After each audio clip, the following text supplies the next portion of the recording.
Hello, my name is Marcus. I'm the compiler of a collection of therapy quotes entitled 1001 Windmills of the Mind. A collection of advanced self-help quotes, fun, clear, interesting, educational, informative, sometimes inspiring, sometimes quotes that give people like a little ahas, now I get it, kind of thing.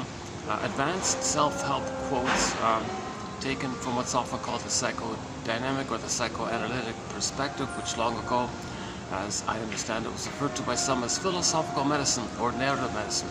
Because this perspective looks for inferences, looks for patterns, looks for how we're communicating to ourselves. It helps us to help interpret our dreams, for example. And that's when we get a dream, that's telling us what's going on within. It's a message from our unconscious self to our conscious self. The image is Hermes flies across with a message. We want to make the unconscious conscious. And if in our unconscious there's a lot of repression going on, meaning a lot of things that took place early on, and it was too painful about it, knowing it or seeing it or feeling it, whatever, that's called repression. So that's called amnesic memory. And that's an issue because the child's life force is going to be dedicated or cathected or invested in dwelling attached to that old memory. Now, memories are relational, the baby and the mother usually. Okay, so if the child's life force is invested in that old memory, that part of the brain that records that memory doesn't know time, and the child's life force is going into this timeless memory. Now, this memory is linked into what's called repetition compulsion. When there's trauma, we try to repeat to see if we can change it, undo it, correct it, get the love that was needed, get our needs met that was needed. But there's no time. So all time is that time. So the present still the past emotionally. Or in the present we do sort of like instant replays of the past again and again and again kind of thing. This is called transference acting out, or symbolic acting out, or the present is sometimes called the presenting past. Okay, so the present is just like one person called it a melodrama or a psychodrama, an as-if thing. So you stage, you recreate with people in the present. Okay, it's the same old script, it's the same old memory circuit, just different scenery, different sets, different people, but it's the same script, it's the same blueprint, it's the same schema, it's the same working model that was created by the trauma. I still haven't cooled off here, I'm kind of still a little sweaty here. But I noticed it's Monday. I was here yesterday, I tried to do the video, it was packed, I couldn't do it. So I went to the Swan place, and that was Monday afternoon. Once in a while on a Monday, it's might be the best time here. But I didn't want to wait till I cool off, because it takes me a long time to cool off. Yeah, so that reminds me, I have anxiety. I need to learn more about this myself, but apparently if someone sweats easily like I do, that's a symptom, a physiological symptom of just anxiety. Now what's anxiety? Old infantile fears, old fears that haven't been metabolized, that haven't been understood, processed, accepted, and it's kind of alive like that in that timelessness. Now the present, little things in the present remind you of the past, because in the past the mother was the whole world for the baby. Then in the baby's brain he lays down a mapping of the world, and he goes by that in his life. The interpersonal leads to the intrapsychic. This blueprint, this schema, this working model, it's laid down by that interaction with the mother. The baby's brain is malleable. Human connections lead to neural connections. So he's laying down memory systems by the interaction with the mother, i.e. the world, the whole world for the baby. And that's how he understands the world later on. That's the mapping he's going to use for life. Now what if there's a problem with that mother? He's going to lay down a problematic script. And this will be revealed in the person's dealings later on. You see, the person's gonna live through it. Now, if that script is problematic and the child's life force is in there and it's traumatic, that means the life force, okay, it's called repetition compulsion. There's this unconscious hope for the fulfillment of old unfulfilled needs. The child needs to get his needs met for him to know himself. So he can't love life in the present if he didn't get mother's love in the past. Ironic, right? You only love life in the present if you were loved in the past. You're not loved in the past, you can't just brush it off and say, oh, forget it, that's over, I'll love life in the present. It doesn't work like that, because the psychic structure needed to love life in the present is what's called differentiation. Differentiation, where the child is able to differ, be different from his mother and differentiate from her. because in the beginning it's all fused up, blurred up, symbiotic, meshed up. It's all blurred up, like two clouds blurred up or something. And out of that, at the age of 4 to 5 months, assuming everything goes okay, mother's quote unquote, the famous expression, good enough, she's good enough, the child feels safe enough, let's say, then out of that blurredness, psychologically, between, okay, that the baby needs what's called a blissful oneness with the mother. He had in the uterus, usually, okay, assuming there's no birth trauma, he needs an extended blissful oneness with the mother. So if the baby does get the blissful oneness with the mother, from birth to 4 to 5 months on average, then at 4 to 5 months on average, the child's sense of self consolidates out of that blurredness. It hatches out. It's called a hatching. So now for the psychological birth. So he's So once again, the psychological birth doesn't just magically appear with the biological birth. Okay, the biological birth, we get all that. But what about the psychological birth? The child has to go through a process. First, there's 3 parts to it. First, he needs an egg. Okay, that's called the blissful oneness. It's like a continuation of the blissful oneness they had with the mother. He had a blissful oneness with the mother inside. That's pretty clear. The baby inside had no concept of different, like, boundaries, like who his mother is and who he is. He only thinks him in there. And the power of the mother, well, it's his power. It's called solipsism. Okay, so the narcissist myth quickly shows this. Narcissist looks into the pool of water, he only sees himself. He's infatuated with himself, that's all he sees. He's bedazzled, he's spellbound, that's all he sees. Well, the baby in uterus has that kind of phenomenon. He thinks it's only him in there. Everything's about him, everything's for him. So either the baby might think, the jargon is infantile megalomania. The baby, our egocentricity, narcissism, the glorified self, the idealized self. He's on the throne, he's a king, he's a magic sorcerer. Because he only thinks is him in there. He doesn't understand yet that there's a mother outside of him. So he's floating around in the amniotic sac, the theory is, and he's automatically met. He may think, is he a magician? Is he like a magic man or something? No interruptions, no conditions, no disturbances. Doesn't have to make an effort. It's just met automatically. Like, wow, is he so special? Is he the chosen one? Is he like a, like some special, unique kind of thing? He's like what is he like? Is he like the whole universe? Like, is he the whole thing? Is he all that is? Like, he doesn't get it yet, right? So in the beginning, that's called infantile megalomania. So he's like an infant, but he's got the megalomania, like he thinks he's a little god like this. So he thinks he's a kind of god or something. Or maybe, at best, another version is he thinks that he's the center of the universe. And the universe is just there solely to serve him, take care of him, hence the idea of him being on the throne. So Robert Bly jokes, yeah, times were good. Another joke is we spend the first 9 months of life trying to get out of the womb, and the rest of our lives trying to get back in, kind of thing, because it was so blissful, and it was blissed out. Robert Bly also jokes he was in ecstasy, not a drug-like thing, not an addiction-like thing. He was just in this blissful kind of place. Now he moved into it. He's going to get out of it. Now, when people go back to it, it can be addictive, but it's not addictive when you're passing through it, kind of thing. So I think that's a misunderstood point people have.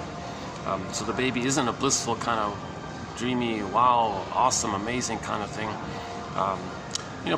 People sometimes get a glimpse of this when people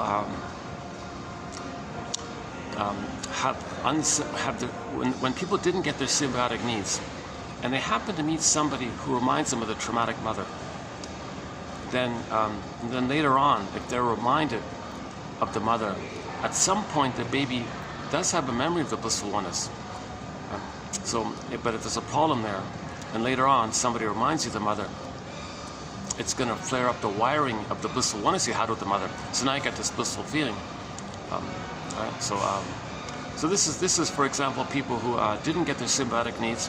Look across the room or something, and no, they're the one. I know it. Instant love at first sight. Like, what does that mean? You don't even know them, what their name is, if they're single. You know nothing. But you're all excited suddenly. Maybe like Riley in Inside Out 2 sees that Valentina woman, like, whoa, she's kind of, maybe there's something going on there. So all that means is that the other person somehow has some kind of psychology of your mother. Okay, that means your wiring with the mother flares up. Now you're an adult, you're going to feel what you once upon a time felt. So you're just reviving an old feeling that you did feel. So although there was trauma with the mother, prior to the trauma there was a blissful oneness. So it's frozen at the place of trauma, unfinished business like that. So somebody in the present reminds you of the mother, it flares up that wiring with the mother. That means you're one with the mother again. So you might get a glimpse of that blissful feeling. So it's traditionally called the honeymoon phase of a relationship. Right? You're spellbound. We can do anything together. Love conquers all. Like just the two of us. We're powerful. We're the one. You're the one. You're my first. You're my last. You're my everything. You know, so for the baby, the mother was everything. That kind of thing. So the baby had this. So we don't know. This is an inference that people are making about this. That babies had this blissful thing. Some people call it the unio mystica. One of this big mystery. One of this big mystery. Karen Horney simply calls it the glorified self, the idealized self, this blissful, perfect condition or something. We don't know what it is, but traditionally it's called oceanic feeling, oceanic bliss, oceanic oneness. Like, what are the right words to describe this kind of thing? And sort of Bly's joke. Oh, he was in ecstasy. Come on, guy.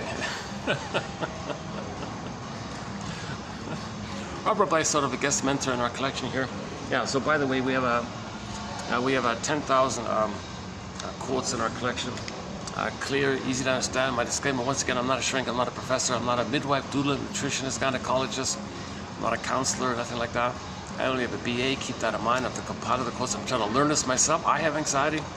I haven't done the therapy process. I'd love to. Oh wow. I'm just noticing, I see a fancy car. Is it a privacy issue? Well, there's a very luxurious car being towed away. Yeah, a lot of these expensive cars, they have a lot of problems, don't they? Right? Like the Lamborghini types of cars, right?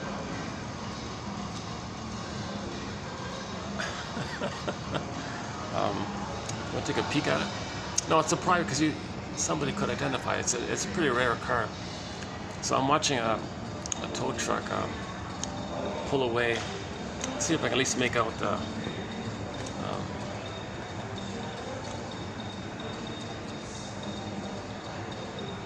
oh, it's a Ferrari. I think it's a Ferrari. I think it's a Ferrari. I can't. Sure. I think it's a fancy Ferrari. That's the one with the horse logo, right? The horse logo is the Ferrari. Is that right? I think I saw a little horse on the back of the thing. Okay, never mind. Never mind. I'm in a nice venue here. It took me a while to find this spot. I'm not in the busiest of the busy part of the city. I'm sort of off on like a slightly like a suburb, like a slightly uptown kind of thing.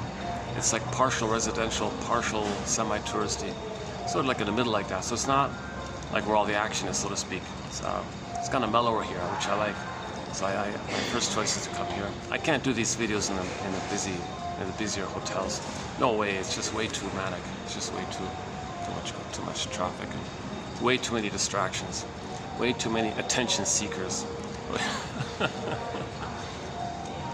You know, babies are meant to be seen by the mother. There's a thing called mirroring, where the mother mirrors the baby and shows the baby, that she sees the baby, and the baby sees that she sees him. Then that helps him to see that he's seen, so he can see himself if he's seen, and he gets a sense of himself by the approval of the mother. Something like that. It's called mirroring. So usually up until 18 months, mothers are meant to kind of go along with the child, think he's a little god. So by the way, back to that little infantile god state, that lasts up until 18 months of age, ballpark 18 months. So, so roughly when the child starts crawling around and all this. Anyways, up until 18 months, at any time, up until 18 months, the mother's meant to say, wow, you're amazing. I look at you, I see you, how wonderful you are. What a delight and what a beautiful mystery, or what a fantastic, how wonderful you are. Like those kinds of. The mother is a sense of what's called nature's greatest miracle, Ogmandino's poem, right? Nature's greatest miracle. Gibran's poem on children, life's longing for itself. The Great Spirit makes everyone a little unique like that. That's quite a mystery, quite a delight like this. And the mother, Virginia Satir poem, Virginia Satir's poem called I Am Me. Simple one, but anyways, message is there. In the Ogmandino poem, scroll mark number 4, the first part of A Nature's Greatest Miracle, he says in there that the mother might say or think, look at the child. Child, never in all of history was there ever anyone just like you. Never in all of the future will there ever be anyone just like you. You're really nature's greatest miracle. This is a delightful mystery, and I'm the guardian. And I'm going to nurture this, and I see this.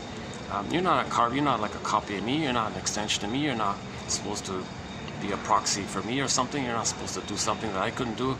I'll nourish you, and you'll be who you're meant to be, kind of thing. And you'll express your uniqueness. You'll know your uniqueness, and that's how you'll feel love and pleasure and delight in life.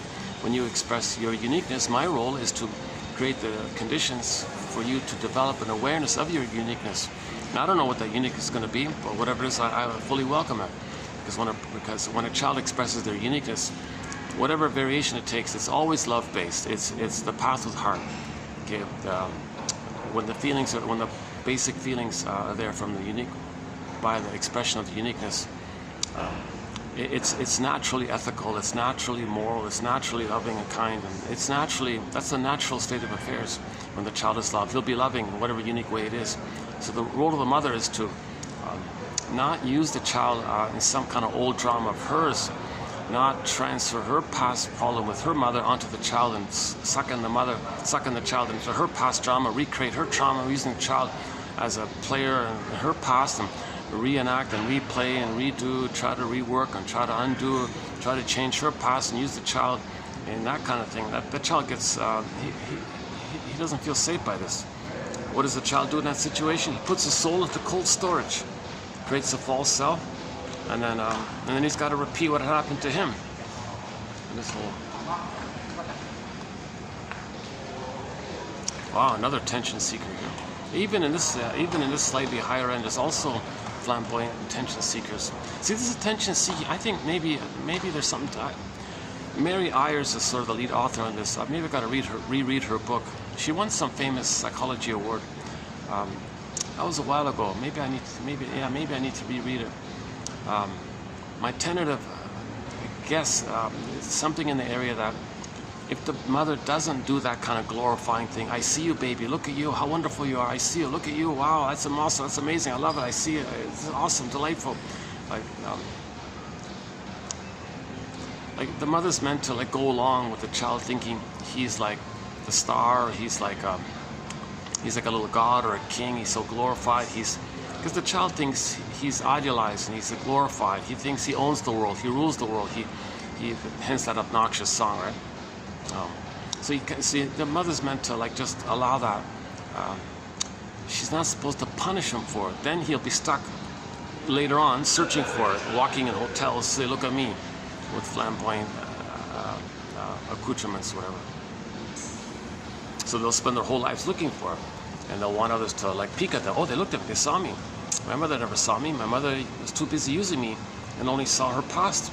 They never saw me for who I was. Now I'm trying to get it from others. And they go through life wanting others to. It's a relentless hope. So they get a little blip of excitement if someone looks at them briefly. Oh, see, someone saw me. I'm me. I got an existence. So that might be like a communication. When people do that kind of thing, they're meant to know for themselves that they weren't seen. If they're doing some shocking visual display about themselves, trying to get a reaction from people, that's for them to know themselves that the mother didn't see them. Mothers are meant to see the baby in a stage called mirroring. Up until 18 months, the mother mirrors the child. What a delight, I see you. Now this mirroring is an extension of a prior phase called her attunement, her reverie, her mentalizing capacity, her soul vision, her the rhythm of safety that they have, where she meets the baby's needs right on time, just in time, automatically, no conditions, no upsets. So she understands the baby's signals. She understands what the baby wants and needs and responds appropriately. So the prototype comes from that, and the mirroring would be like a little extension of it, but you got to back up a sec. So it starts in the uterus, and things are okay.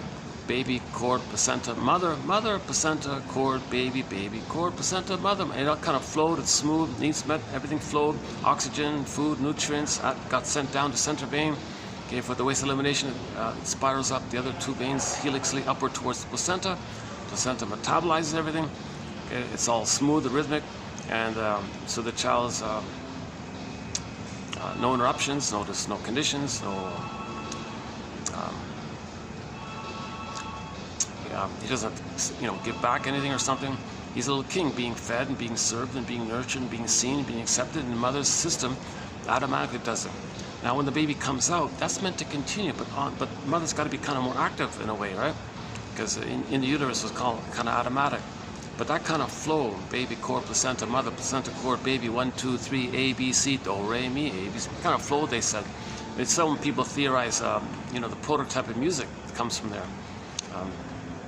So I won't get into that part, but yeah, there's a whole theory about this area of the knowledge of the womb. Knowledge of the womb. There's a whole theory. We got a whole thread on that. That takes an hour, 2 hours to go through that. Francis Mott and Ludwig and all these guys. Grassi, a few others. Anyways, so let's say when the baby comes out, assuming there's no birth trauma, that rhythm of safety, that musical attunement, they even call it a tune, like there's a tune there. Okay, baby, okay, maternal loving arms, mother's eyes, okay, skin to skin contact, natural breastfeeding, okay, and there's nerves with the child to the nipple, to the mother, nerves, nipple, to mucosal nerves in the child, to the child's mucosal nerves while he's suckling, to the nerves in the nipple, to the breast, to the mother, to the breast, to the nipple, to the nerves in the child, to the child. It's like a cable like that. So our song for this point is Spirit's song, I Got a Line on You. They were just sort of a one-hit band wonder in the 70s, I got a line, or 80s, whatever, I Got a Line on You. 60s, I think, I Got a Line on You. I just twisted the lyric when we played it, I got a line with you. So mother say, baby, everything's good, I got a line with you. Mother, thank you, I feel this line, I got a line with you, I got this line with you, I got a line with you, we got a line with each other. Now that cable line continues, it's like a continuation of the cord, okay, inside. So the outer, okay, in the land world, in the oxygen world, before it was in the water world, baby was in the water world. We begin as water people. When he makes the transition to the land world, the air, how's that look? Well, it's through skin to skin, okay, the nerves with that line, and the suckling to the mother, and the gaze. So you got like almost like three lines, right? So you need the three kind of thing. That's a continuation. Interesting about the three. Oh yeah, I just noticed that because in the cord there are 3 veins. Yeah, in the cord there are 3 veins. So someone is saying to extend the paradise, to extend the rhythm of safety, to extend that blissful oneness, there are 3 parts to it, he said. I don't know if it's just a coincidence or just if it's relevant or not, or applicable or not, but anyways, the 3 parts are the breastfeeding line, the nerve lines, that part, the loving gaze, the back and forth, the loving gaze. Okay. So again, with the mirroring, the child looks at the mother, he understands himself the way the mother sees him. That's how he understands himself, by the mother's attitude towards him. He's learning about himself through the mother's treatment of him, because the baby has to do everything to get along with her. The baby has to do everything to have a harmony, like today's quote about harmony and friendship with her, a secure attachment to her. So he has to get along with the mother. So however the mother looks at him, he'll adjust to please her. If the mother says, I reject you, okay, fine, I'll feel rejected if that's what please you. That's the sense of self. He feels rejected by this. And he does it because you got to accommodate the mother, because he needs to, for survival, he needs to get along with the mother. And plus the instinct is, he's got to have harmony with the mother so he can develop himself. So he'll sacrifice himself to try to get harmony with the mother. So that's the important part of Mary Ayers, I think. Is it the Godiva Award or something? I forgot which award it was. I prefer the Golden Windmills of the Mind Awards, by the way. We have 23 awards issued already. 23 Golden Windmills of the Mind Awards issued. Masterson, Karen Hornheim, a whole long list. Robert Bly's in there. We've got a whole long list of excellent material.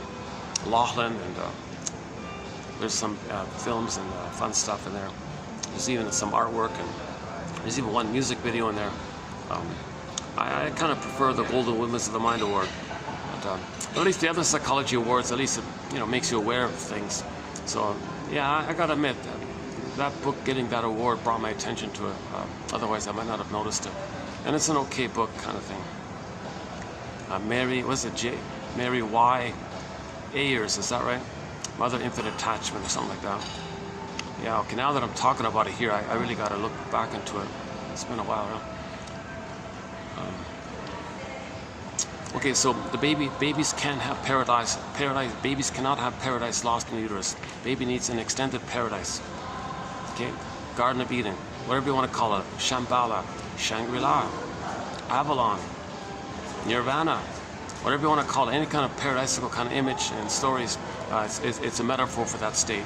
Okay, myths and fairy tales, religious stories, most religious stories are metaphors for psychology, by the way.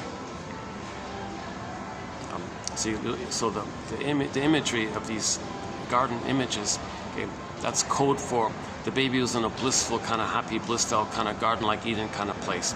And that's how the storytellers would try to approximate what's going on with the baby in the beginning. Remember, myths and fairy tales are metaphors for psychology. That's the working theory here.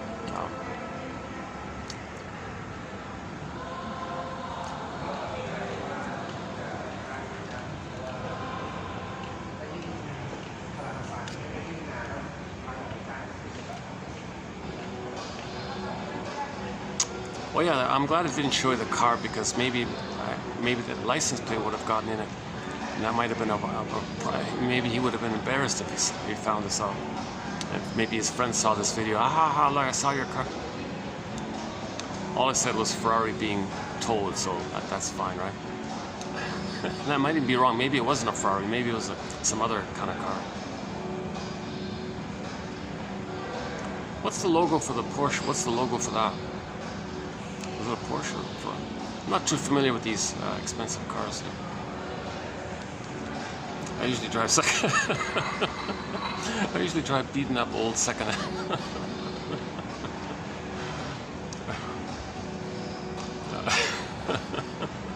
I don't know why I have a tendency to like buy the old cars that no one wants. I'll take it. Maybe it's an unconscious identification while I'm trying to accept myself.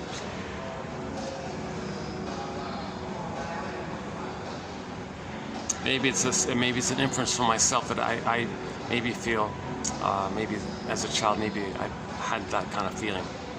Was I fully wanted or something? You mean that no one wants that car? I want it. Maybe there's a little bit of a, or just the idea of the car being lonely. Nobody wants it lonely. Maybe it's a transference of loneliness.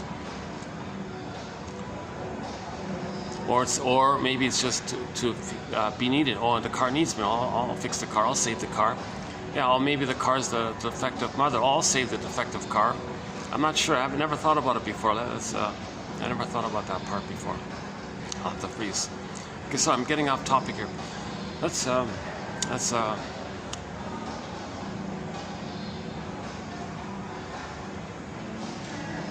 good, this is a rare treat when it's like this, Monday like this. Okay, so we were talking about how babies need an extended paradise, an extended Shambhala, etc. Babies cannot have paradise lost at birth. They come out too early. Theory is they need an extension of it. Okay, why? Big question mark, I don't know. But babies need an extended uterine-like outer version condition that they had originally. It's called an extended social interpersonal womb. Babies need an extended womb. Emphasize that phrase, extended womb. So babies have a womb life. They need an extended womb life. But 4 to 5 months, that attitude, mother-infant dual unity, that bliss for the baby, that's got to continue. The role of the mother is to facilitate that and allow herself to be used like that. She's got to allow herself to let the child relate to her in that kind of original way. The difference is with the eye contact and the skin-to-skin contact and the proper breastfeeding. So she's got to be a little more active like this. So her role is to provide those 3 parts. So assuming there's no birth trauma, okay, assuming there's no prenatal trauma. I mean, all the more reason, if there are shock traumas inside at birth, all the more reason to recreate the blissful oneness, because then it can heal those earlier traumas. The mother, the theory is, the baby's brain is still malleable. If the mother can establish that blissful oneness, it'll heal the previous stuff. But that's the condition. It's a time-sensitive issue. This can only happen in the first 4 to 5 months. If the mother can do it, if there were kind of traumas prior, inside or at birth, the mother can heal it if she makes herself really, compensates accordingly to provide the extra level of safety the child needs. If the child's not traumatized, he might be more resilient to mother's little hiccups here and there.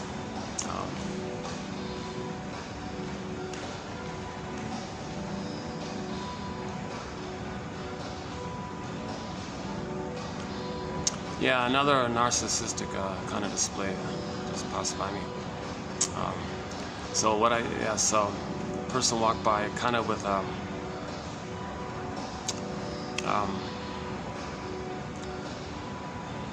somebody walked by with those, I guess they call them hair extensions, right? They were all the way wavy, lengthy, wavy hair extensions, almost to the waist, pretty much, like exaggerated, very fluffy, very pronounced, thick, artificial hair, wavy, silk, whatever, however they make those hair things.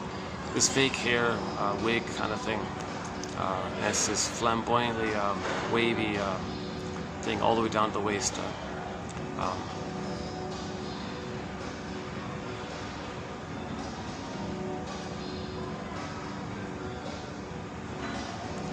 So what's that? The hair? We have no quotes about the hair. Oh my God.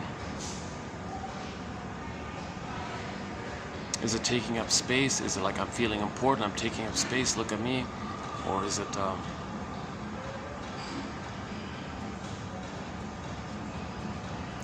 different from what other people are doing, so they stand out? It does have like a narcissistic quality. I'm not quite sure of the link between hair extensions and narcissism. I have to think about that one, yeah. Oh boy, I'm bumping into all these new topics for the future. So we have 60 topics on the go as it is. I can easily add another 60 over time. But, we have emotional eating is a topic. The body bears the burden is a topic. Okay, interpretations of myths and fairy tales, that's a topic. Each of the major defense mechanisms, each of them are topics, and we've got 60 topics. Psychologically minded TV show and film quotes. Yesterday, we talked about Judge for the Defense, a legal drama. There's a very good psychologically minded. There are some good psychologically minded quotes from that show. A good place to start on that thread is the Route 66 quotes, TQ 2599. Go to 2599 and read those 11 quotes from that classic show from the 60s, Route 66. In particular, the first 5 ones. The first 5 about trauma, about the future, about the albatross, third side of the coin, the one lady with the mask and all this, the grieving one. Those some of the best quotes are right there from that classic show. Some of the best quotes, of the 10,000 quotes here, some of the best are right there from that 2599, Route 66. But yesterday we talked about Judge for the Defense, a legal drama starring a guy named Carl Betts. Very good show. No DVD, but it's on YouTube now.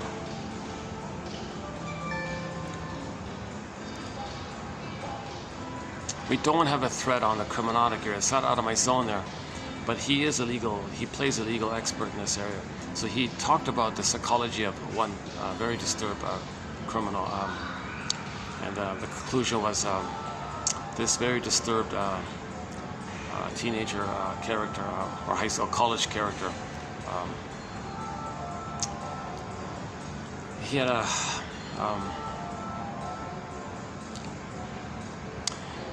he wanted to embarrass his mother. Like, he wanted to show up the mother, tell the world what a rotten mother he had. He was enraged at his mother. But the problem was he transferred his mother onto the town.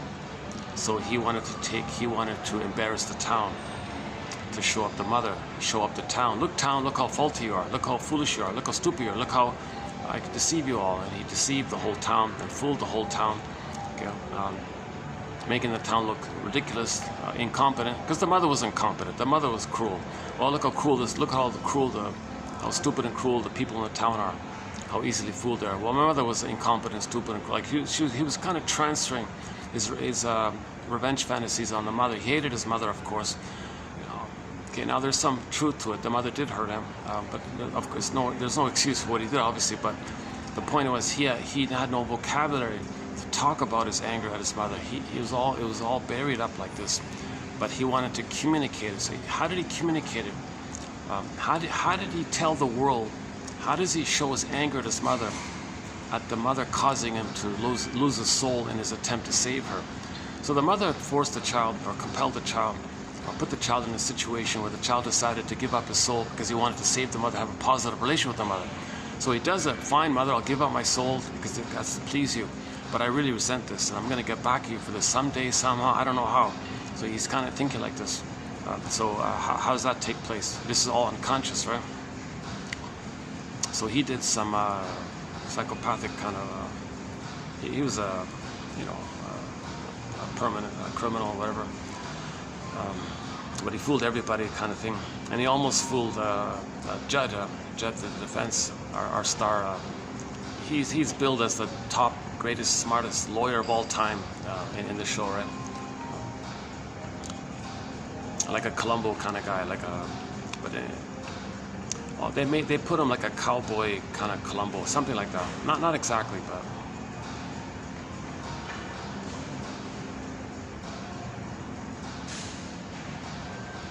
No, that's not true. Yeah, although he wore a cowboy hat, he wasn't a cowboy lawyer. He was he was more like Paladin. You know what? Now that I think about it, he's a little bit more like Paladin. Paladin on Have Will Travel. Okay, starring Richard Boone. It's kind of that area, like a humanistic, intelligent, fair-minded kind of guy, like that kind of thing.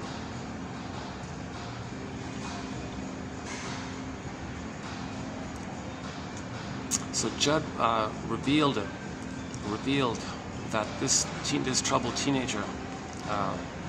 The episode was called "The Tempest in the Town," but that's an understatement. This guy was more than a tempest. He was way.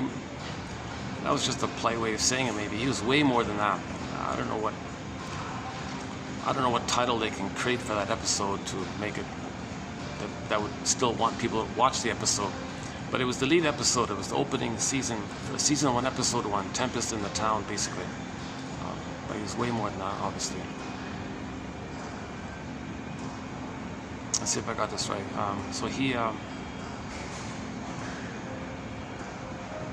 So the criminal teenager, college kid, whatever, as a child, lost his soul by trying to please the mother. Now he resents the mother big time, transfers the mother onto the town, and displaces his attitude towards the world mother to the town world. Okay, so he's still in that timeless place. He just transfers the mother to the town. So the town is like an emotional reincarnation of mother in the past, because he's still in that struggle with the mother. He has a struggle with the mother. He goes through life carrying that struggle with the mother into the present, because he's still in that timeless place. So how does he express? How does he convince his mother that she's doing it wrong? Well, convince the town that they're wrong. So he creates a scenario to show them up. Look how wrong you are. How stupid and wrong you all are. Well, what my mother was like that. So Judd would say this: for your petty ego, you committed this crime. Out of your petty little infantile ego, he said. And then part 2 is you hate the town, the mother town / mother so much, so you wanted to Italianic. You want to get back at your mother town by showing them up, by embarrassing them. And he even said, "Yeah, I'm the judge here. I'm gonna expose you all as criminals. I'm gonna expose you all as foolish, useless, incompetent, flawed. See, I committed this crime and you couldn't even catch me. See how foolish you are? And then I tricked you into this double indemnity thing. And now I can tell you, now you can't use it against me." And then Judd, of course, had to find a way to get around that kind of thing.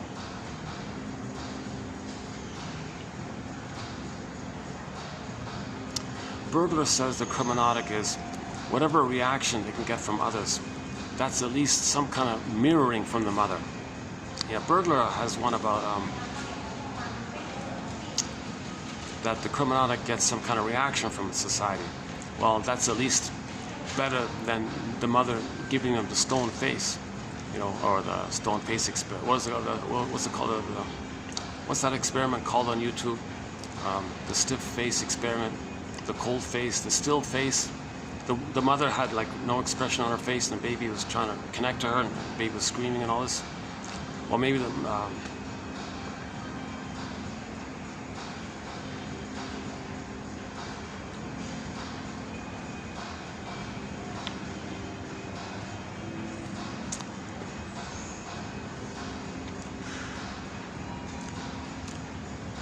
well, if I am not bothering anybody, there's lots of seats where they can move down from, so there's no problem that way. Just really one or two there. I'm keeping my voice at a low volume here.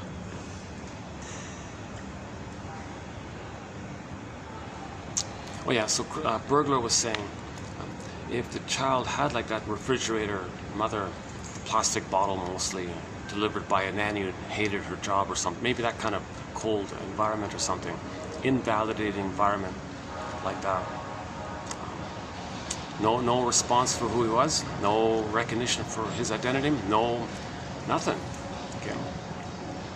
If the baby's born, thrown to a nanny, and she didn't want to do the job, and she rudely, here's your bottle, kid, you know, and she's angry, and the nanny doesn't want to see her because she resents the job, because maybe she did it because, you know, for her trauma and all this.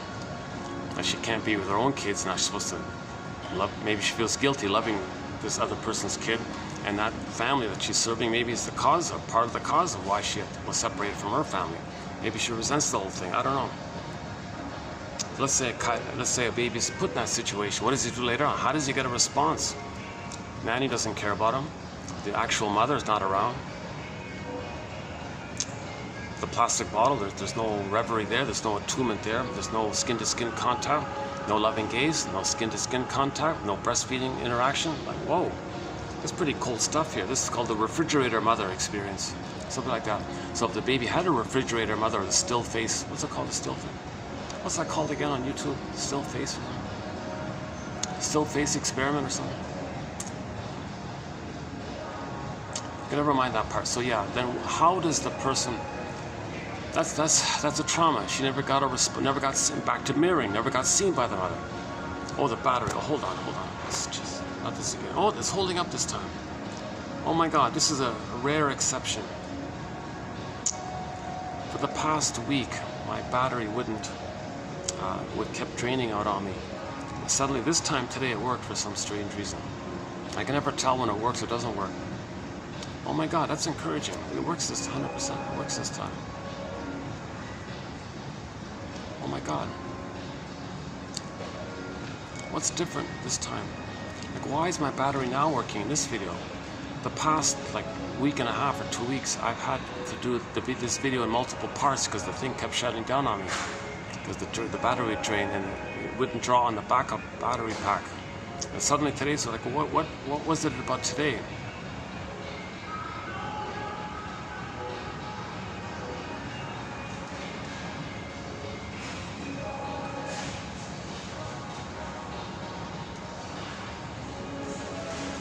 Nothing comes to mind here now.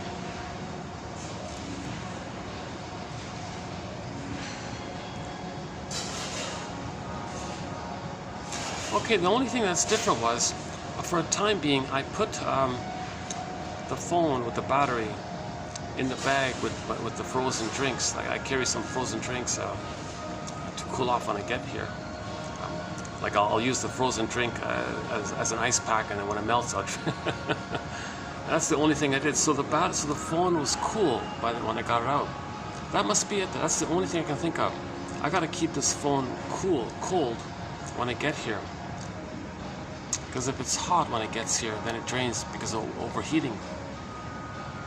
Okay, why am I telling you this? Yeah, sorry. This is part of my anxiety, by the way. Yeah, these kind of meanderings, and plus with all my ums and ahs and stops and starts and self-corrections and sweating easily and getting off topic and changing topic. sometimes pausing to think, do I talk about something personal or just get back on track with the quotes? You know, and I pause like this, and then I debate with myself. Well, I can talk about something personal and tie it into the quotes as an example of the message of the quotes. Is that appropriate or not? Or, you know, so that's my anxiety, right? So I'm worried about the fantasy audience's reaction, right? So let's say I'm doing a video. Well, part of my anxiety might be that the people in the imaginary audience, I'm going to transfer the disapproving parent, let's say, onto the imaginary audience. So maybe I have some memory of a parent being disapproving. So am I transferring that onto the imaginary audience? Are they going to be disapproving? So I'm like anxious now. An old fear's coming up. So anxiety means old fears from childhood, infantile fears from childhood, which haven't been dealt with, and they're alive like that. And in living life triggers it up. That's called anxiety, and it's expressed in your physiology, sweating, palpitations, or nervous speech, or tension in the body. Those kinds of things. We'll be posting some more quotes on anxiety. Actually, this video will be part 2 of 3 on Yvette de Forest's quote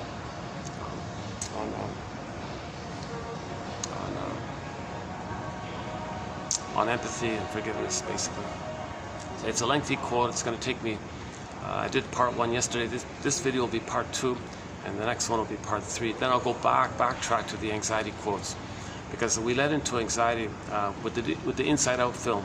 The main character in the sequel is going to be the anxiety character, so we're talking about anxiety now. So we did some quotes already, and we'll pick up on it. So this is sort of in the middle of it.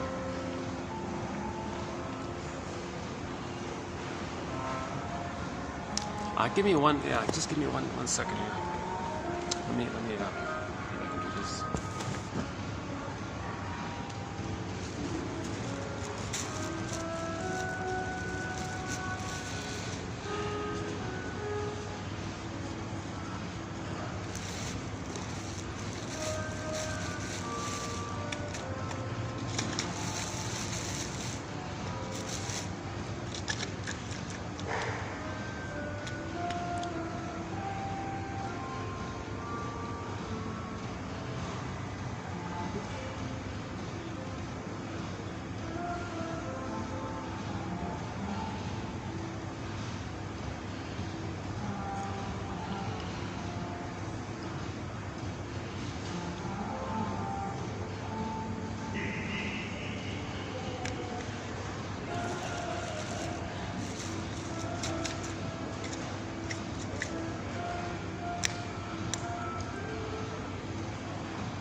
Maybe I should lie back.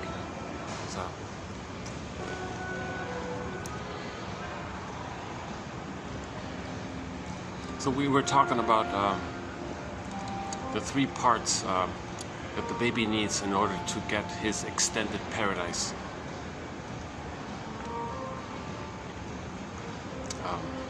So yeah, skin to skin, because the emotions in the baby are in the body, right? And then the mother's body has emotions, obviously. The skin between the two function as a bridge between the emotional communication back and forth. So that's Dorina Pine's big point, that the child needs skin to skin. If he's got that warmth, plus the warmth and the safety and the connection, the physical connection, obviously it's kind of warm and safe like that for the child. We're trying to create a womb. We're trying to create an outer extended womb for the baby. So instead of inside, now the baby's sleeping on the front, right? The skin is good. Yeah, again, with the nerves and with the natural breastfeeding and the loving gaze. If those 3 parts are met, that's considered success in terms of the mother fulfilling her duty her motherly instinct to provide an extended paradise, sometimes called a psychological egg. Now, during that time, he's nourished. No interruptions, the child is not removed, by the way. It's a mother-infant dual unity. The attitude, it's similar to how the baby inside the mother, it's just the two of them. So when the baby's sleeping on front, just the two of them. Don't remove the baby. So at the birthing, leave the cord, leave the placenta, hand the baby directly. The cord and the placenta will drop off on their own accord. Again, my disclaimer, barring medical emergencies, just hand the baby to the front, place him on the bosom. The baby he has an innate expectation to find the nipple, and he'll latch on and everything's okay.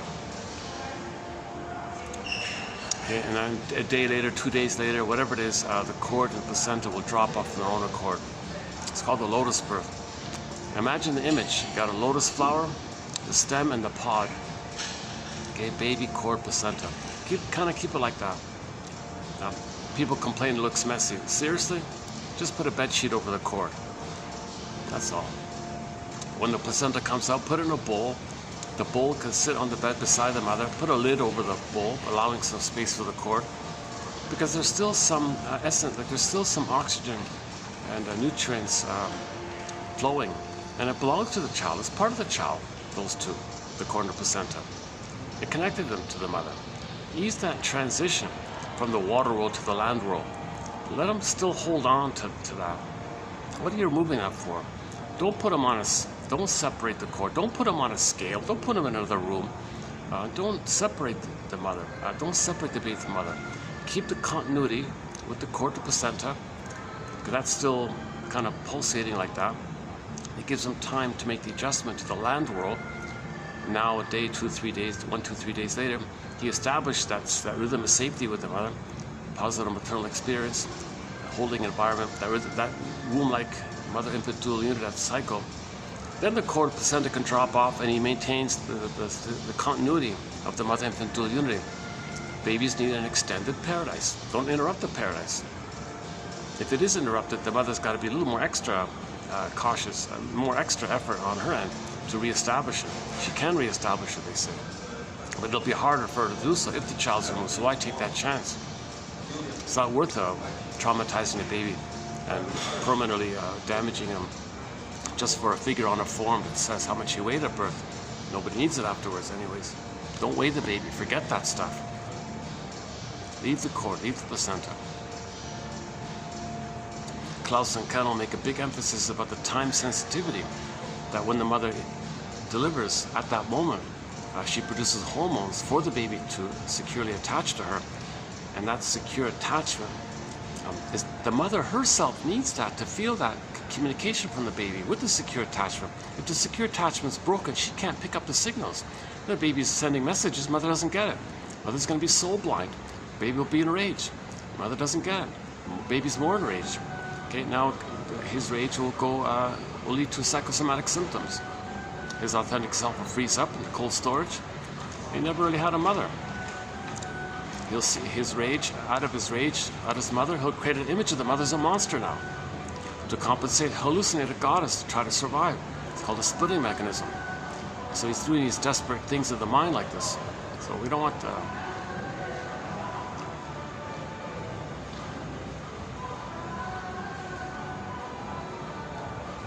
That's the first time they had the curtains closed here, yeah. Usually it's open. I wonder why.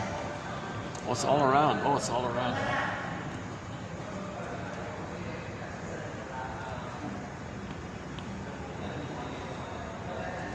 That's okay, that's okay. As long as I get the lighting, it's okay. Can I finally sit back here? Because I don't want the perspiration on my back to dampen it. Is it finally dried up? Oh, it's not too. Oh, these are not too comfortable. These are.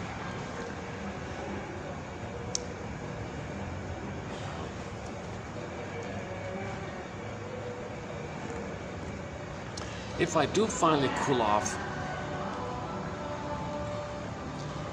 maybe I can use that outdoor part on the 6th floor.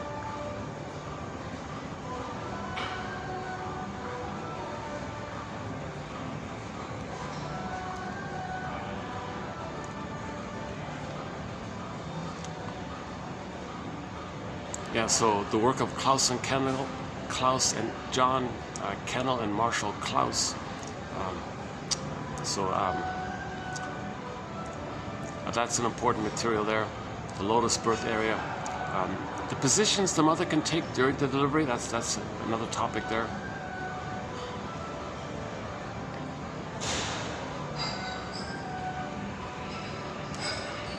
Okay, so let's say the child does establish the blissful oneness 4 to 5 months.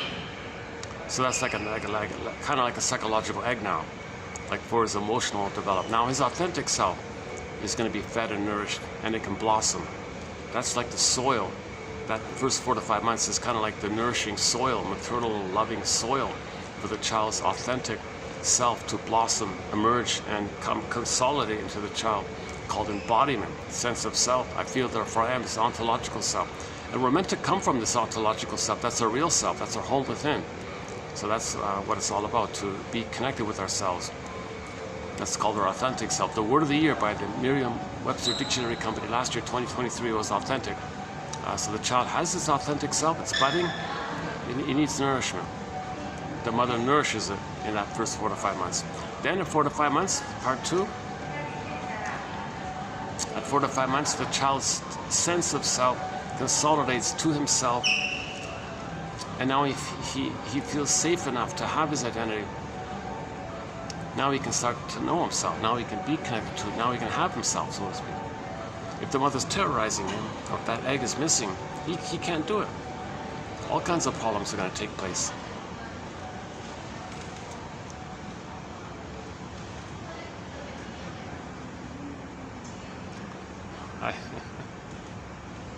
Hi.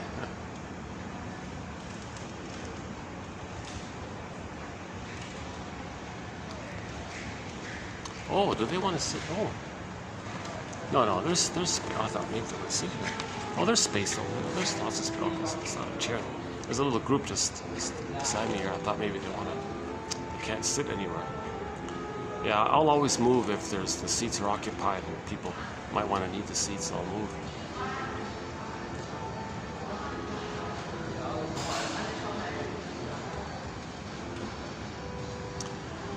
One second. Let me. Yeah. So we'll be doing. Yeah, we'll be doing this. Stay tuned. We'll be doing this. By the way, for the price of half a coffee. Yeah, for the price of half a coffee.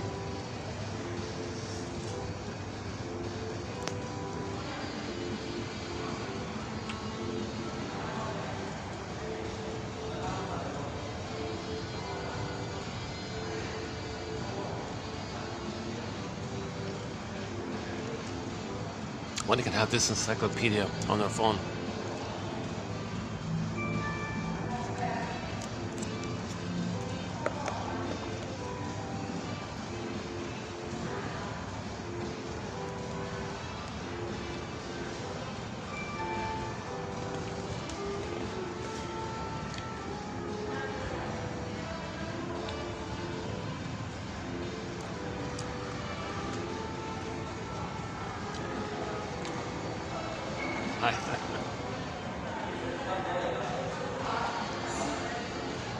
That's one of the waitresses or the staff.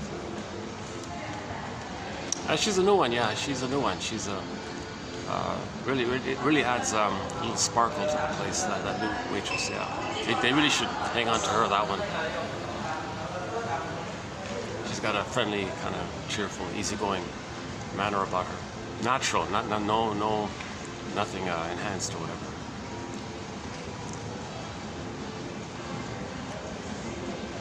See, I hope they don't do that with Riley. See, with the Riley in the trailer, Inside Out 2, you saw her pupils dilate widely suddenly.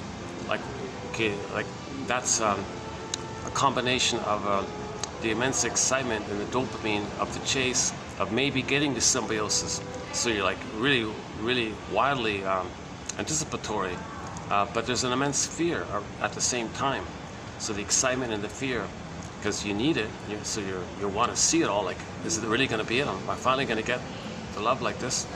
But there's a fear because, wait a minute, the last time I was the one with the mother, I was traumatized, but I need it. There's excitement and the fear. So maybe the combination of it led to her pupils being so dilated like that. That's just one. I'm just guessing one possibility that Riley has trauma herself, and that's why she was so spellbound with the other character. Possibly seeking mothering by the Valentina woman. Okay, I'm in the last couple of videos I've been talking about the trailer Inside Out 2 that's recently came out. So I'm posting this video in April 2024. In June of 2024, 2 months from when I'm making this video, in 2 months from now, from when I'm speaking now, April. In June of 2024, the Disney film 2 will be released. So at the moment now that I'm speaking, I've only seen the trailer for it. I haven't seen the film yet. So I've been talking about the trailer the past couple of videos. So that's where I'm coming from there. And in the trailer, we see that anxiety is going to run the console. So we've been talking about anxiety. But that's sort of an added point. I haven't mentioned too much about when Riley's pupils dilated. Like, what's that about? Like, so I'm gonna assume no, it's not. She's not. Poor Riley's not on some kind of med or something. Let's just rule that out for the time being. Because the clue is Riley has oral trauma, because anxiety is this gaping wide mouth, a metaphor for oral trauma. Riley has baby teeth, again, trauma at the time when the baby's teeth are just coming in.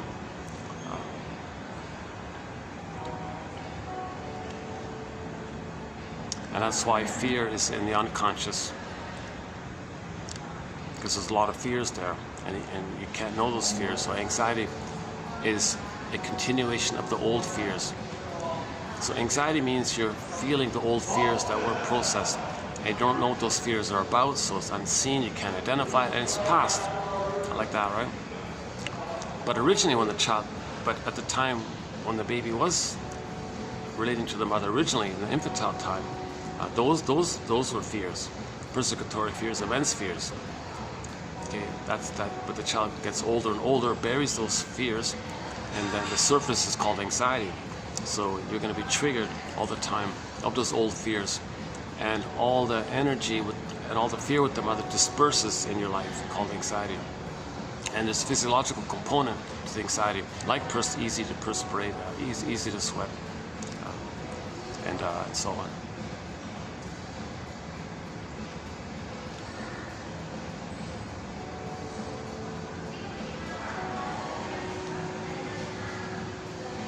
Okay, we're doing okay here. Yeah, let's see what time is it. Battery's holding up. All right, battery's holding up. What a nice, 3 o'clock. Oh, it's 3 o'clock already. Oh yeah, I went to the other venue. I went to another venue, a different venue. I settled in, I bought a coffee, I started the video. Oh my God, and then a group sat near me. I stopped it and came here. Hence the late start today.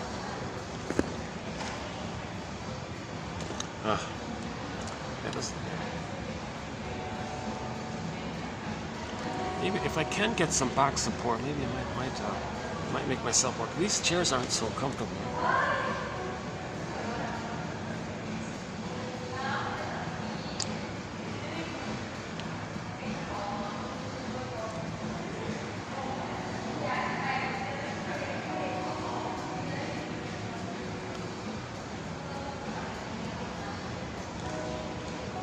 Let's try this. Okay, what else?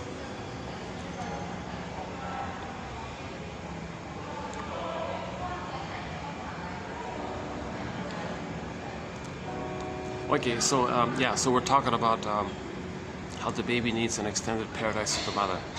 So let's say the child does get it.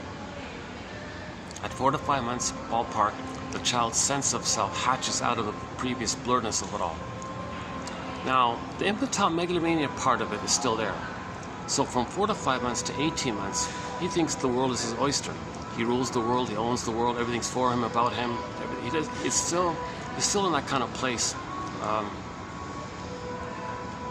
What's this? What's going on here? I got some kind of thing with a message about the lighting thing.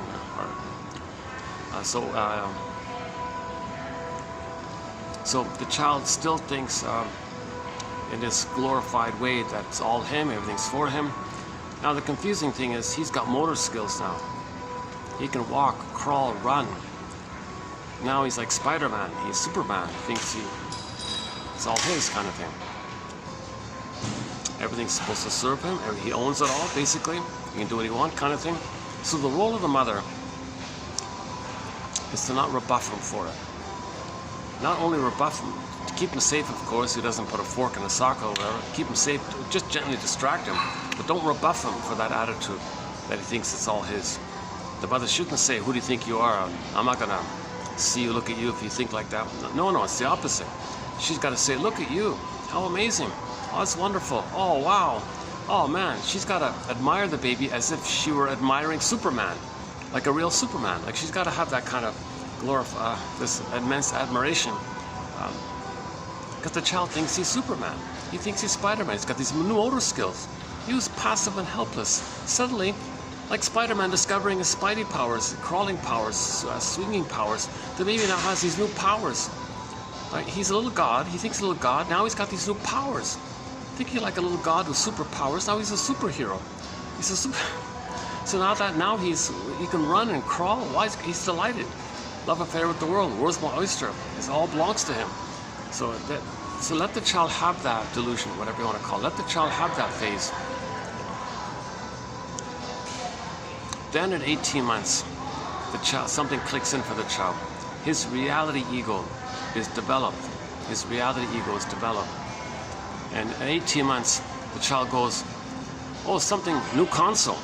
The wrecking crew comes in. Okay, Disney film inside out, the wrecking crew. Wrecking crew comes in, new console. A new thing here, new living here, new stage of development. New console comes in. Wait a minute, he's not a little god. Everything for him, everything serves him. He's like a person now, and others are people. We're all one family here. Oh, I see. We're all like just one big massive family here. Literally, we're all Homo sapiens from Homo botuensis. Okay, cool. We're all like one big family here. Well, how do I understand things now? I got to learn. I got a lot to learn here. I got to learn. Now I got to see people as people in there, and I'm a person with feelings and needs and three-dimensionality. They're humans with peoples and persons in their own right. I'm a person of my own right. They're people in their own rights. Oh, they're like people and all this. We're like all like little people here. Whereas before 18 months, he was just a little god. Everything owned. He owned everything. He was like a little god, and everything he thingified everything. Everything belonged to him, like a thing. No, he's a person, and others are people. Okay, so that's fine. He goes with it. It's a natural occurrence. Some people theorize he'll protest this, but other people say no, it's a natural occurrence. At 18 months, the child reality ego sets in. So then that's this egocentricity dissipates, poofs away, dies, whatever you want to call it. Yeah, in myths and fairy tales, they might say that part of him died, and then gave birth to something new. So at age 18 months, something new is there. So this newness is called, now Voyager, seek out forth and find yourself. So from 18 months to 36 months, he's more of a human explorer. This is called the rapprochement phase. So now now he's curious, a million questions. Okay, he has all these questions. He'll run around, learn about things. He's not ready to be on his own yet. He still needs the mother. But the role of the mother is to function as a secure base, giving the message, yes, child, you can learn, understand, and know who you are, what you like, and find your psychological birth. And yes, I get it that you're not going to really need me anymore, but that's okay. You can learn, and during this phase, you don't lose me. That's her role. She's got to function as a secure base, providing emotional refueling, communicative matching, a little improv maybe. So the child runs around, finds something. Hey mother, what's this? What's this called? Is that a flower? Is that real? Well, do you see water? Yeah, I see water. Well, chances are it's real then. Because you mean water? You mean flowers? They drink water? That's right. Wow, cool. Like we drink water. The flowers drink water. That's right. Wow, cool. Do all flowers do this, mother? Yes.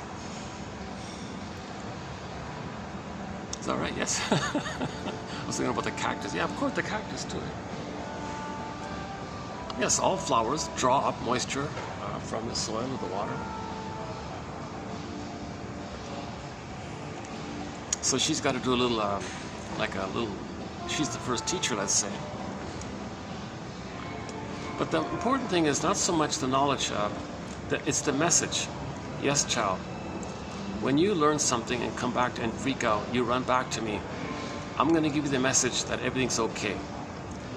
You touch base, secure base. So child, I feel safe, calms down, explores further, runs back again, refueled, runs further, runs back, refueled, that kind of thing. This from 18 months to 36 months. Because it sounds simple, but it sounds obvious, but what some mothers do is they panic. The mothers freak out. Oh my God, this child is not going to need me anymore. They'll have their own thoughts, their own ideas, their own uniqueness, their own hobbies and things. They won't really need me that much anymore. Wait a minute, I don't like this. I kind of like the child needing me. I kind of like having someone around who's going to respond to me and listen to me and do what I say maybe, and not abandoned. I don't want to feel abandoned like this. I kind of like this oneness thing here. Let me sabotage this. So some others are going to sabotage it. They're going to thwart their child's autonomy. So what they do is, hey mother, I'm learning something. Oh really? I don't care. I'm busy. Don't bother me. You mean my learning, I'm going to lose you? That's right, you'll lose me because you're betraying me. If you have your autonomous thoughts, you betray me. You're with me or against me? Okay mother, I'll sacrifice my autonomy. I can't lose you. Good child, good boy. Okay, now she rewards this symbiosis. She rewards this old regression. She rewards this stunted development because it allows her that ability to use the child for her needs. She stopped being a mother now and is using the child as a mother for her. So that's the trauma there. So the trauma can take place during that phase, between 18 months and 36 months. These children often end up with the clinger personality, the pleaser, the caretaker, those kind of types, right? If the trauma is before 18 months, it's more disturbed. It's the narcissistic and the bully pattern, the ego pattern, lower functioning BPD pattern. It's more disturbed stuff. If the trauma is post 18 months, it's still a trauma and it leads to certain personality patterns where that's okay. I'll come back to this point about the difference between trauma prior to 18 months and trauma post 18 months, but prior to 36 months. Anyway, suffice it to say for now that some children are traumatized between 18 months and 36 months during that rapprochement phase, and it's going to lead to the clinger, pleaser, caretaker kind of personality pattern. And all the personality patterns prior to 18 months, one of the stinger personality patterns, the bully, narcissist, ego, all those cynical types. Neurotic, of course, is going to be in there.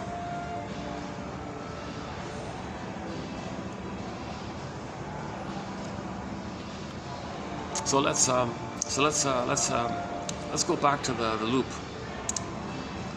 Baby's born with an authentic self. He needs this. So what I just described is called a secure attachment style. Baby needs a secure attachment style. Mother, hi there. I need a secure attachment style with you. Now, depending on when the problem takes place. If it's between birth and 4 to 5 months, it's going to lead to some of the most disturbed personality patterns, like ego and the bully pattern, etc. If the trauma is such that where the child does attach to the mother, but it's negative and he can't leave her, it's a narcissistic pattern. They're not so belligerent about survival because they have their mother. They're just cynical and all that. But the bully patterns, they're more belligerent because they never really had any connection to the mother.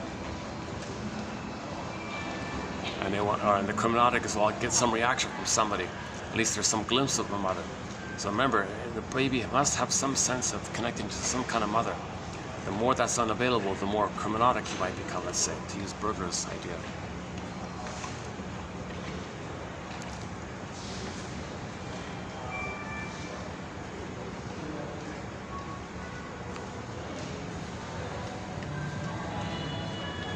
Still doing okay. Yeah. Oh, what a difference, eh? Yesterday was Sunday. I came here. Just every seat was packed. Groups, suitcases, people waiting for planes, people come checking in, people checking out. It was a circus here yesterday.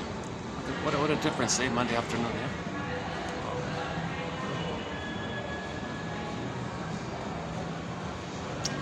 Sorry if you see me distracted because things are flashing all the time. Like you got big billboards, like flashing signs all over the place.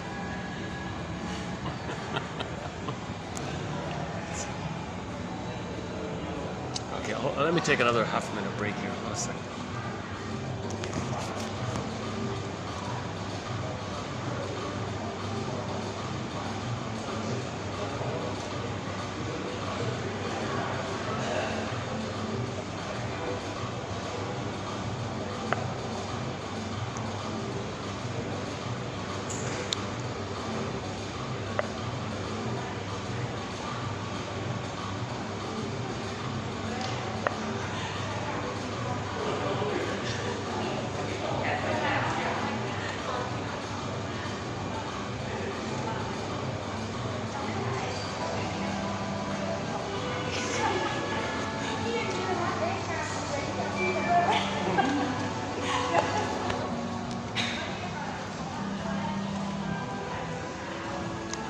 So memories are relational.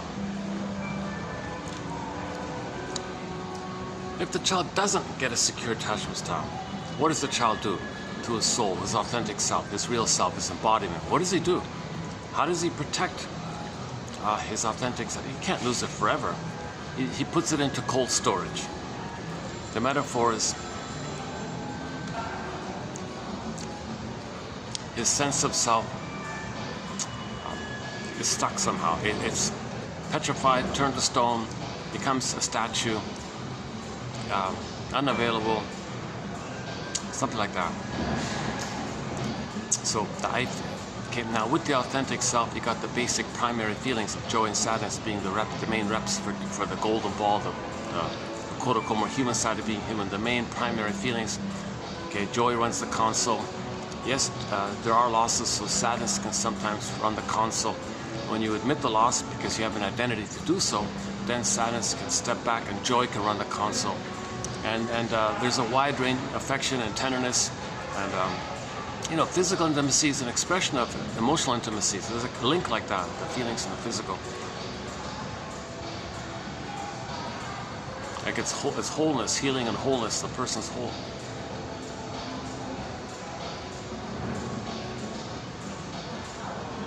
You're not objectifying somebody and feeling safe that way. And then you're disappointed. So the Disney film Inside Out shows us the two groups of main feelings. The primary basic feelings of joy and sadness, but when the needs are met. Now when the needs are not met, joy and sadness got zooped away, then you went back to the first brain, the survival brain, and fear and anger. So that's more like sensations, visceral sensations, fear and anger. Think back to that first Disney film. You don't want the person to live their life with anger, fear, and disgust at the console, and joy and sadness bottled up. That's a miserable life, obviously. Unlived life, survival anxiety all the time, either or thinking, my greedy or greed, and you're stuck with this kind of negative kind of life. So it's sarcastic life, cynical life, because joy is not there, because your identity is not there. You don't more losses, you become a curmudgeon late in life, bitter curmudgeon due to the snowballing and kindling effect discussed yesterday. Okay, so in the Disney film, joy and sadness came back, all is good.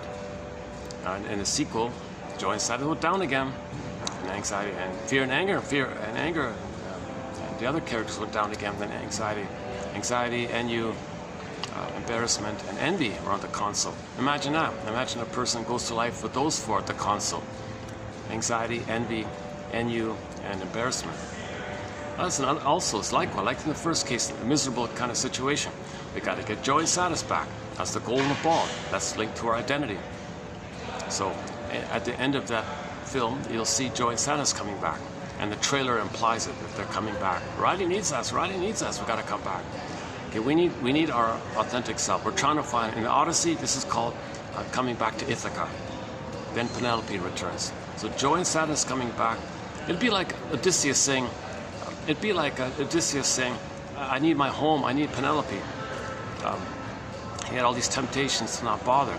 It's kind of difficult journey to get back your soul, obviously. When your soul is frozen and put into cold storage, how do you get it back? How do you wake up the sleeping beauty? Another version of Sleeping Beauty, Snow White is sleeping in a coma in a box, in a glass box.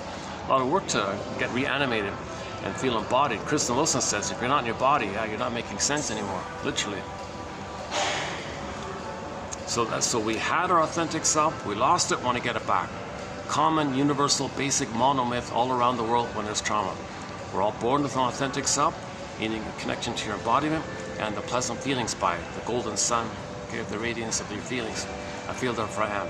So the embodiment part can be represented by Miss Core getting pulled down, a character like Echo or Faithful John turning to stone, okay, petrified, okay, wooden, morphed into some previous, more primitive state or earlier state. And the feeling part of it all can be the gold, the ball goes down the well. Or joy and sadness getting zooped away. I feel therefore I am. So those two parts are the two main elements of the authentic self. Your sense of embodiment and the natural pleasant feelings by it. Okay, so in the Disney, so in the sequel, joy and sadness are going to come back, because you don't want a person to live their life with constant anxiety, envy, and what's the other one? Embarrassment, right?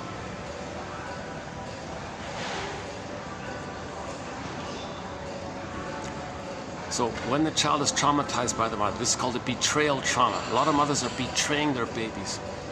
The greatest hurt of all, mother are failing their babies. Now in the healing journey, you've got to understand why she failed it. Like understand why. So today's topic about, so we'll get to it, the reconciliation. So our topic here is about reconciliation. Oh yeah, before I forget, the end of part one, maybe I can summarize the end of part one yesterday with this.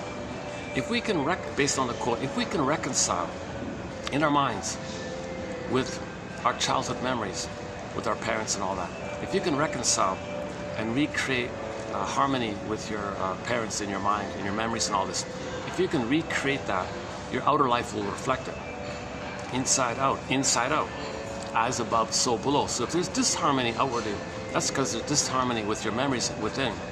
If you forgive your parents in your mind and all this, have reconciliation with your parents, understand what happened, why they did what they did, recognize the truth of the trauma, understand their personality, their birth order, how they're crying for love, how they're repeating what happened to them, how they're showing up their mother, how they need to use their own child as a proxy to show what happened to them. Get their story, understand them, see the humanism. We concluded the last video with the mission. The mission in the last video was your mission. Well, the mission was for people to, anybody who might have seen it, the mission was that they were to go to YouTube and type in Bruce Springsteen, Independence Day, Toronto, and listen to the intro he gives. And now the coffee's kicking in. Oh, finally, yeah. That's funny about the coffee, yeah. This time the coffee didn't really, only now I'm starting to feel the coffee.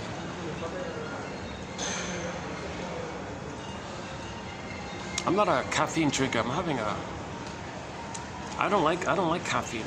I much prefer the dandelion roots coffee substitute. The Inca one, I don't care about the Inca one, but the dandelion root one is good. I like that one.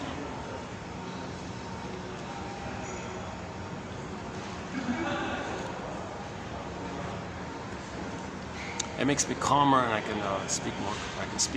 It makes me calmer and more energized. I can do a 10-hour video on dandelion root substitute coffee, that one there. Or good guava juice, like fresh pressed guava juice, if I can get that. That's hard to find.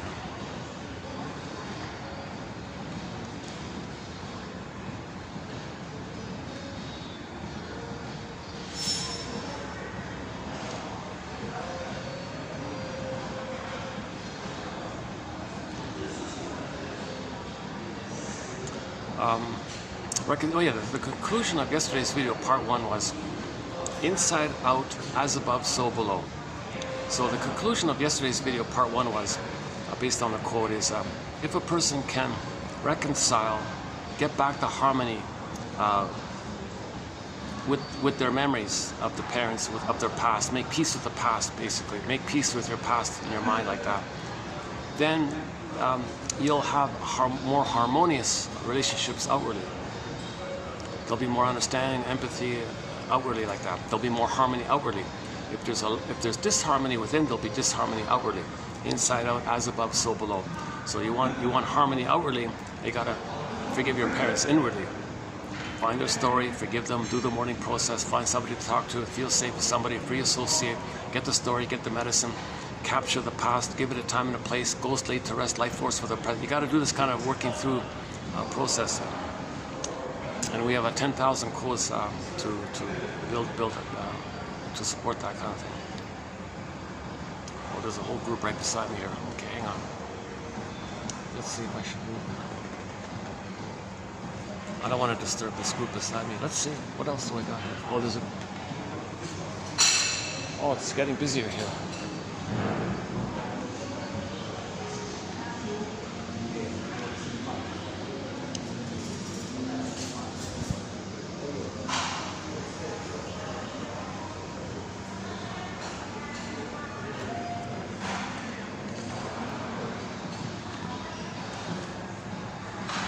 It seems there's enough distance. Should be okay.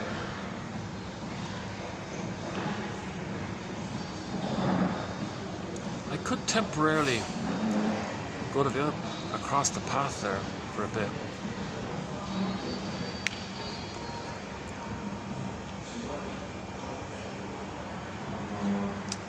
Yeah, let's do that.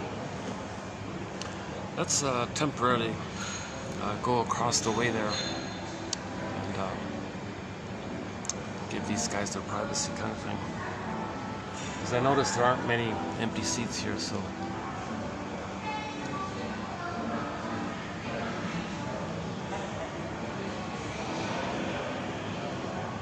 Or, let's see.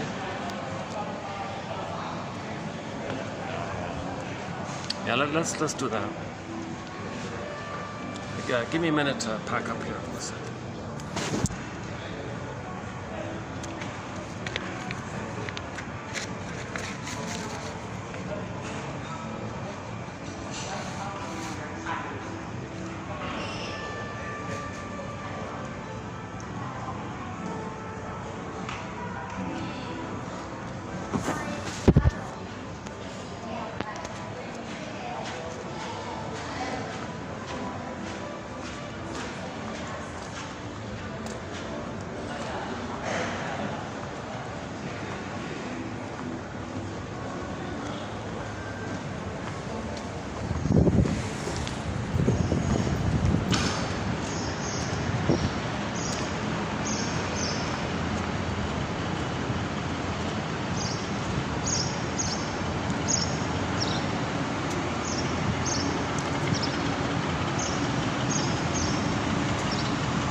Busy in here, huh?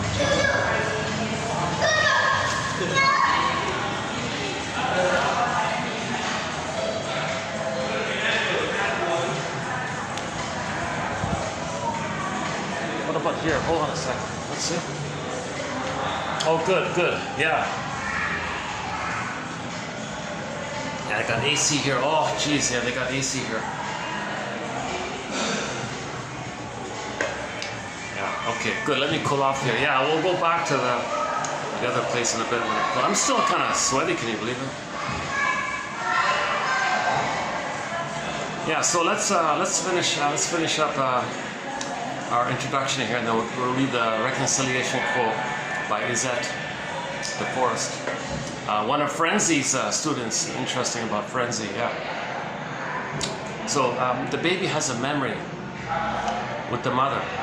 The memory is, she cried for love, mother said no. That's grooved into the survival brain. There's immense fear by this, and that memory is grooved in, stenciled in, etched in, burned in, whatever you want to call it. There's even, they even name the chemicals that kind of seal it in. So in that memory system, the first memory system called the survival brain, okay, or you can nickname it the reptile brain, the crocodile brain, the salamander brain, the lizard brain, the gecko, whatever.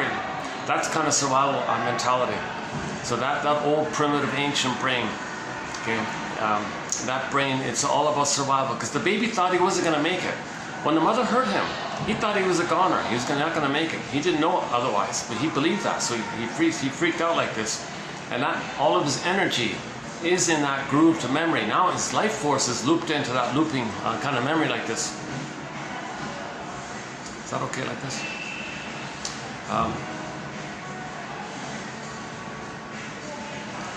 Okay, let's try this. Yeah, okay, let's, so the child's life force is invested in this memory loop. Okay. Now this memory loop, okay, let's call it a cry for love. Baby cried for love, mother said no. But he has the needs. But mother said no, but he still has the needs. But mother said no, but he still has the needs. See, there's a conflict here. Still has the needs for a secure attachment, but he never got it. The answer was no, but he still has the needs. This is a huge inner conflict. Okay, we'll call this inner conflict the cry for love. Okay, everything's love or a cry for love. Imagine this cry for love. Okay, this memory, baby needing love, mother said no, baby. Okay, imagine this looped around in that survival brain. That survival brain is timeless, no time. Okay, the mentation is called primary process mentation, Alice in Wonderland mentation. Okay, up is down, left is right. There's no logic like this. Okay, and so that's how so things are formulated, things are understood. It's just this whole chaotic kind of thing in the brain like that. It's called primary process mentation, primary process thinking, beta elements, whatever you want to call it. During that survival brain, the interaction, that memory, that memorial memory interaction of the two, baby passive, helpless, vulnerable, needy, passive baby. Mother is the powerful, grand giantess who's supposed to give, but she said no. Okay, so whoa. Okay, but the need is still there. But the pain is, what do you do? I don't want nobody wants the pain, but the need is still there. Huge inner conflict, the wish and the fear, the wish and the fear. Okay, imagine this conflict. Okay, it's in a state of timelessness. It's spinning around timelessness, meaning all time it's still that time, meaning your life force is in that time. Imagine that. Now this is in the unconscious. So the metaphor is the iceberg. Most of the iceberg is driven by the ice under the water. So that's like unconscious motivation like this. So that's an approximate metaphor of what we're talking about here. There's a lot of energy in here. The person's going to be driven by this thing. It's called unconscious motivation. That's Mr. Freud's humanity's third narcissistic injury, that there is such a thing as some unknownness within us that's making us do stuff that we don't know what we're doing. It's called unconscious motivation. So that means the life force is driven with an old memory, unfinished business with the mother, struggle with the mother. Okay, come on mother, change your ways. I need love so I can be myself. You said no. No time. No time. All time is that time. So he still has the wish, but the mother did say no, but there's no time. He still has the wish, but mother did say no. He doesn't want the pain, but he still has the wish. Yikes. This conflict, let's just call it the cry for love. Imagine it as a metaphor grooved on a 45 disc record, one of those 45 musical disc records. Okay. And so neurosis is the petrification of inner conflict that's repressed. Let's call this neurosis the cry for love. Okay. The needs that weren't met, the wish and the fear. He can't be himself until he gets mother's love. But the problem is, it makes him neurotic because post age 3, he's not there in the nursery with the mother. So it doesn't make sense because he isn't in that time. But the emotions doesn't know time. That groove, that memory, that unconscious motivation doesn't know time because all time is that time. But there is time. We do leave the nursery. But that unconscious brain, that survival brain, that crocodile, try telling that to the crocodile brain, doesn't get that. You can't reason with a crocodile kind of. That brain doesn't think reasonably. In Alice in Wonderland, the cat said, yeah, things are mad there. Don't try to reason with the crocodile kind of thing. So all time is that time. But post age 3, you're not in the nursery. But try telling that to the crocodile, basically, right? Okay, so imagine this, a metaphor for this as the memory being grooved in on a 45 vinyl music disc record. Okay, everything's a love or a cry for love. Let's call it the cry for love. It makes the person neurotic because they're not enjoying the present, not loving life in the present. They're distorting the present, thinking it's still the past, trying to get that love that was needed. So it makes the person neurotic because they're not being reasonable in the present, because they're still fighting with the mother in the past, using the present as if melodrama of the past, so they can still fight with the mother, and not caring that the present isn't the past. And their emotionality with the mother is constant with everybody. Every new set, every new scenery, every new staging, every new place. Okay, same script, different cast. Play that Whitney Houston. She was a co-singer of a song called Same Traumatic Script, or Same Script, Different Cast. Same traumatic script, different cast. So that makes the person neurotic. Okay, so Burglar's one of our mentors, Edmund Burglar, an excellent shrink. 24 books, 300 articles, excellent shrink. Edmund Burglar, he has a line that says, every neurotic is a music enthusiast, but he only has this one record. This one pitiful old record from childhood. That's all he has. He would love to love music. He would love to listen to new songs and enjoy the present and see the birds. He would love to enjoy pleasure and be creative and spontaneous, be an elder and new, feel love in a different way and delight, spontaneity. He would love to have a lot of songs in his life, but he only has that one song. But the problem is he only has one record. He carries this record with him everywhere he goes. Every time he sees a turntable, a Victrola, a phonograph player, a turntable, record player, he runs to it with a compulsion, Burglar says, with never-ending fiery ardor, like this passionate life force push. Because remember, the push means the baby, all of the baby's energy and push is to find the mother. Come on, mother, I need your love. That's all he's looking for. He's not looking for anything else. When he comes out of the uterus, all of his energy is, where's the nipple, basically. Okay, where's mother, basically. So that's like the push. So in this situation, push. He's going to, okay? Every neurotic is a music enthusiast. He's still in the past, repeating the past, repeating the past. Every neurotic is a music, oh, that caffeine is really kicking in. Every neurotic is a music enthusiast, but he only has one record. He carries this record with him everywhere he goes. Every time he sees a turntable with never-ending fiery ardor, he runs to the turntable, looks for the plug to plug it in, puts his 45 on the turntable, puts the power switch on. Now it's spinning. He picks up the needle, moves it over to the beginning part, and sets it down gently. Now you can hear the crackles and the scratches, and he's going to play that old tone. He's going to play that old cry for love. In the present, he's going to play that old song. The metaphor is in the present, he's going to recreate that whole dynamic that's printed on the groove. Now what's printed on the record? The printed on the record is that memory. Cry for love, mother said no. Cry for love, mother said no. He's going to restage that like a melodrama in the present. What's on the record? Now what's on the record? He was a baby, cry for love, mother said no. New situation. He can reenact and restage that scene in two ways. If the person was traumatized prior to 18 months, he does the more disturbed, perverse, psychotic way.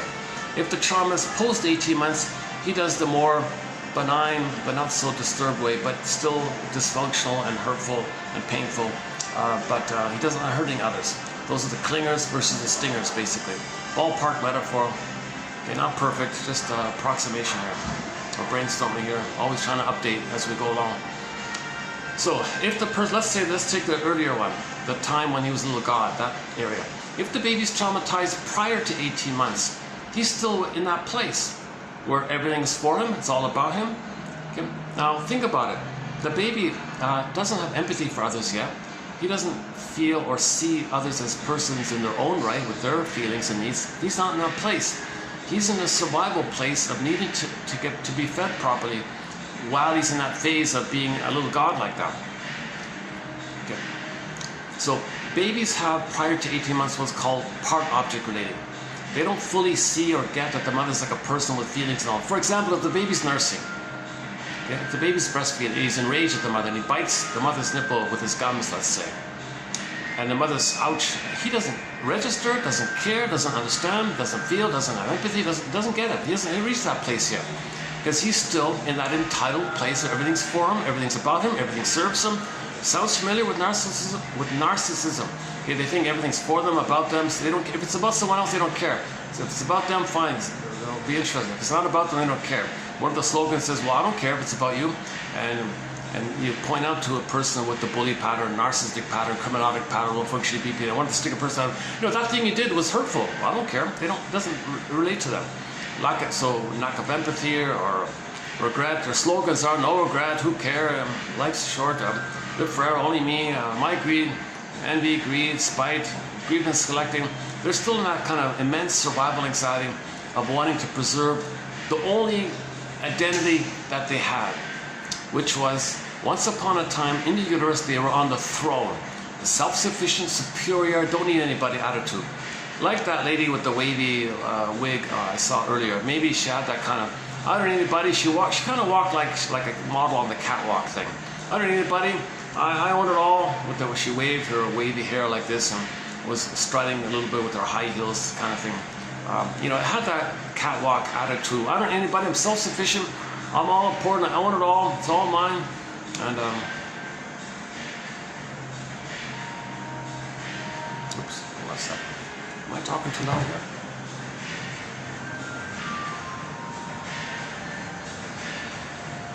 It's okay, yeah?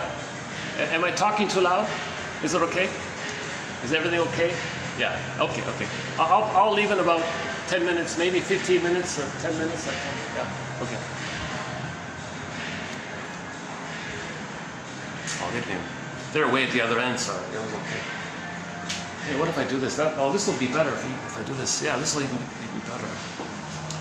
Oh, these chairs are doable. Okay. Oh, finally, get some backrest here.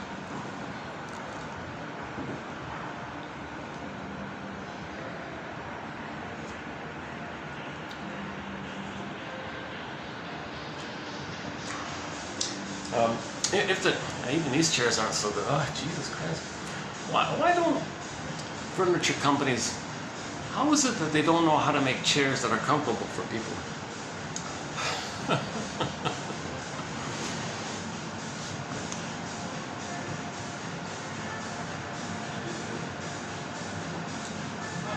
Maybe it's a work thing. Well, we don't want people to be comfortable, we want people to work.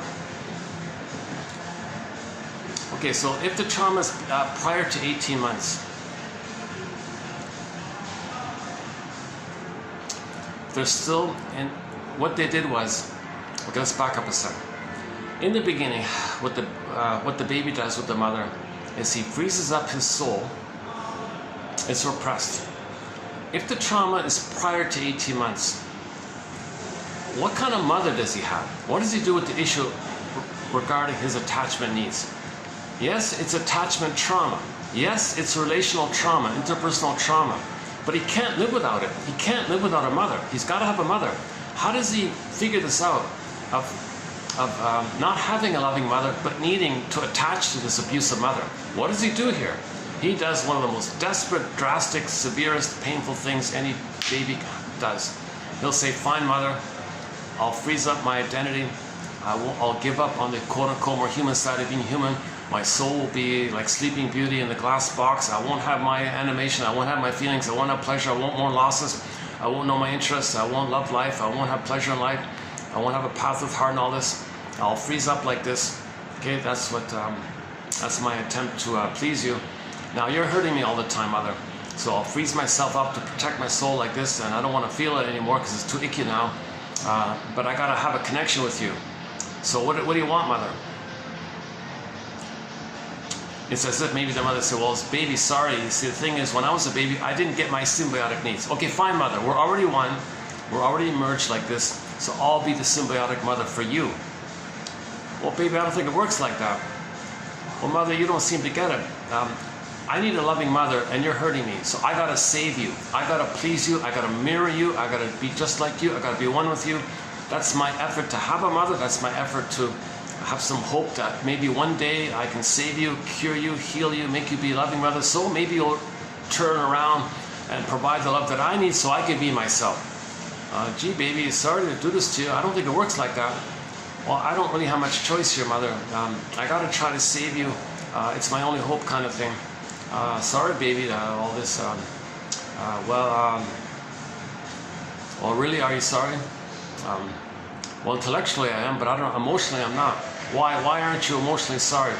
Well, because I didn't get my needs met, and I only see my past. I can't see your needs. I gotta replay my past. And I gotta use you to proxy me, and I'm gonna be the shaming mother. I'm gonna shame you because you're me. I'm the shaming mother, and then I'm gonna morph, see you as my mother, and now fight with my mother. And I gotta see you as my mother. I'm angry with my mother. Yikes, mother! This is a lot of stuff going on here. You're really damaged like that. Well, I can't help it. So your reasoning. Whatever. I'm all of my energies like the iceberg. It's in that past trauma with my mother. You mean my grandmother abused you? That's right. Yikes. And So we got a lot of healing work to do here. We need a lot of understanding. We need 1001 Windmills of the Mind. We need the comic psychoanalysis. We need Masterson, Bergler, Karen Horney, William Fairbairn, calling Bowlby, calling Rinsley, Slaney, Aletha Horner, Dorothea MacArthur, Guntrup, calling all the shrinks, calling all the soul doctors, Pete Docter, okay,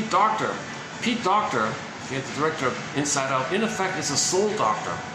I was just thinking, having a name like Doctor, maybe growing up with a name like Doctor, maybe there's a message in his mind, Doctor, I gotta save people. So how does he save people? Well, I'll be a soul doctor. So Pete Docter created the Disney film. He said explicitly to teach people emotional literacy, to give people basic emotional EQ 101 literacy, basic emotional literacy with the film Inside Out. So he's being a soul doctor. Pete Docter is being a soul doctor, calling Pete Docter, calling the soul doctors.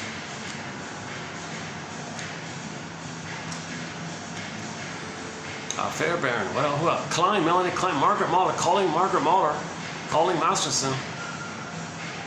How do we heal this stuff? Calling Janoff, he was a help too. Arthur Janoff, 2745 to 70, excellent 26 videos, 300 top quotes from him, very helpful quotes.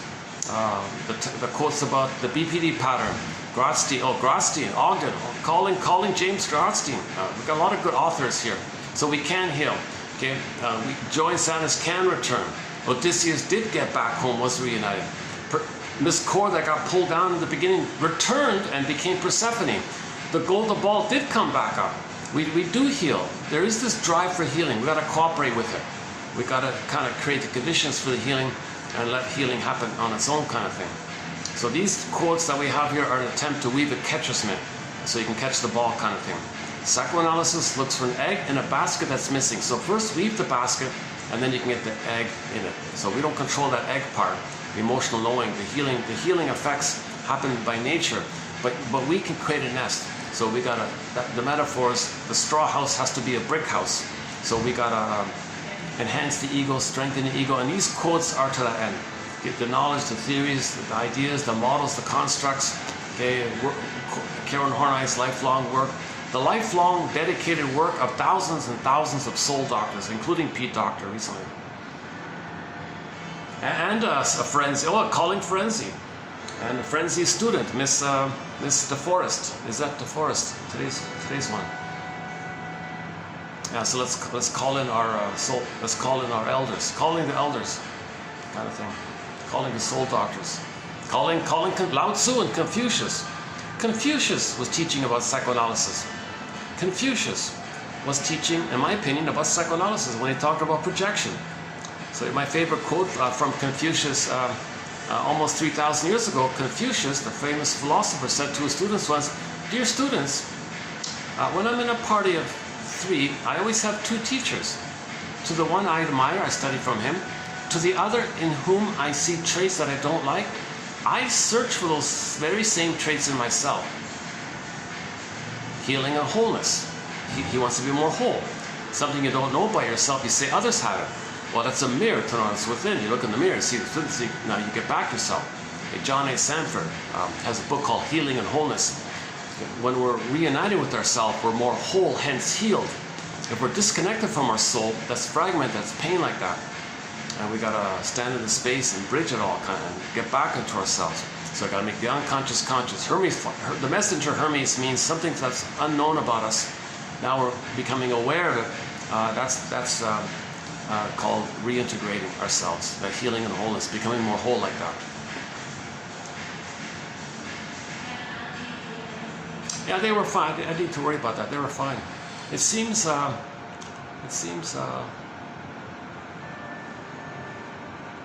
Well, I won't spend too much time, but I got the AC here. Look at that. Oh, I got the AC here. The AC is much better at this spot here than over there.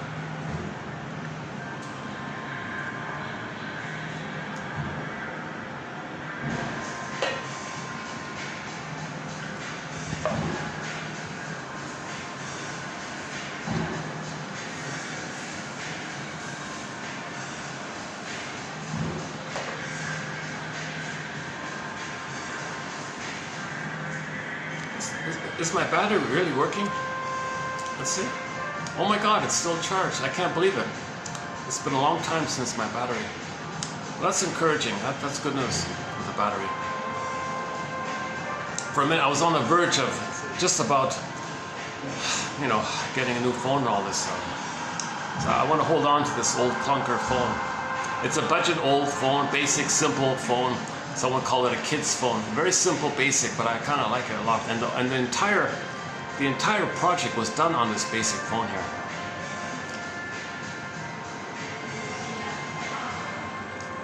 Okay, let's. Is the lighting better here, or let's see, or is it better here? Let's see.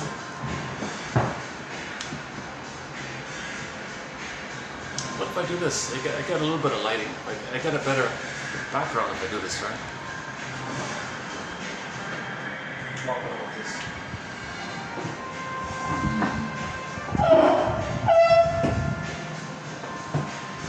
Is that a little better? Yeah, that's a little better. Okay.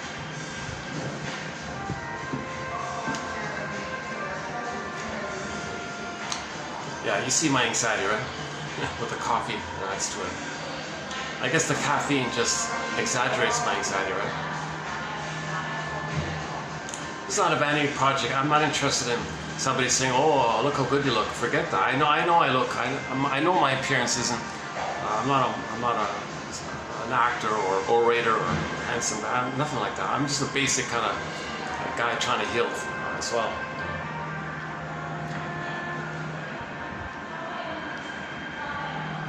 One shrink said, "Yeah, we're homotraumicus. We're all pretty much traumatized version of ourselves to one degree or another." So he said, he suggested that the humanities should be more interested in studying this issue of trauma. Trauma studies, traumatology, trauma studies, traumatologist. Trauma studies needs to be expanded, kind of thing, because we're homotraumicus. Understand trauma, we understand ourselves. Understand ourselves, we reconcile within, then we have peace outwardly. Peace inwardly, outward peace, inside out. We want to come from inside out. If there's peace inside, or outside will be peaceful. If there's all this beta elements, this trauma of the memories going in, it's going to reflect it outwardly. As above, so below, inside out. We want to heal the inside, then the outside is doing.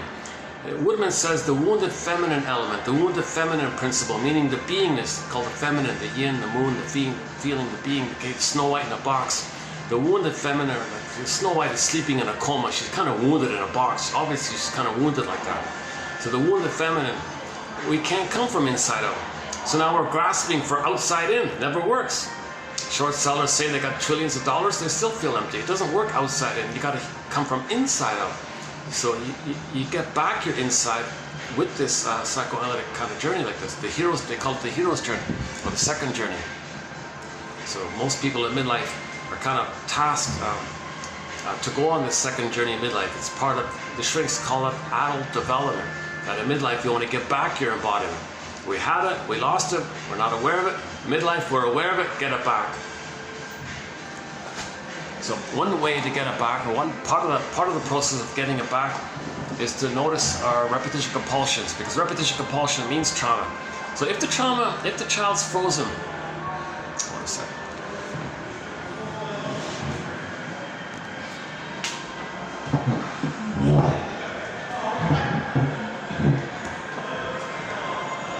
It's better this way. The lighting's a little better this way.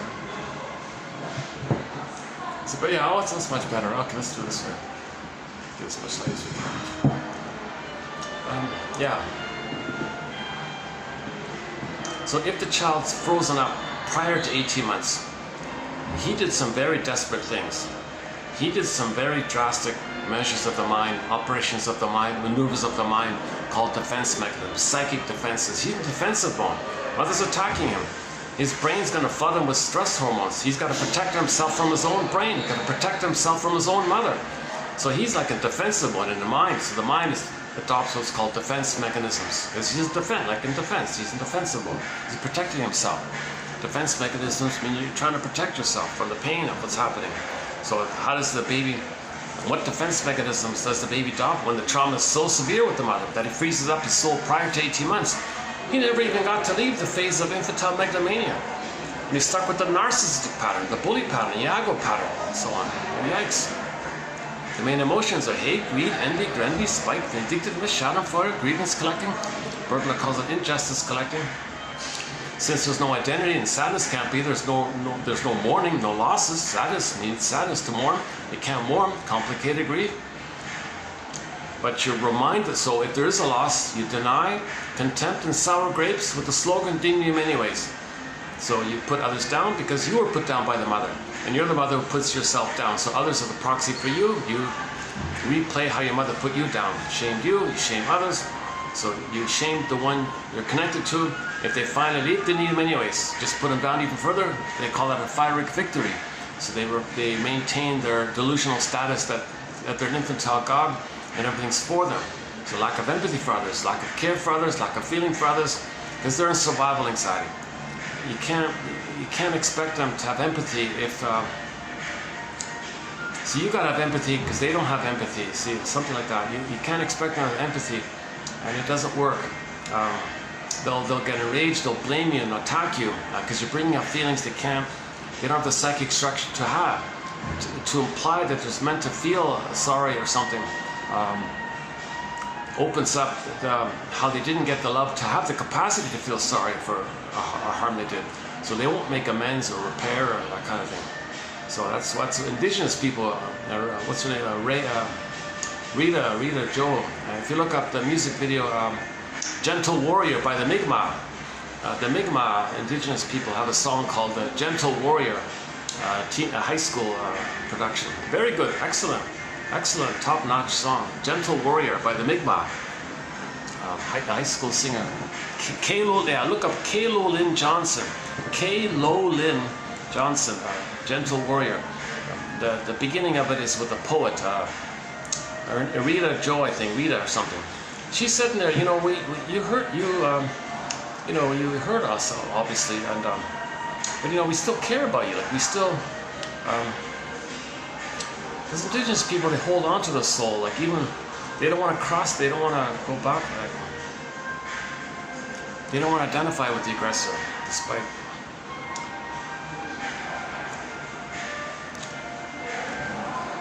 100,000 years of spiritual containment must have kind of influenced them. So they still have that kind of human side of being human area. And they're aware that some are more traumatized and they lose that quote-unquote more human side of being human area. And all they have is the inability to feel for others. And they got to repeat what happened to them. So if mother took away their soul, they take they take other people's land to represent how mother took away their soul land. They're repeating it. Okay, let's not go there. 27 for more on that topic called the 48 symptoms of homotraumicus. Go to 2725 part 3 of 3. It's a 7.5 hour video. There's sort of a brief abbreviated version of it, like a teaser of it in 2805 part 6 of 6, but the more complete version of the list is 2725 part 3 of 3, that one there. It's called the 48 symptoms of homotraumicus.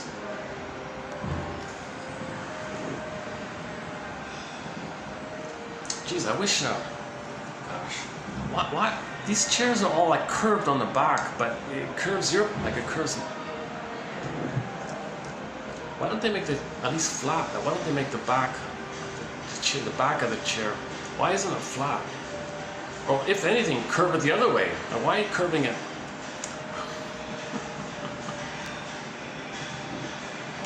Oh, sorry. Okay. Yeah, I'm having a little back pain today for some reason, and maybe that's what's making me a little bit annoyed.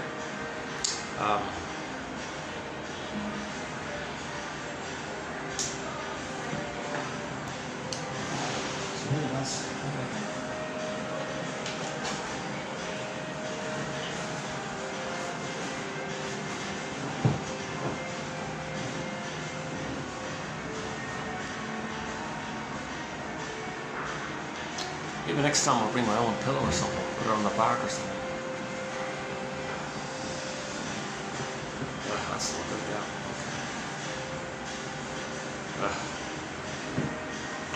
Okay, let's carry on.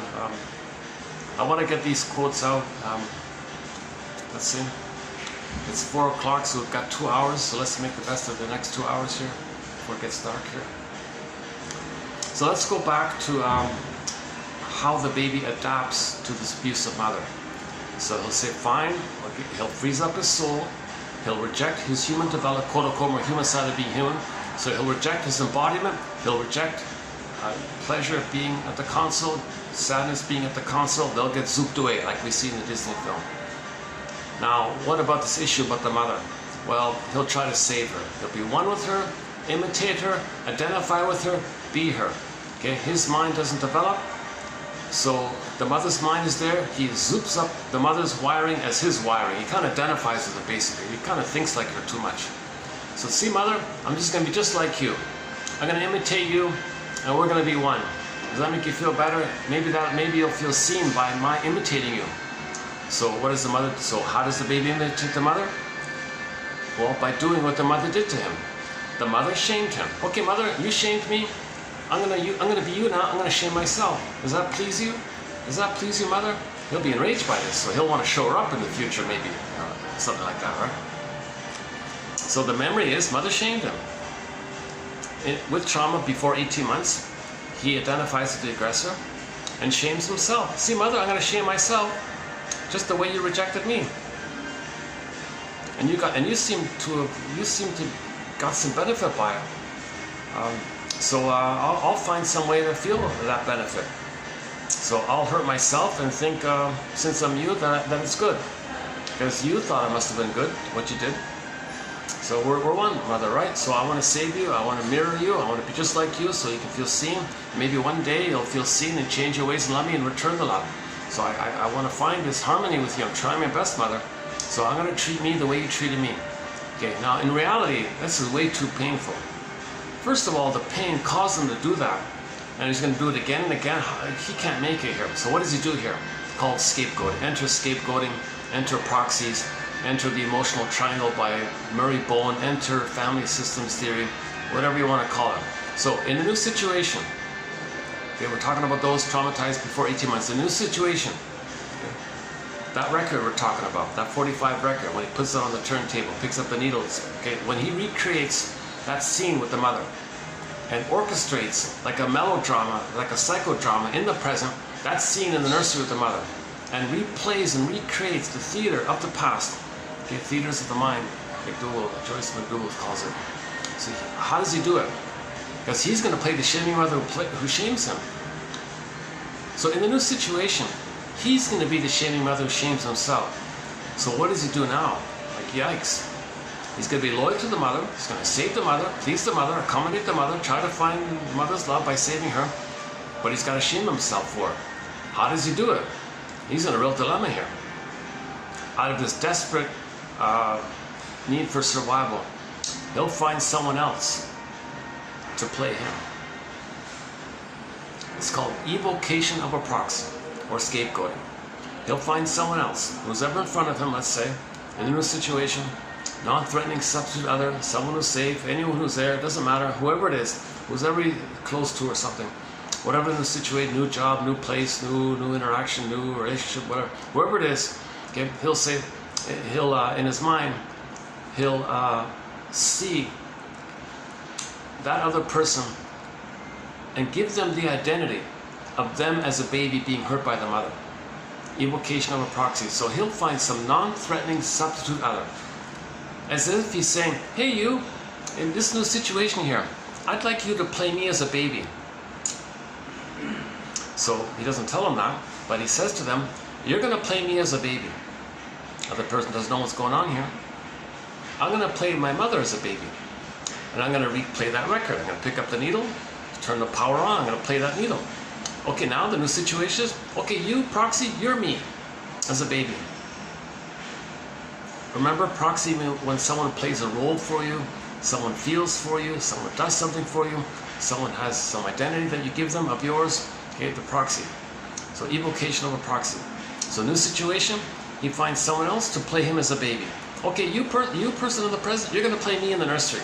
You're going to be the vulnerable one who needs love, who cries for love. Because in the record, he cried for love, mother said no. New situation. Okay, you proxy, you're going to play me crying for love. I'm not going to cry for love. I'm the mother who says no to me. Remember, I'm the mother who says no to me. So I don't want to feel that pain. So I am going to hurt myself again, the way my mother hurt me, because I got to please her. See, mother, I'm pleasing you. I'm hurting me just the way you hurt me. Does that please you? Does that work? Okay, so he's trying to please his mother, at the same time protect himself. So proxy, I need you to play me. I want to see you as being me crying for love. So you cry. I'm going to imagine that you're crying for love, that you need love, that you need a safety, you need something. Now I'm the mother who says no. I'm the mother who says no to me. But you proxy, you play me. So the behavior is he'll shame the proxy because the mother shamed him. So he's doing both. He's replaying the record of mother shaming him. But when he finds the proxy to play him and shames the proxy, it distracts him from the pain of being the reliving of mother hurting him. So he is still hurting himself and hurting the proxy, but he hurts the proxy to distract him.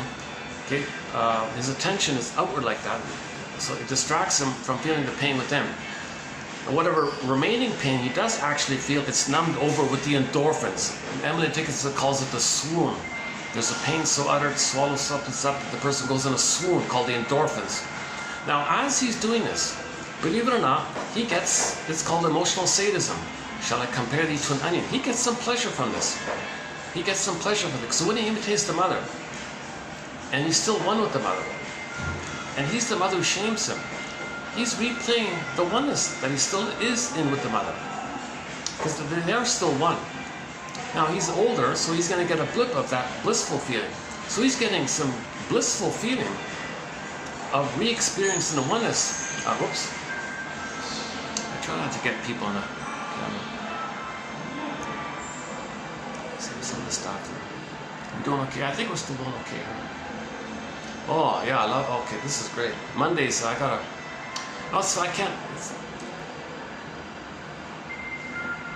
Some Mondays are actually busier than Sundays. It's kind of weird like that.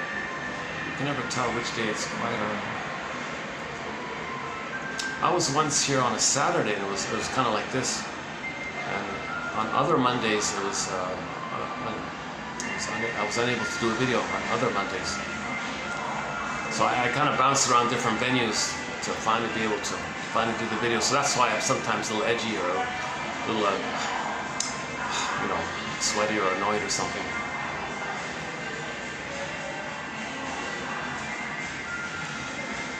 Yeah, a common thing, I set up, I buy the drink, I start the video. Oh, you gotta be kidding me, a group comes in right beside me. Oh, seriously? Like today, you know. Oh, this is a relief, yeah. Let's enjoy this next hour here. No, I don't want to push my luck because the staff is right behind me there. I don't want to press my luck with that.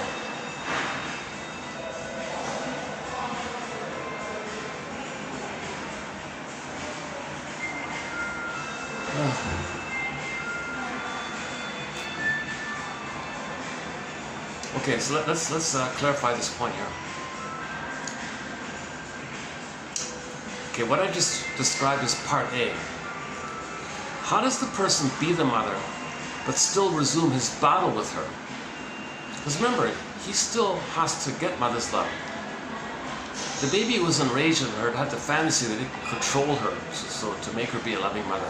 So there's two things are going on like that. He's trying to save her by imitating her, but he's still angry at her. He wants to change her. So first, the proxy plays him, crying for love. He says no to them. Through his negative behavior, through his negative, cynical humor, dark humor, shame, put down humor, sardonic humor. Okay, this bitter banter, this witty, kind of little verbal shards, this little subtle digs, or whatever you want to call it. He's going to have this. He's got to find some way to disparage, belittle the other person, because that other person is standing in for them. They need the compulsion. They need to shame others because the compulsion is they are the mother who shamed them, and they got to have a mother. So to have a mother, they got to shame themselves They find a proxy to play them and shame them to distract them of them doing that to themselves. So both are taking place. Okay, now that's part A. Part A. The proxy played him as a baby. Now remember, in Alice in Wonderland, things can flip and flop and morph and twist and up is down, left is right. So after he shames himself, the proxy playing him as a baby, and he shames the baby, himself. Okay? Hocus pocus, auto-hypnosis, double focus, Alice in Wonderland, up is down, left is right, all this stuff. He poof, morphs the image of the proxy playing him as a baby. Suddenly, poof, that proxy person is now the mother who hurt him back in the nursery. Now he can play himself and try to control the proxy, thinking the proxy is his mother who hurt him. Now he wants to emotionally control the one he just hurt. So first he hurt someone who played him. Now he thinks that other person is the mother, and now wants to control the mother.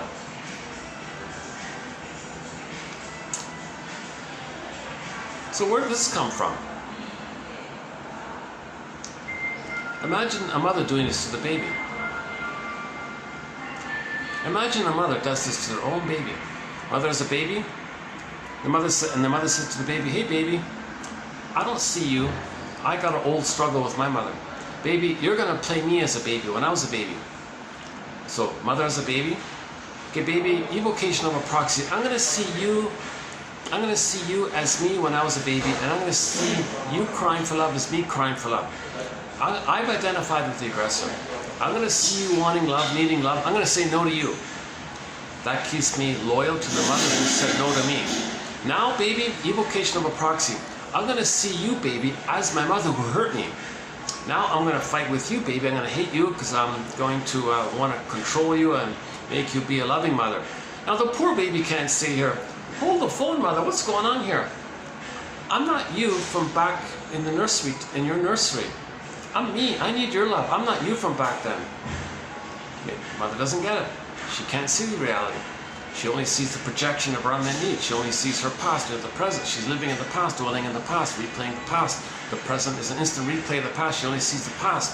The baby's saying, "No, mother, hold the phone here. This isn't your nursery time. This is the present time. Could you please look at the calendar? What year is it? Mother, come on, look at the calendar. What year is it?" She can't do it. Cognitively, she can cynically say, "Oh, well, so what? What's your point?" She can't do it. Okay, so now she shames her own baby. "Mother, ouch, I'm not you back then. And you're playing the mother who hurt you, and you're restaging the thing by getting me to play you as a baby, and you're going to play my grandmother who hurt you? Oh, come on, mother, it's not fair here. This is too painful like this. Sorry, baby." Then hocus pocus, auto-hypnosis. The mother sees the baby as her mother who hurt her. "Whoa, mother, hold the phone here. Double hold the phone here. Now you think I'm your mother who hurt you, and now you want to fight with your mother thinking I'm your mother? Mother, are you psychotic? Are you psychotic? Are you schizophrenic? Are you psychotic? Could you please go to the doctor here? I'm not your mother who hurt you. I'm not the grandmother. I'm your baby who needs your love. I'm not you from the nursery, nor am I your mother from the nursery. Come on, mother, here." So the baby, he's dealing with a psychotic mother here. Now, she doesn't appear psychotic. She has a false self that understands, that functions, but emotionally she's operating from that psychotic Alice in Wonderland primary process mentation. So the poor baby can't do all this. So what does the baby do in that situation? His soul freezes up, he identifies with her, and does the same thing to their child. Intergenerational trauma, transmission of intergenerational trauma. How does the baby have a mother and fight with her? Okay, find a proxy to first play their innocence, shame them. Then morph, poof, the innocent proxy who played you as a baby, and poof, morph, now they're the monster who hurt you back in the nursery. Now you're you fighting with your mother. Psychotic stuff here. And if you say this, and if you point out to a mother, you're hurting your child by doing this. You're not wanting to breastfeed your child because you want to tease the guys at the office. You're hurting your child. What you talking about? You're hurting me by saying this. They'll flip it around. They'll blame you. This is called the BPD mind. The BPD mind. A lot of men and women a lot of people have the BPD mind. The BPD amalgam mind is a unique thing that Grotstein talks about. Okay? One way to describe it is, it's when a person has immense survival anxiety. They cannot be vulnerable. They cannot feel an authentic feeling. They cannot make an nice statement. They cannot tell the truth in any way, shape, or form. So they're in immense survival anxiety. They're coming from a place of trying to survive with the frustrating mother who's not feeding properly, who's force feeding, schedule feeding, not doing it right. It's the baby's in survival mode. So they're still like that. So they can't admit a real feeling because the pain they once felt. So they're in survival anxiety. So they do what's called hocus pocus. They do what's called house of mirrors. Now you see me, now you don't. Where are they? Now you see me, now you don't. Are they there? Are they there? They flip. Okay, catch me if you can. Now you see me, now you don't. So they twist, they blame, they flip, they lie, they accuse. They'll act like you said what they said. They confuse people. They'll act like they said what you just said. It's crazy stuff, right? Yeah, crazy, yeah. When in trailer in the Disney films, they played the crazy trade. So we did 12 videos on the BPD pattern. So you got to think of it in those terms. They have survival anxiety. And if you say to the mother, you're hurting a baby by doing it. No, you're hurting me by saying that. They flip it around, they'll turn it around. They're survival anxiety. They can't admit vulnerability. They can't admit feeling. Because to do so would bring up the pain of once upon a time having feelings and needing mother stuff. So they want to be vulnerable again. They've identified with the aggressor who shames vulnerability. So they'll see you as vulnerable and attack your vulnerability. So if you show vulnerability by saying that if they confess that they feel hurt by what you did, you're being vulnerable, they'll attack it. That kind of thing. So it's very so-called difficult. That's why shrinks don't want to deal with the BPD clients with the BPD pattern, narcissistic pattern instinct. Most shrinks avoid their best. Most shrinks dread the idea of accepting a client with the BPD, with the stinger personality pattern. Okay, Iago, bully, lower functioning BPD, narcissistic patterns, etc. They They always say I'm busy, my caseload's busy, I have no time. And if they take one, it's like drains them. They really resist it, kind of thing. That's why Masterson is a bit of a hero. He kind of confronted this area and wrote a bunch of books about it, and as with others.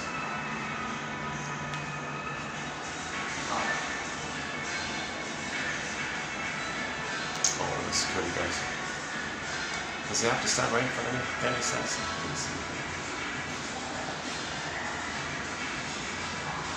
Let's just do this. Maybe I can move it a little bit. I don't want to get the guy in the camera. I don't want to get anybody in the camera. What's that? Okay, that's a little better.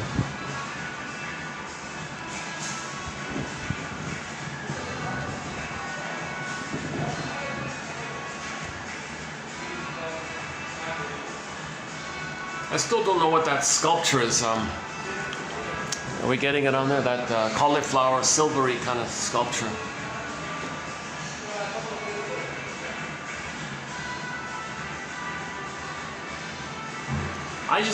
My first association is cauliflower. I don't know why. I just first think of cauliflower.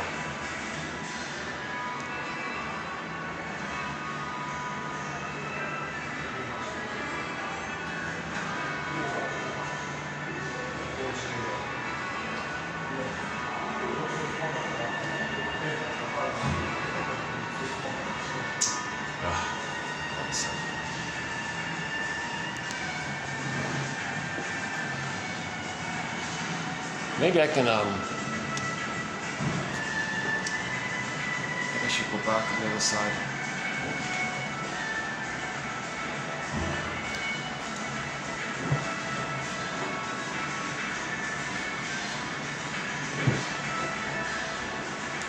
Okay, he's got to stand right in front of me the whole time. Let's move over to this. I've cooled off, so that's great. Hold on a second.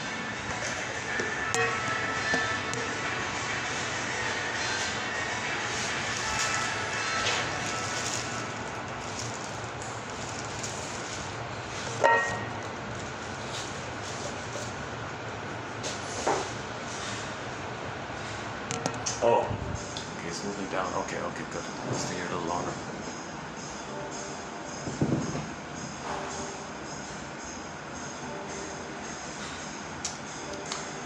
Now, sometimes I can handle a little interruptions. Sometimes I'm a little edgy. Let's do this. What if I do this? What if I just turn it a bit like this? Get them out of my view here.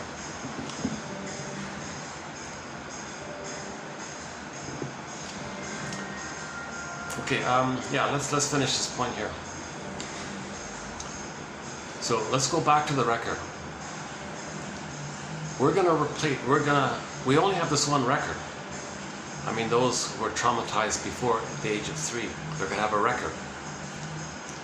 This record is repetition compulsion with the fantasy that we're still in the past, hoping for the proper needed outcome.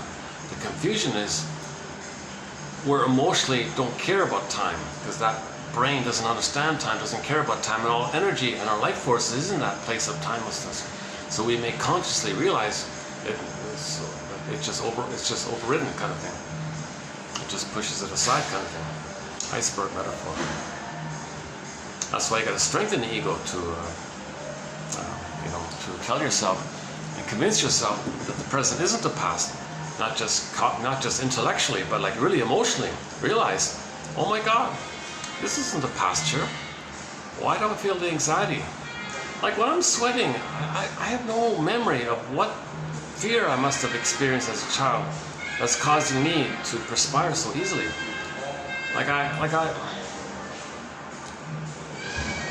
I'll walk for 15 minutes, I'm sweating already, but others who work outdoors all day long, I don't see them sweating.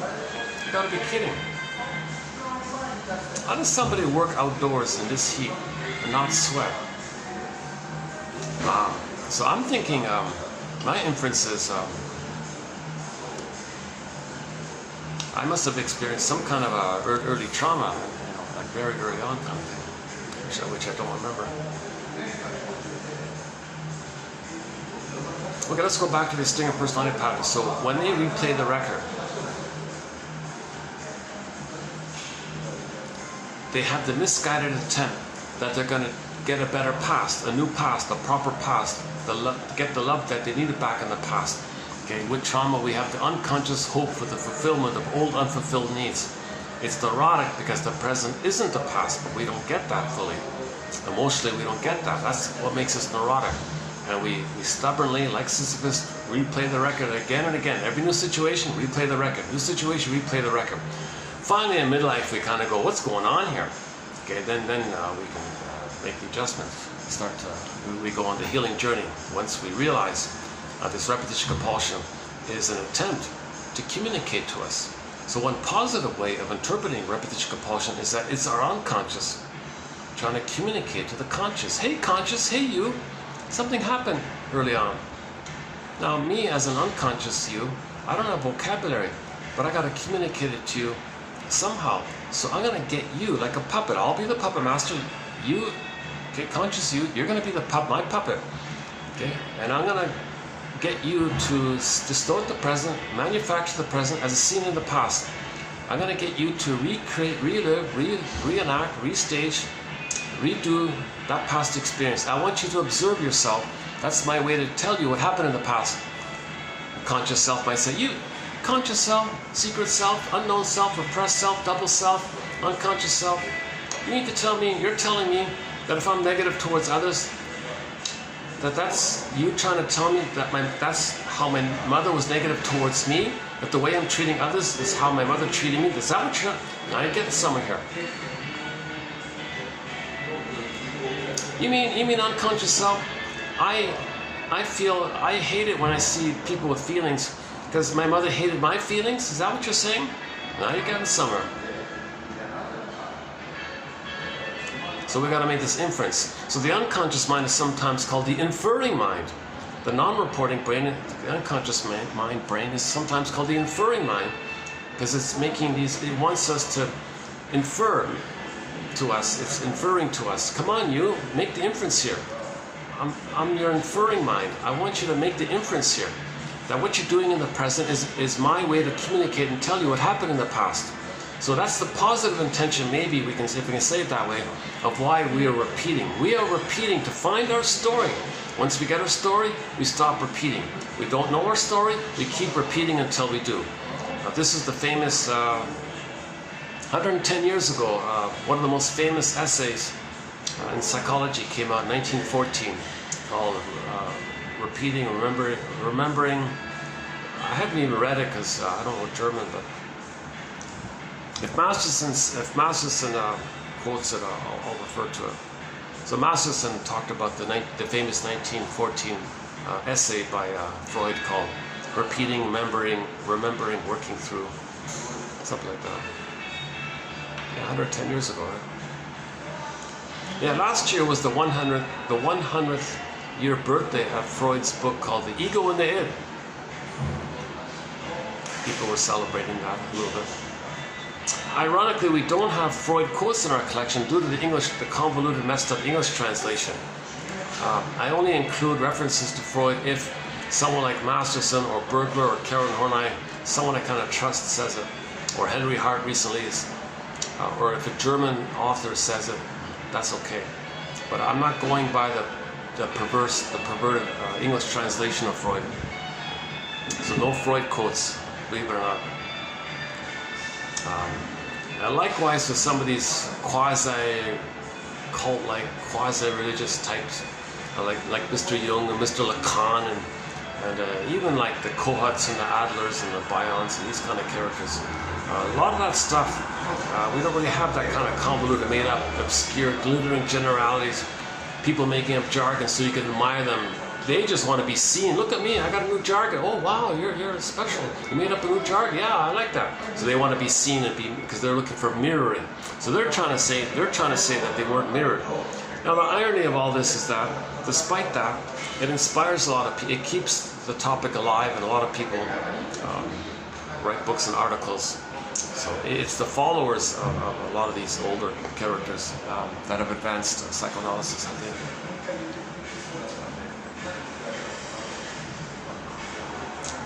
And then the whole theory about the PR and the advertising wanting to, hoard it kind of thing, because it's sort of part of the pillage system. Because if people are not healed, if they don't have feelings, if they don't know what's going on with them, if they don't know what's going on within themselves, then they're not going to know what's going on outwardly. And the short sell is kind of like that.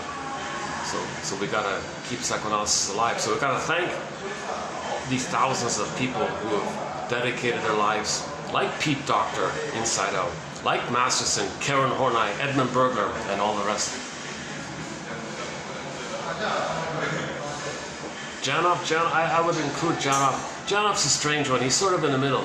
Janoff is sort of halfway between the self-help and the psychoanalysis. He's not a medical doctor, but he's only got a PhD in psychology.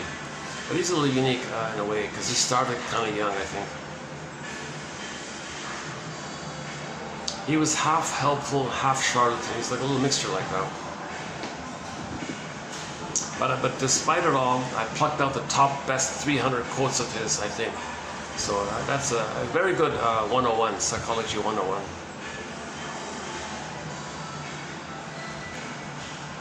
Okay, maybe I'll move over. Yeah, after all. Okay, let's.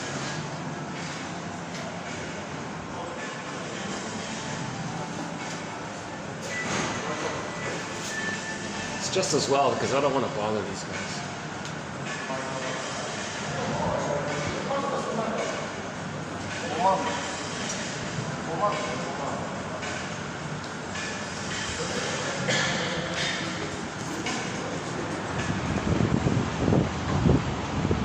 There's the cauliflower.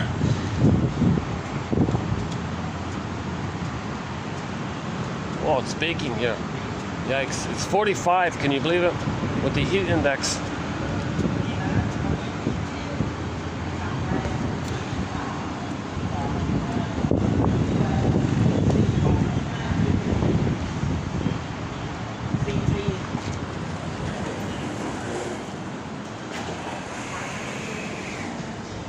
What about now? Oh, it's still pretty busy around here.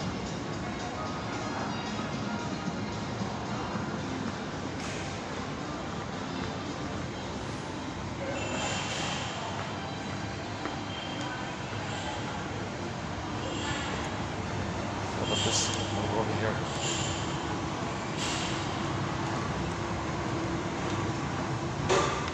Oh, there, that's taken. Oh, jeez.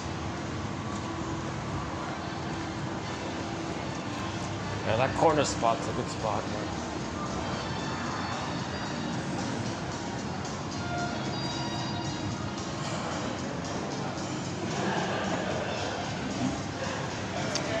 You know, I've never sat here before. Let's try this.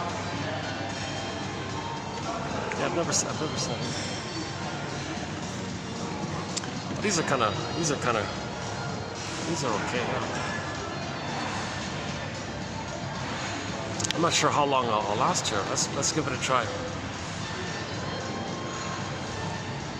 So recap, okay? New situation. They're gonna reenact that interaction. That's unfinished business, that's problematic, that's frozen, that's hurtful, and they want a better outcome. They don't want that outcome. They don't want to live with that outcome. It's called the innate drive for healing. They're searching for the love they didn't get. So they're going to repeat it and recreate it.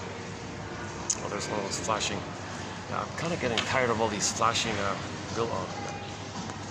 got to be in between the guests and the flashing thing. That's okay. Okay, that's okay. Sometimes when I'm rested and I feel calm and confident, I can kind of brush aside the background noises. Sometimes I'm easily like little conversation near me, I gotta stand up and go somewhere else. So new situation. Well, let me put the coffee. Oh, hold on a second. Let me put the.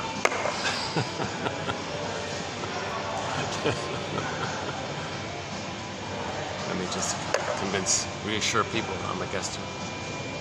Expensive coffee, but it's okay considering the nice environment.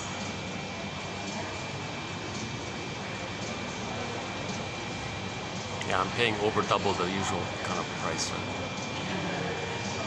Yeah, it's expensive. Yeah, very expensive. Oh, we don't see. Oh, we might. Okay. If someone comes back, I'll turn around. Maybe I'll just turn up. Yeah, let's. Okay. When he gets to the bottom, I'll just do this. Well, let's just do this now. Yeah. Hold on a second. Let's let the guy pass here. Hold on a second.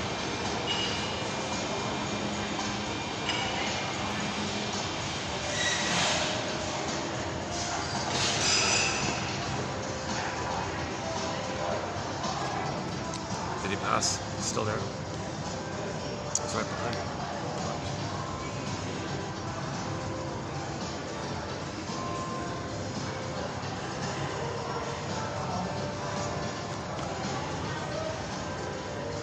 Let's recap here. So new situation. They're gonna restage symbolically so the emotions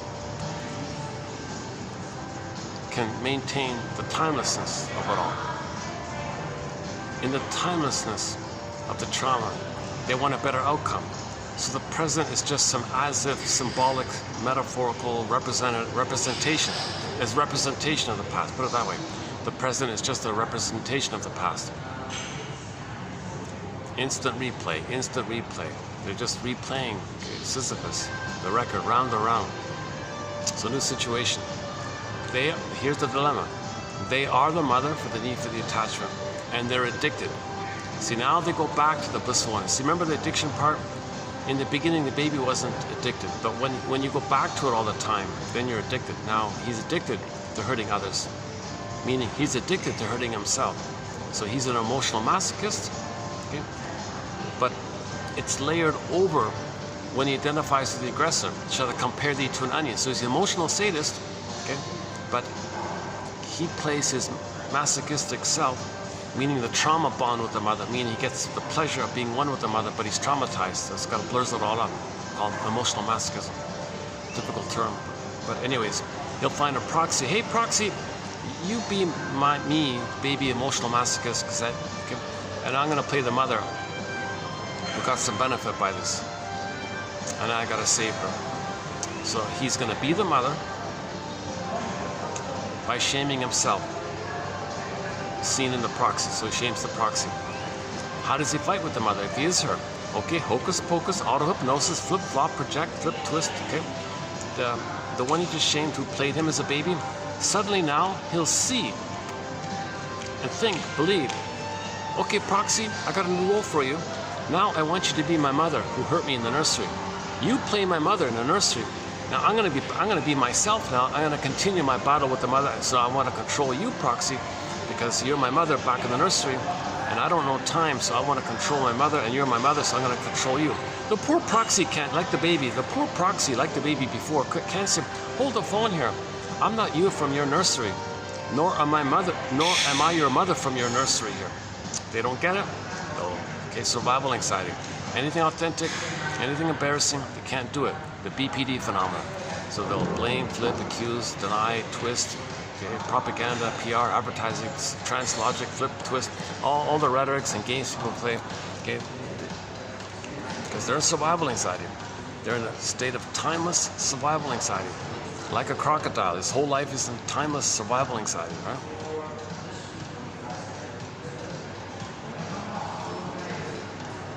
You don't see crocodiles, playing ball with their friends or anything. They don't relax, right? They're always just looking, we're gonna eat and survive, reproduce, eggs, reproduce. It's kind of simple like that.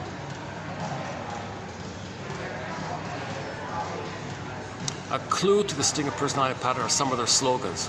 One slogan is, well, my greed or your, when they identify with the aggressor, the baby had oral rage, he was greedy, saw the mother as greedy, so he becomes the greedy mother. He says, well, if I'm not going to be the greedy mother, if I'm not greedy, then my mother's going to eat me, because they make an image of the mother as a hungry wolf. So if they don't act like the hungry wolf, they think their mother, hungry wolf, is going to eat them. So they'll say, it's on YouTube, they actually say it. A very psychotic thing is said on YouTube. The character there said, well, if I'm not greedy, my mother's... He doesn't say it like that. He doesn't say it that. Because he projects his mother onto the world. It says so my greed or your greed. So the person he's talking to is his mother now. So, well, if I'm not greedy, you're going to eat me. He doesn't say it like that. He says, well, my greed or your greed. And he wants to look important by this. Yeah. Maybe you have that too. So he wants to convince you of it. There's something wrong here. There's something wrong. There's something perverse here. It's called perverse thinking. The shrinks call this perverse thinking, perverse logic, perverse stuff. It's sick. It's illness, right? What's your name? Someone said, yeah, don't feed the illness. And the poor interviewer was kind of baffled. He was confused. He didn't know how to reply. The interviewer was like stunned. How does he respond to this? So he's feeding the illness. He didn't call it out. He didn't say it. No, not all babies are traumatized during that early time where they create images of their mother as hungry wolves. Not all babies are traumatized at all. Maybe, a lot of babies are traumatized early on, and they end up with the image of the mother as a hungry wolf, or like the Cyclops in the Odyssey, or the Boar Queen in Whitebeard King Valamon, or the witch in Hansel and Gretel. All these dangerous creatures, entities, whatever form it takes, they're enraged and they want to eat you. That kind of thing. It's not real. It's something that the baby does in the brain to represent, to capture his projected psychological elements of rage and oral greed, and it morphs an image like that. That's primary process mentation. He projects his traits of rage and oral greed onto the mother concept. So he takes the mother concept, whatever it is, blurs it up, infuses into it his traits of oral rage and greed. Okay, the mother's the giantess in the nursery. Let's not get these guys. Camera here. Hold on a second. Why is it standing right behind me? What if I do this? How do I avoid this issue of people standing right behind me?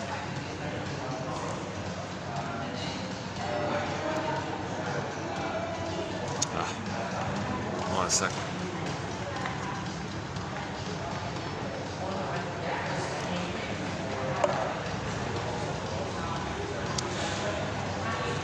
This way? Alright, good. Yeah, this is not a good. They're coming down again. This is not a good spot after all. Unless, let me just do this. What if I just do this?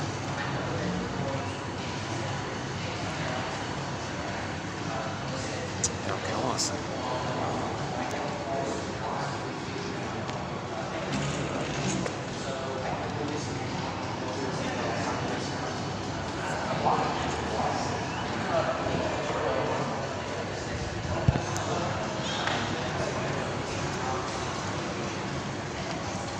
Okay, a little better. Yeah, okay, a little better. Okay, I think. Oh yeah, I can always do it like this, right?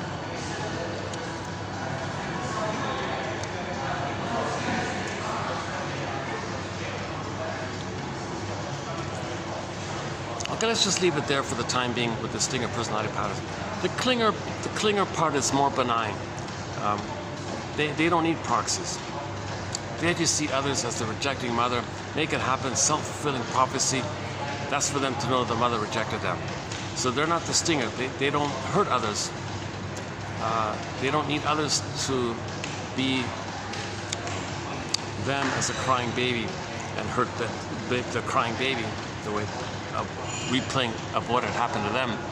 They just replay it directly that they are the crying baby themselves. They accept it that they're the crying baby. So they're more childlike, obviously, and just expect too much from others, be disappointed again and again and again. So they replay it directly. So the clingers play themselves on the record, and others can be the rejecting mother.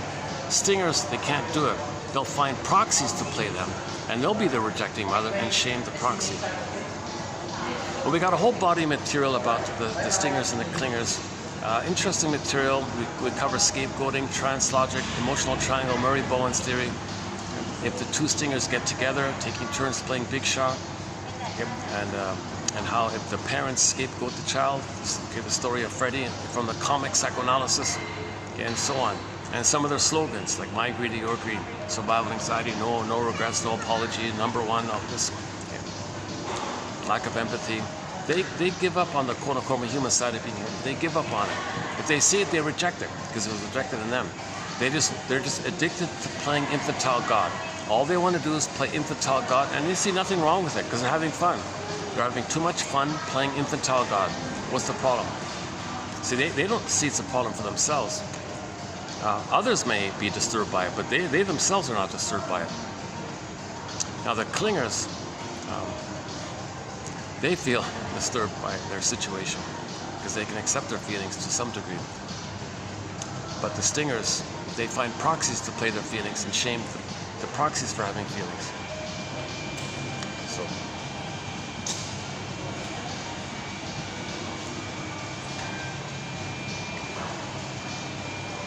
maybe I can, let me turn this a little more here. One second.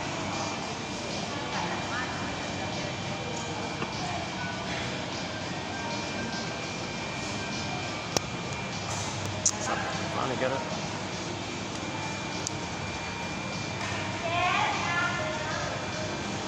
And my first time to sit at this sort of front area. But all those are taken. That corner one's taken.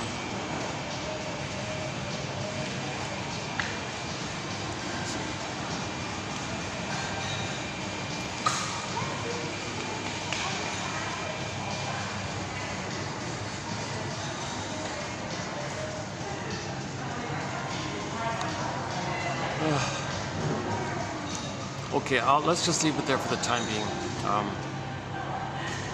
Battery's holding up for 4:45. Okay.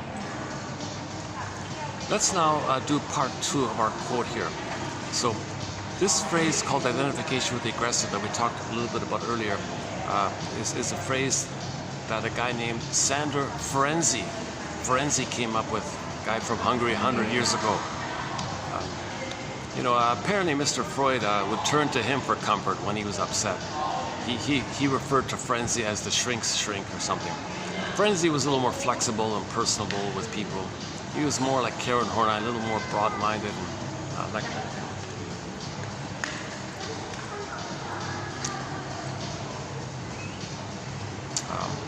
So that famous trip that Mr. Freud took over on the ocean, all this, he begged Ferenczi to please come with me.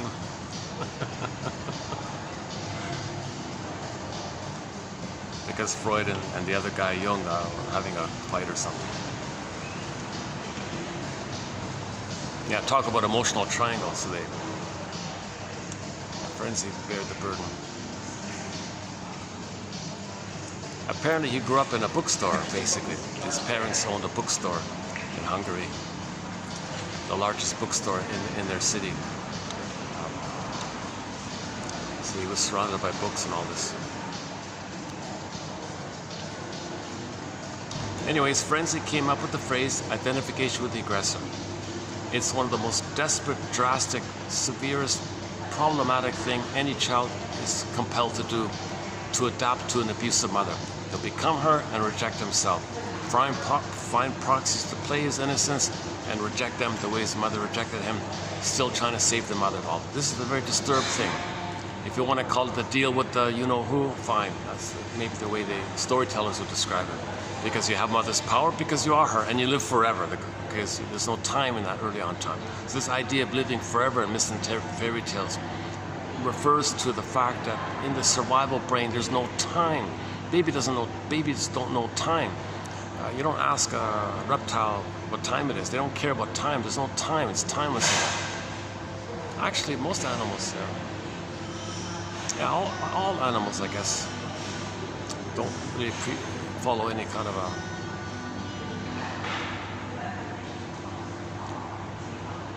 they may have habits and they learn like in terms of habits and things, but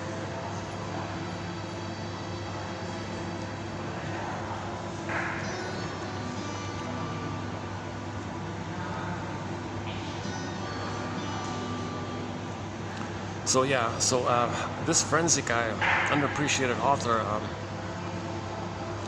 he's a little bit ridiculed because he kind of deviated from, although he maintained friendship with Mr. OCD Freud, I guess. They maintained friendship, so Frenzy was kind of flexible like that. But he kind of veered his own way a little bit.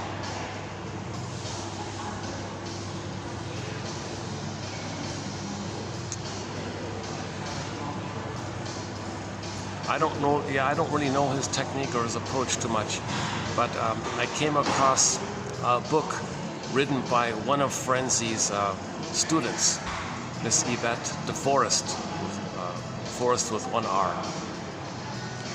And she went to Frenzy as a client, all upset and all this, and he helped her, and she got better by it, and decided that she wanted to study with him. So he accepted her as a student and trained her to be a therapist.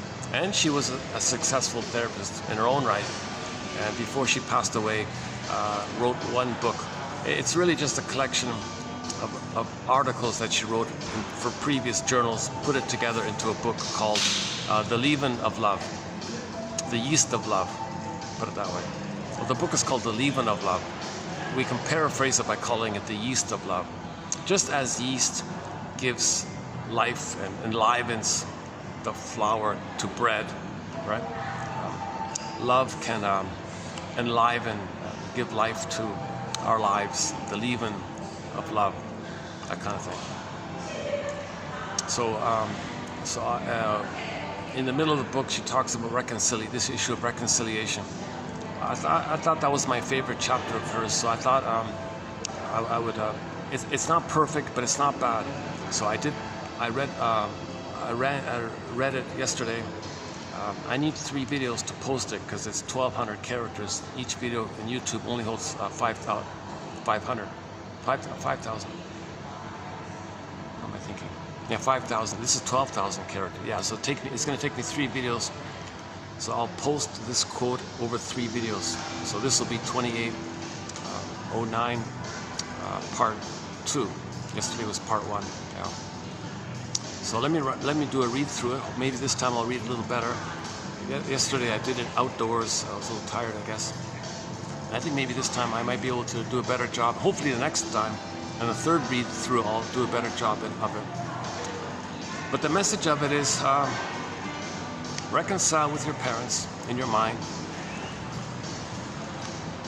Have harmony within again, and then you'll find yourself in more harmonious relationships outwardly, inside out, inside out. If the inside is harmonious, your outside will be harmonious. If the inside is disharmonious, your outside will be disharmonious. So heal the inside. So let's take it up for a second.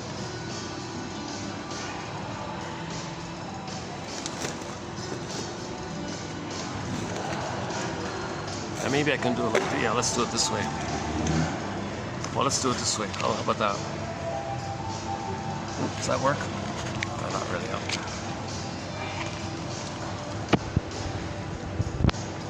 Okay, let's begin. The chapter is called Reconciliation, a creative... I gotta cover the door here. Hold on a sec. Okay, Reconciliation, a creative achievement. She opens up with a quote by a guy named Otto Kant, who says, "Disharmony for human beings is unendurable." Unendurable. It's painful. It's painful to be neurotic. It's not sustainable to be neurotic.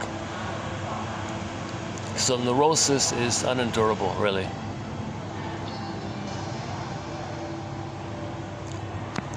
Okay, here we go. Human infants. So just in broad terms, babies, human babies, are born into the possession of a loving environment. So just in general terms, babies do have a mother there. And this is a continuance of the wholesome uterine existence. So the extended blissful oneness continues.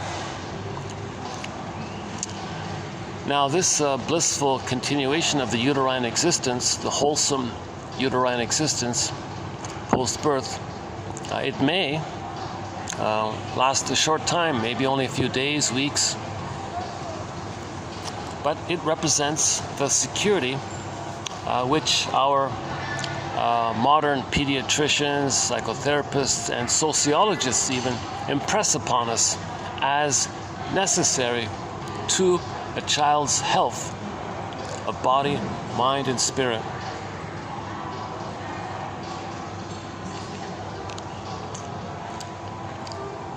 These specialists in human relations often say, in one way or another, quote, "Children must be given love or else," tending to frighten the parents. Yet surely they must know that love of all things cannot be given in answer to warnings. Yeah, so if the mother has a stinger personality pattern, and you tell her, "Look, mother, if you don't love your baby, or there'll be a problem here." Is that going to work? Really? Seriously?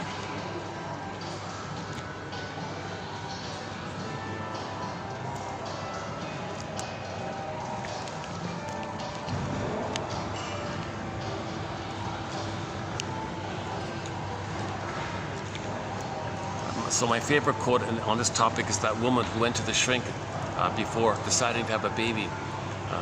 So she was planning to have a baby. She said to herself, "Hold the phone here." She ran to the shrink guy, and he said to her, "Oh yes, you're letting me know what kind of childhood you had." "What do you mean?" she said. "You're letting me know what kind of mother you had and how it felt being with her." "Go on," she said. "You're putting me in the role of you, and you're acting like her, and I feel a kind of a tug or a pull to maybe feel what you felt with her." She got it, she wept, she understood it. She got the story, she mourned the loss, she recognized that she didn't get the loving mother that she thought she may have assumed she had. She realized she didn't get it. Mourned the loss of not getting that, huge loss, all the time lost. Mourning who you would have been had you been loved, all the time lost. Even mourning for the mother for how she didn't have her life. A lot of sadness like this. So once you get the story and you mourn, you feel safe to do so, you don't repeat. Then she had a baby, didn't need to repeat. Let's say she didn't go to the shrink. Let's say she had the baby. As mentioned before, she would place her own baby in the role of her in the nursery and shame her baby.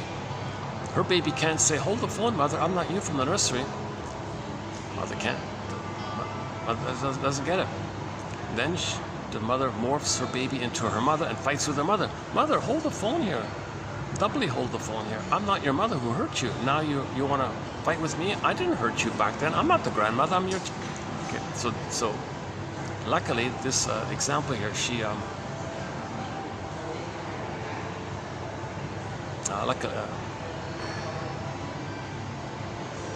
she went to the shrink guy, and he helped her get the story. Once she got the story, she didn't need to repeat. The baby can't be the shrink. The baby can't help the mother. The baby can't say, "Mother, are you hurting me because you want to finally realize that that's what your mother did to you?" Mother, are you trying to control me and change me and dominate me because you wish you could have changed your mother and dominated her so she could change her ways? Are you seeing me as an emotional reincarnation of your mother? Baby can't do these kinds of things.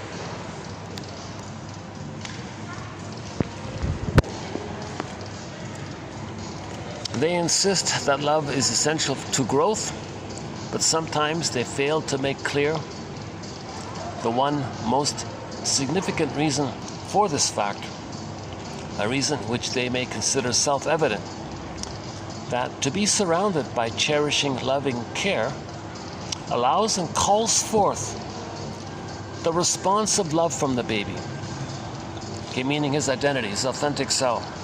So what she means here is, if the mother loves the baby, he'll have his authentic self. If the baby has his authentic self, that's the psychic structure needed to love life and to express love and affection and tenderness and have joy at the console. Joy at the console, that comes about because you're expressing your authentic self, so you're loving.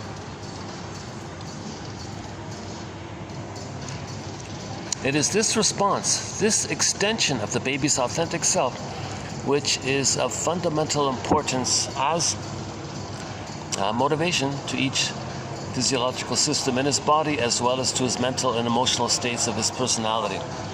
Doctors C. Anderson Aldrich and Mary M. Aldrich, in highlight here, drum roll please, flashing neon light, Babies Are Human Beings. The name of their book, Babies Are Human. Yeah, if there's one takeaway message, is this. Now this wouldn't work, but you know, it wouldn't be nice if it were that simple. Just instruct every mother who's about to have a baby to go to the blackboard and write 10,000 times, babies are human beings. It wouldn't work, but it wouldn't be nice if it could be that simple. Babies are human beings. They'd be angry. They'd punish their children for it. The anger they feel. It wouldn't work, right? But the truth is, babies are human beings. How do we get mothers to realize that? Well, when they were a baby themselves, they didn't have that feeling. Their mother was soul blind to them. Their mother thingified them. Their mother exploited them and used them. They didn't get that experience. So they're not going to treat their babies that way, to communicate, to show up their mother, to tell the world that their mother didn't treat them as a human being. Hurt people, the famous self-help slogan is to hurt people to communicate that they're hurt.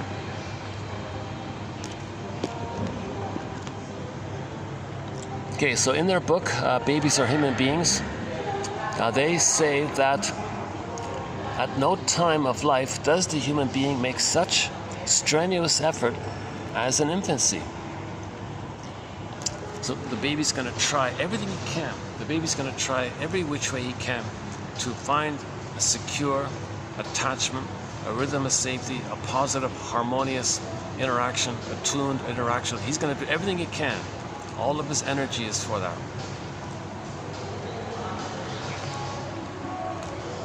At no time of life does the human being make such strenuous effort as in infancy. He goes at his job in a very serious way, quote unquote. If we are unable to consider the growing process to be purely automatic, we must seek an emotional motivation. The baby has an emotional motivation for this effort. He needs a secure attachment style.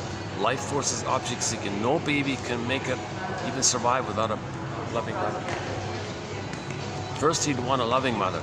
If he can't get it, he'll put up with an abusive mother by being her. But his first choice is to have a loving mother, obviously. It is my belief that this motivation can be found in the infant's own need to love. So the infant has a need. So we're born to be authentic. We're born to love. We're born to be ourselves. We're born to love and be loved. That's what it means here. It is my belief that this motivation can be found in the infant's own need to love himself, in loving all who surround him. His every effort is outgoing. He becomes larger from the moment of conception. He grows outward into his environment, taking up more space, coming into closer and closer contact with each detail of his surroundings. From the point of view of his emotional development, the most important of such details are the human beings who are nearest to him. He extends himself toward them. Life forces object seeking. Mother, here I am. I'm reaching my hand out to you. Can you take my hand, Mother? He extends himself toward them. This extension of himself in love provides the stimulus for the child's wholesome development of mind and body. To secure this extension for the child, the environment, the mother, must provide an embracing atmosphere, a welcoming atmosphere. The baby must be loved. By this gift of love, the baby is assured of the opportunity to develop and to express his innate capacity and longing to give love, and so to create in himself the emotional stimulus basic to healthy growth. As we all know, the act of loving stimulates one's whole being. If he has his authentic self, he's whole, he's healed and whole, his whole being, healing and wholeness. The emotion of love vitalizes each physical and mental process. There are few parents who cannot accept these fundamental facts and who cannot lovingly endeavor to provide this opportunity. Well, there are a number of parents who can't do it. Growth is an active process, a passionate process. So the baby's needs may run counter to the wishes of his environment, the mother. The security which surrounds the baby may be, as a result, slowly or on occasion suddenly withdrawn. It may be that external circumstances produce this unfortunate effect. As in the case, for example, of a 2-year-old boy whose younger and only sister was born disabled. This little boy suffered a rejection by his parents in favor of the sister. A thwarting block was erected in the path of his helpful development. It was then essential for him to unconsciously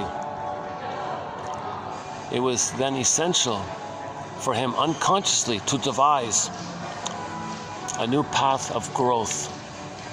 For life persists, whether moving forward or backward or at a tangent. Right?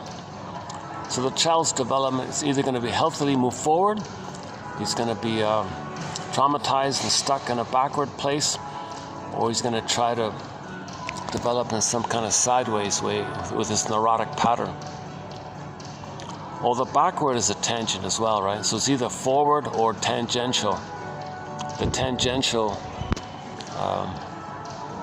is going to be backward, obviously. Yeah, okay. A neurotic organization, or as Angel defines it, a neurotic way of life, was established by this boy, and a severely distorted personality was put into process throughout his early years, continuing into adulthood. Okay, so in a nutshell, the parents said to the son, we gotta ignore you because your sister here has more needs, so we can't attend to your needs. All of our attention, and you gotta help us. You gotta be nice to her and all this.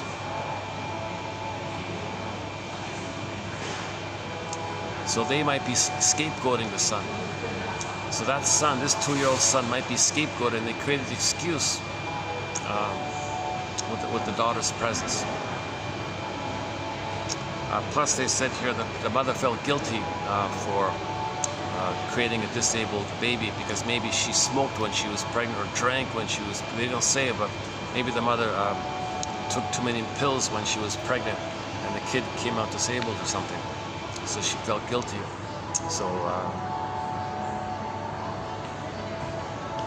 She used that as an opportunity to shame the child, to scapegoat the child, make the child naughty so she could discharge her anger onto the child who's now being dangerous. And she believes to her, if she makes the child naughty, she'll then say he's dangerous.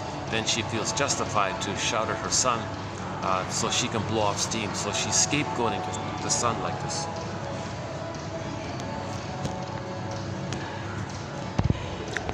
There is in all human experience, and at an early age, a traumatic moment or a series of such moments in which the significant human figures are at serious odds with the child.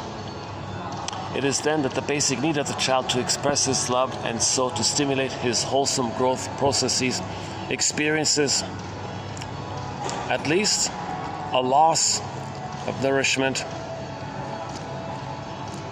at the most a cruel frustration, a harsh stoppage. This moment represents disharmony, an insecure attachment style, disharmony, neurosis, and is unendurable to the child. If disharmony is unendurable to human beings, an attempt must always be made to undo in a drive for healing. How do we heal from this? We're going to try to undo this harmful condition. Here, the need for reconciliation comes into play. Reconciliation is defined as restoration to harmony or friendship. Okay, this was written in the 50s, I think. So instead of saying secure attachment style, she just said harmony or friendship. And this is exactly what the infant or young child attempts to do. His need to love, to have his authentic self, to have Snow White be awake, to have his golden ball, to have joy status at the console. His need to love is so imperative that he is unconsciously willing to sacrifice his own nature in order to yield his will to that of his parents, to learn how to become the child whom they will accept with love. No effort is too great to achieve the restoration of this friendship, to again find value in his parents' eyes. So there's a self-help book entitled, Do I Have to Give Up Me? Hold on a sec.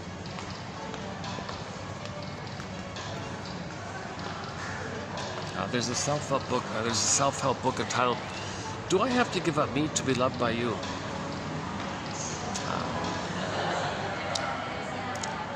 The baby wants harmony with the mother. The baby wants some kind of approval, some kind of acceptance. So what do you want, mother? What do I got to do to get any kind of crumb of approval from you? You want me to freeze up my soul? You want me to imitate you? You want me to be a proxy for you? You want me to be an extension of you? You want me to see you, take care of you, serve you, you want to use me so you can feel youthful.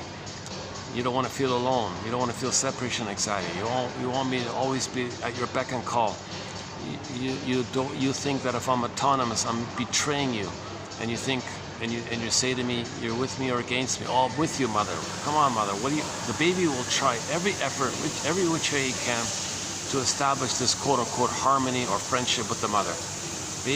Baby wants some kind of way to have the friendship with the mother, but she's abusing him, she's hurting him, she's shaming him. Oh, cunning Tim, mother, I gotta find some way, some tangential way to get some kind of a crumb of love with you.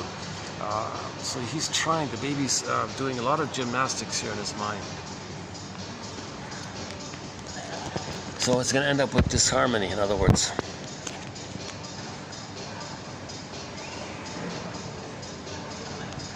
So after the disharmony, he wants to find harmony, called reconciliation.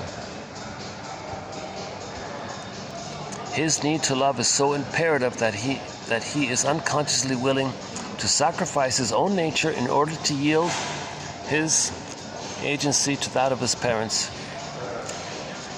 Okay, we did this one already. Okay, so next one here. His behavior, the nature of his thought processes, his standards of value, even the choice of what emotions to allow into consciousness and to express, gradually become the basis of his formed personality. So he morphs and creates a personality to please his mother. He even will accept and reject his own emotions according to his mother's will. Right? So he even goes so far as to deny or accept his own feelings accordingly.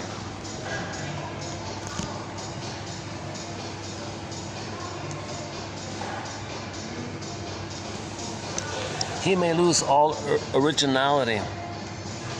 He may lose all originality of thought and of imagination. He may become an unfeeling person even. Okay, that's called emotional coma, emotional hypothermia, emotional regrets, emotional alexithymia, athimoalexia, affect phobia, emotional illiteracy, low EQ,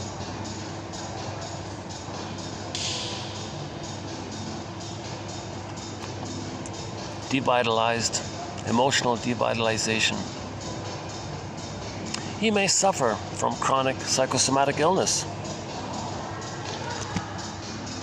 Okay, so once again, briefly, when the baby's screaming, crying to the mother, mother shames him, the energy goes into the body, and now the baby's screaming and crying through the organs. It's still relational, it's just covert like that. It was overt before. Mother said no, energy went to the body, to the organs, and now, so Sarno says back pain means you're enraged at your mother. Baby was enraged at his mother, mother shamed him, the energy went in, and the body bears the burden. So go to the quote by Capex, it's called conversion. Water to ice, feelings to the psychosomatic symptom. The psychosomatic symptom is an emotional communication of cry and rage to the mother. Goes to the doctor, doctor take a pill, whack-a-mole. Mother whack-a-mole his feelings, doctor same thing. So the talking cure is the answer. We gotta construct a story, narrative medicine. So psychoanalysis is very humanistic in this regard.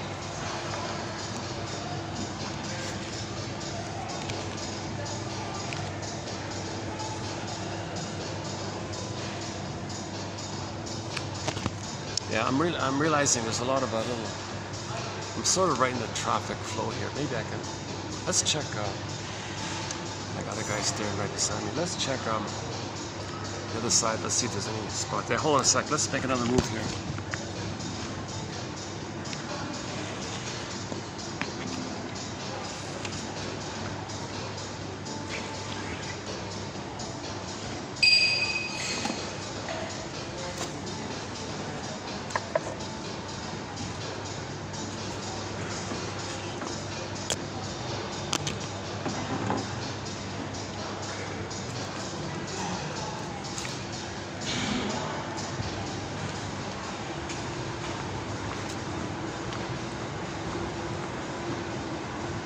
It's a little awkward to have some guy staring at us there.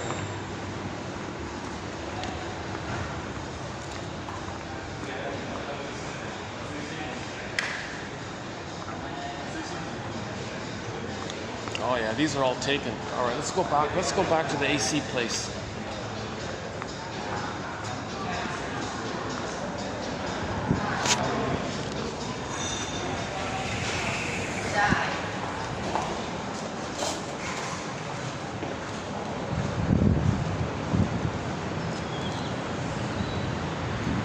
There's the cauliflower. Here's the cauliflower.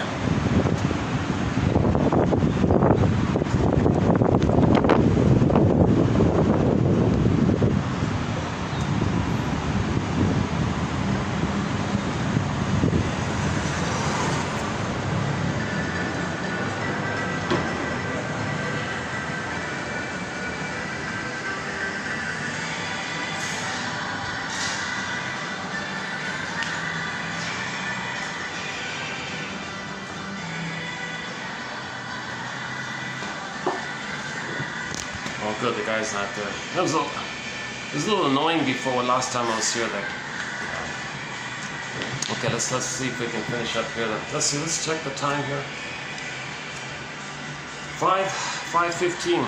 So we got about an hour left. Battery's holding up. All right. Let's continue with our quote here.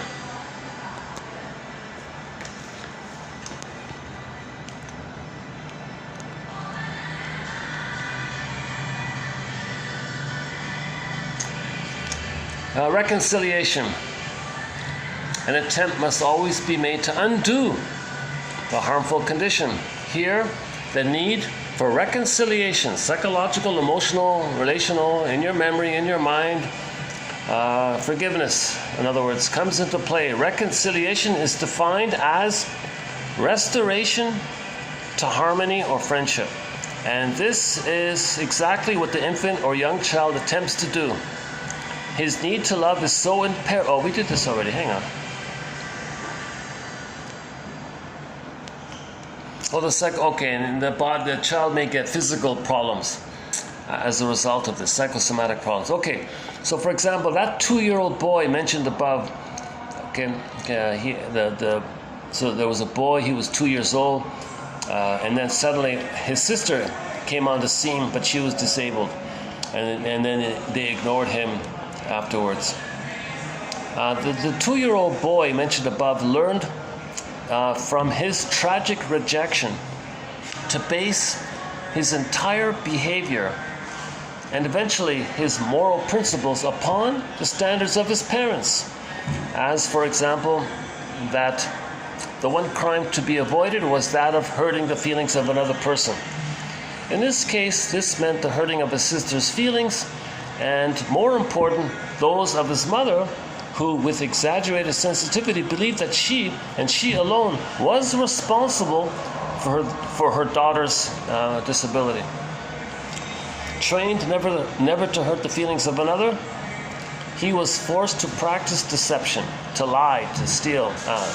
His natural curiosity was diverted into voyeurism, meaning like emotional, like psychological, not the way you first hear it.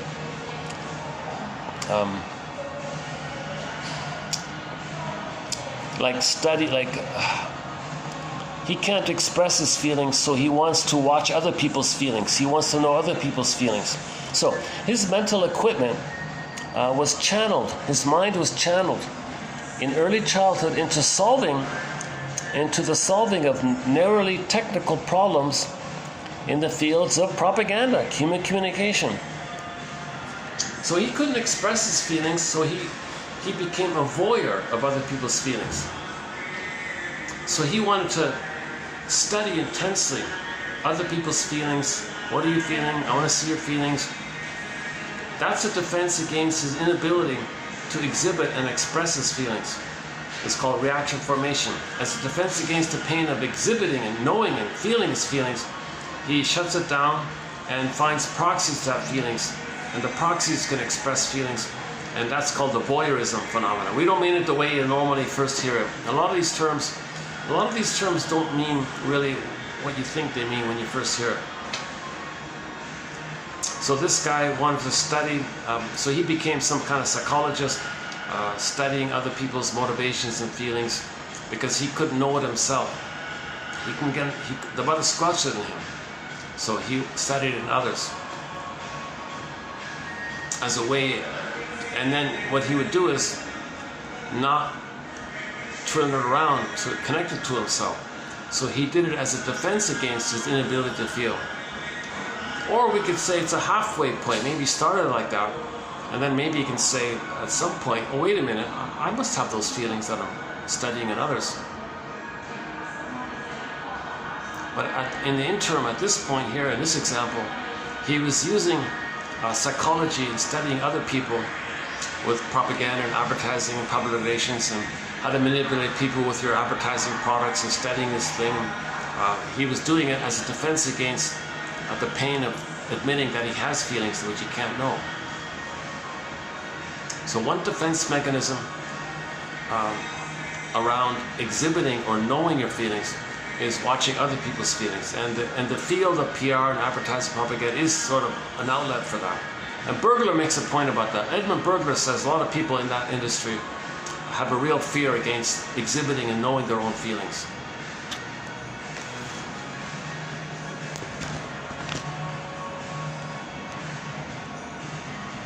His emotional life, what little there was of it, was devoted to long associations with difficult personalities. Yeah, so he would study complicated people because his mother was complicated. So whom he studied assiduously, attempting without success to communicate with them, to adjust to their neurotic complications. Yeah, so he would find complicated people just like his mother, see if he can get along with them.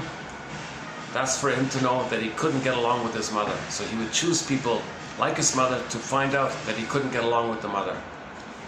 But he's still transferring that struggle with the mother to have harmony with the mother, to find someone like the mother, to see if they can continue that effort.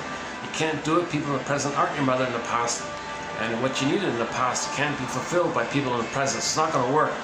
So when you recreate that struggle with the mother in the past to the present, it's for you to know that you had a struggle with the mother in the past. The human need for reconciliation can thus be seen to be one of... the human need for reconciliation can thus be seen to be one origin of neurosis. Yeah, so you're neurotic because you don't have harmony. But you need harmony. In the meantime, you're neurotic in the process. It comes to light again when the neurosis is full-blown and the sufferer is finally forced to admit his need for help. Yeah, it's not going to work. Okay, so if you still have this unconscious hope with the fulfillment of old unfulfilled needs, if you still think you can save your mother by saving somebody in the present, okay, it's going to fail. Then in midlife you say, oh my God, here, I need help, right? I mean, I need, what am I doing here? Janov says, it's the death of unreal hope that's the birth of new life. So we got to give up this relentless, unreal hope of saving the mother, curing the mother, pleasing the mother in whatever form it takes, or however you're communicating it, either showing her up or imitating her, okay? Restaging in the present, however you're doing it, it's not going to work. That was a one-time deal. The memory circuits are laid down, they're grooved in. The present isn't the past. You can't unwire all that. No time machines to do so. You can't go back. You can only identify and start to lay new tracks. Like one way, when you observe it, there is a loosening effect in the sense that when you admit something and know something, you lay the ghost to rest and the life force is free for the present. So you want to free up your life force that's stuck in the past to something new. So that old memories is still there, but you don't have to be bothered by it anymore. It's still there, but you don't have to be haunted by it. That's the ghost is laid to rest if you can free up your life force to create new patterns. We need a new play, Yves Hendrick says, not redoing the old play over and over again, trying to change the old play because it's set like that. We need a new play, so you got to free up your life force for the new play. So you don't, Hans Lowell says you never change the past, but you can kind of change the effects the past has on you. When you identify the past, realize that it's in the past, ghost laid to rest, life force for the present.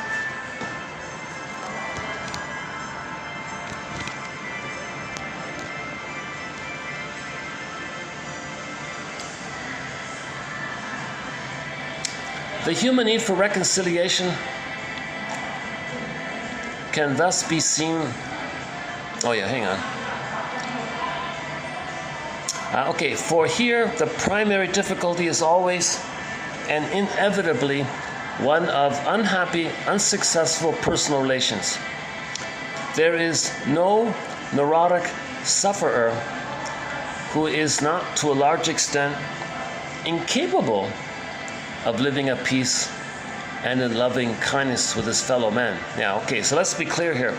There is no person who is not incapable of having inner peace of mind and loving kindness with his fellow man.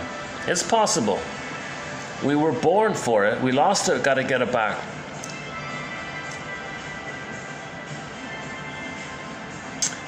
Okay, let's go on. Having in his childhood sacrificed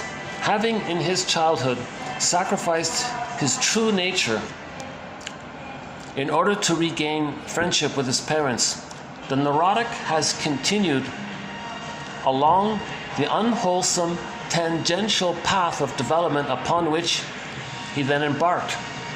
His innate temperament in later years increasingly suffers distortion in the belief and hope that all people with whom he comes in close contact will be consistent with those of his childhood to whom he had attempted to adjust, that they will make the same demands, will accept his constant endeavor to yield to their wishes, and will at long last love him in return for his self-sacrifice. You're still looking for mother's love. This is called symbolic acting out. No symbol of your mother can be the motherly love, can be the mother who loved you back in the nursery. Nobody in the person can say to you in the present, oh my God, your mother didn't love you in the past, and you want that. Okay, let me invent the time machine. You and I will hop in the time machine and we'll go back to the past. Okay, the friend me as your friend, now I'll be the good mother that you needed. You'll be the baby again. We'll get the proper experience. We'll hop back in the time machine, come back to the present, morph into our respective places, and then you don't need to see me as the mother in the past who hurt you. You can see me for who I am. Nobody can do this, obviously.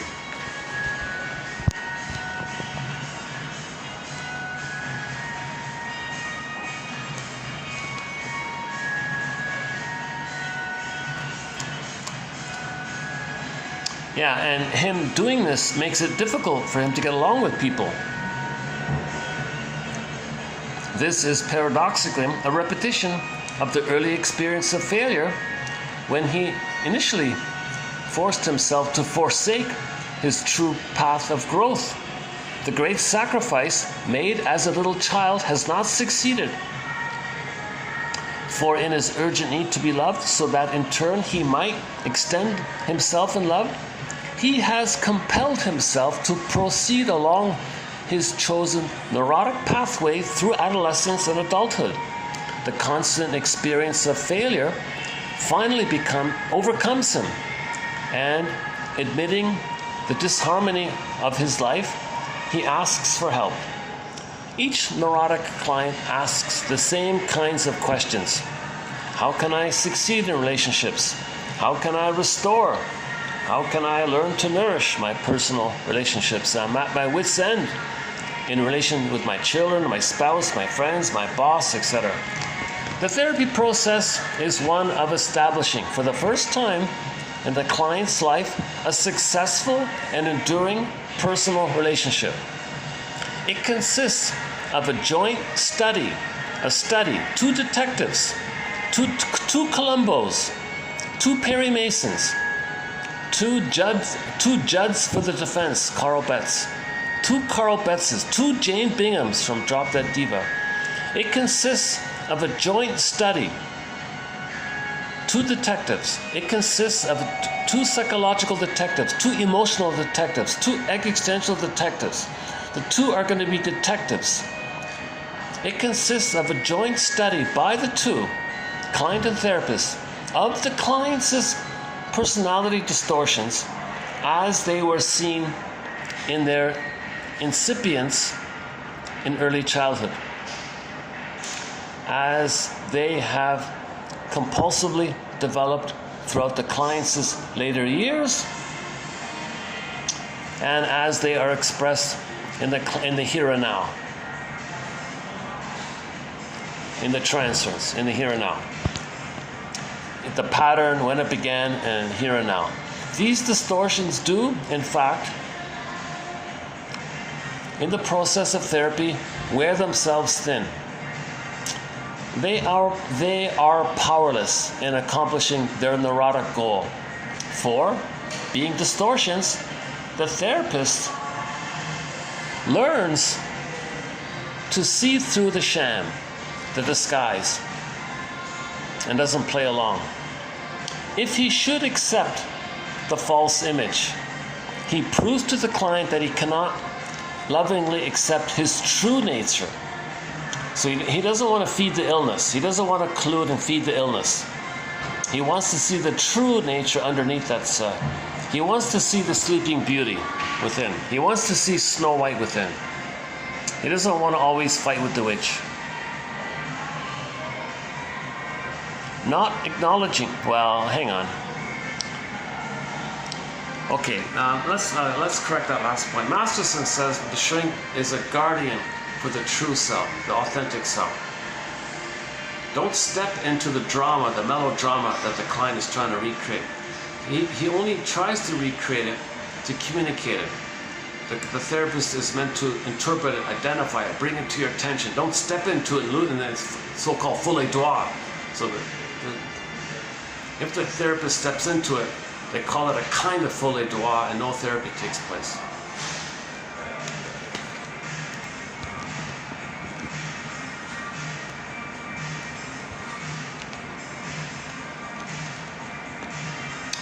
Okay, hold on a sec. Oh, is he going to stand in front of me again? Well, I guess this is sort of where the guards, they direct the parking lot traffic. So they have to stand right there. I'm distracted. Maybe I can move. Hold on, let's try this.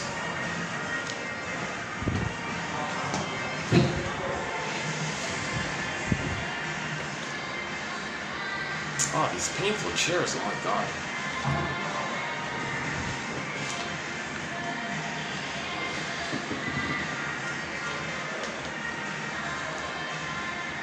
I miss those nice plush kind of recliner chairs.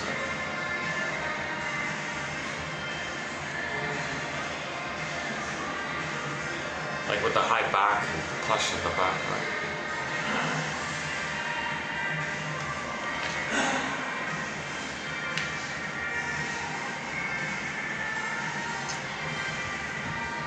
So that's key, you know, the minute the therapist steps into the role of the childhood scene, it doesn't work. It's the folie droit, they call it. A kind of folie droit.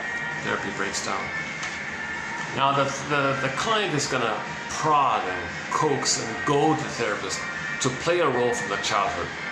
He's meant to just get like a little taste of it and say, okay, I think what's happening here is you're trying to tell me about your childhood. You're recreating it here with me. You're putting me in the role of you back then. You're your mother and you're treating me the way your mother treated you. Oh, now you switched it. Now you're you and you see me as the critical mother. Oh, now you switched it. Now you're putting me in the role of you and you're being the critical mother. Oh, now you switched it. Now you're being, now you see me, now you want to save me. Because you hurt, because you are negative towards me. And now you want to be nice to me. Oh, so I see. So your mother was negative towards you, then she was nice to you. After your mother hurt you, she was nice to you. She hurt you because you were trying to be your authentic self. Then you then you gave up trying to be your authentic self. Then she was nice to you.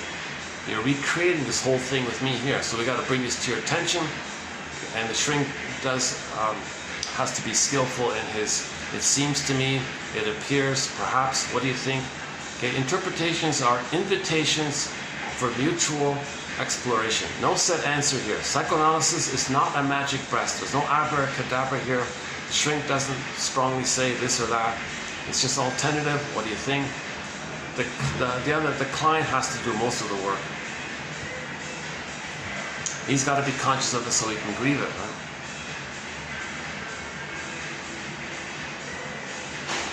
Yeah, so if the therapist failed, then this would be the triumph which the neurosis had attempted to bring about.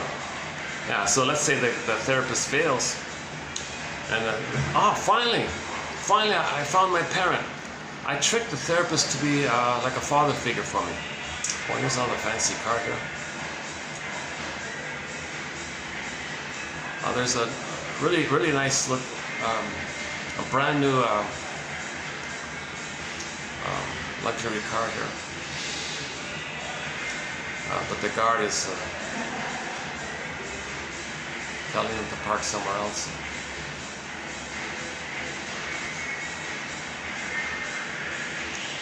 Oh, that logo I recognize, yeah. Oh, they're leaving.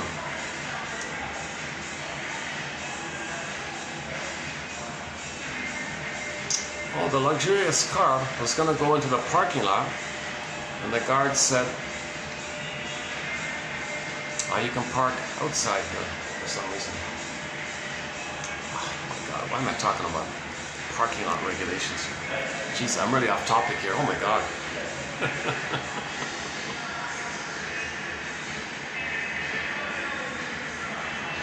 We want to feel parked within. We want to feel at home within.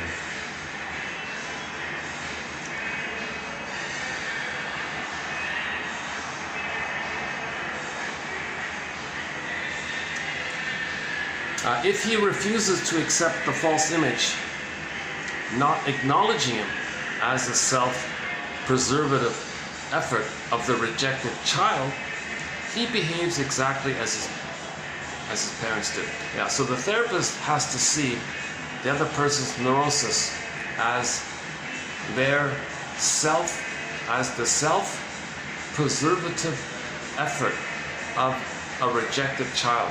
So everybody you see, basically, any dysfunction you see, any tension, any showy thing, any whatever it is, any immature thing you see out there, that's their self-preservative effort on their part of how they felt like a rejected child.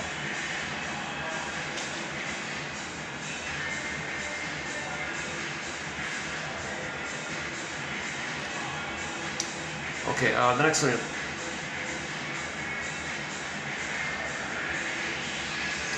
By refusing to play the client's unconscious game, the therapist places emphasis on the value of the client's nature, which is hidden beneath these distortions. In this refusal, he also shows respect for the client's early insistence on saving his life, although at the risk of losing his integrity. So you got to do both. See the potential in there and admit that he created some kind of warped thing in his mind to protect himself from the abuse of others. See both. Okay.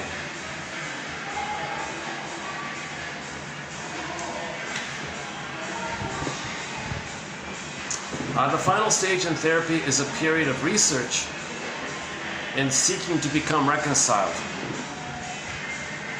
The many unsuccessful relationships of the client's former life are passed in review, are examined and reevaluated. Look for the patterns.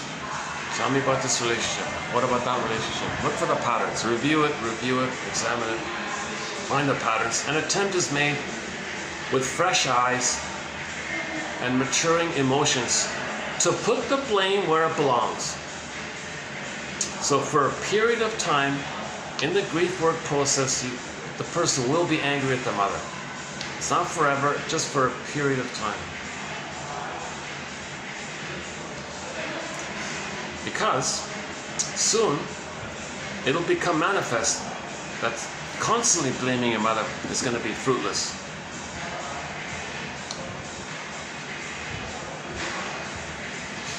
And it is out of line with developing reconciliation, healing. Forgiveness of the mistakes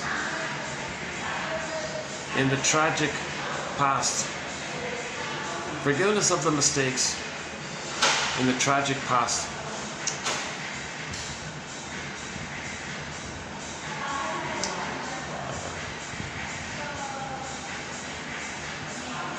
How do these guards do it?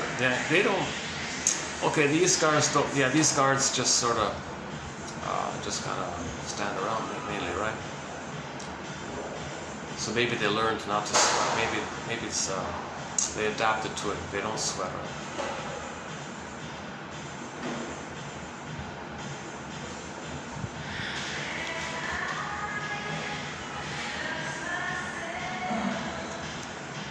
See, a lot of people couldn't do jobs like these guys. Like a lot of people probably couldn't do a job like that because you're kind of passive in a way. It kind of limited your mobility. That might trigger childhood times like that.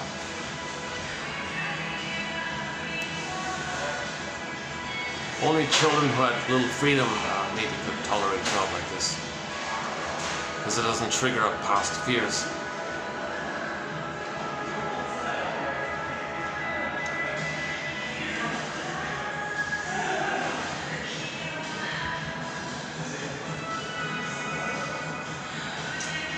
Forgiveness of the mistakes in the tragic past becomes a needed expression of love.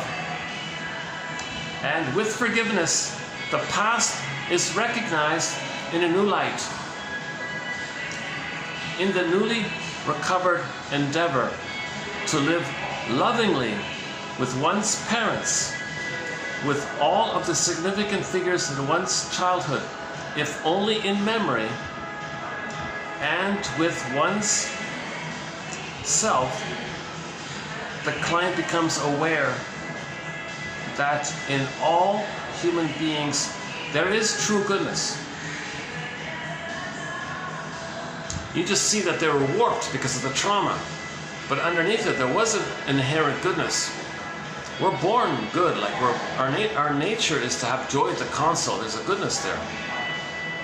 Anyone who comes from their feeling self, their authentic self, they're going to be loving and good and all that. There's the virtues and the morals and the ethics, they're all there naturally when you have your feelings.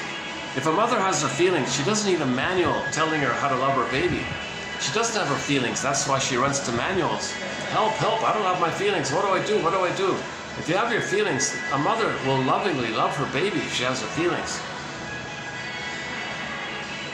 The whole self-help mode is sort of like that. How do I live? How do I live? Well, if you have feelings, you know how to live, right? Yes. Janoff sort of makes a big point about that. Again, 27:45 to 70. Very, very good set of quotes by Arthur Janoff. The same train of emotional events takes place in regard to contemporary relationships. Yeah, so you have inner peace within, with your relationship, then your outer relationships will improve, inside out. The success long sought of learning to restore friendship in full independence makes possible the recapturing of one's own inner self. In extending one's self in loving kindness, according to one's true nature, one creates that very environment of love which in turn invites the continuing fulfillment of one's loving potential ties.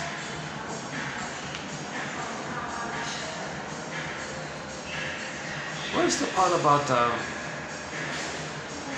he betrayed himself? I think I missed the part here. Where's that one about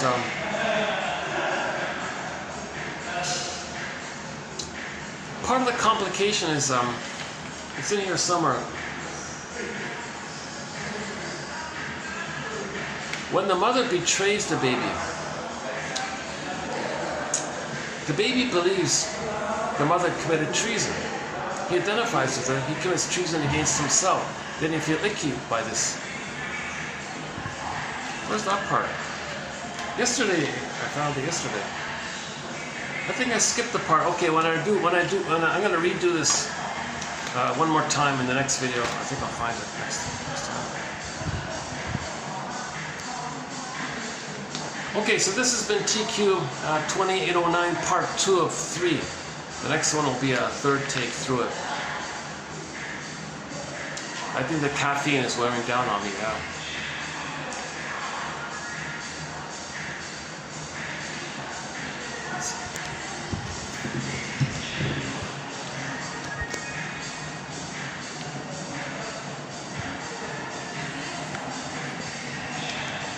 So babies have this innate desire for a secure attachment style. Mother shames him.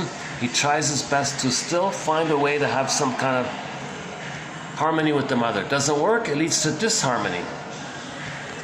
Okay, repetition compulsion, it fails, it fails, it fails. You spent your whole life stuck in that mode. Finally you realize at midlife it's not going to work.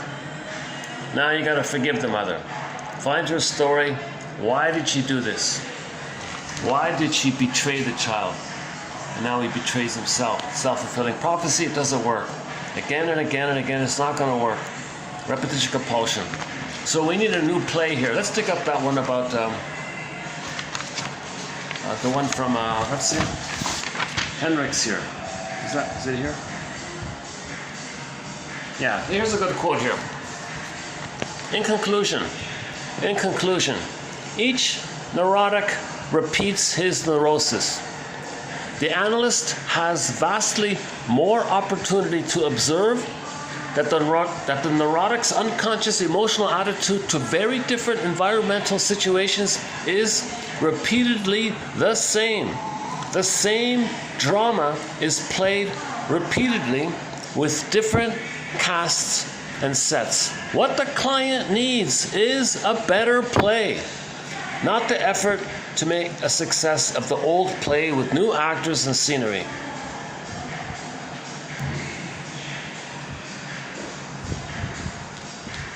Spending your whole life trying to transfer the frustrating mother from the past to the present. Still trying to change the mother, battle with the mother, and just replay it with new people, a new environment, new scene, new place, but the same old traumatic script. You gotta let go of that somehow.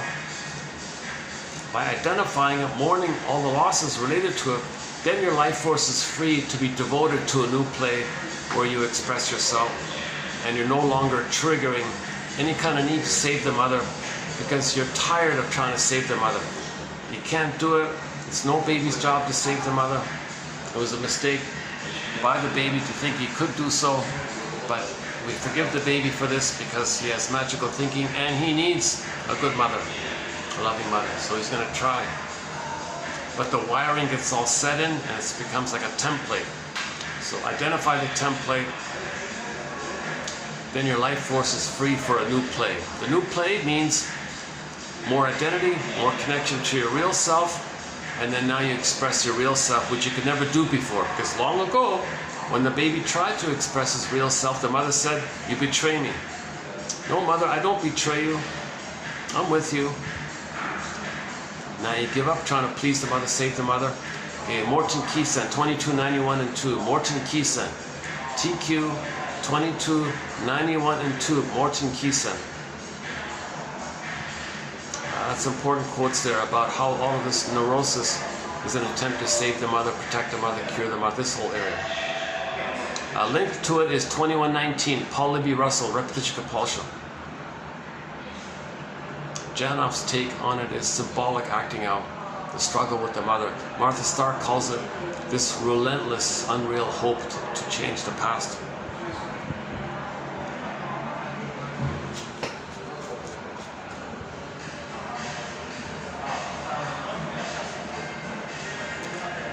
Okay, how are we doing here?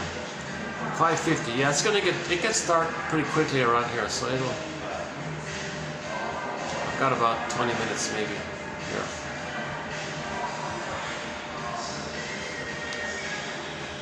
Okay, let me take a small break here. 1 second.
Yeah, so the recent videos prior to this one, the last one, were on anxiety.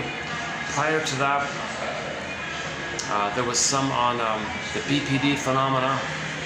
Prior to that was the Talionic one.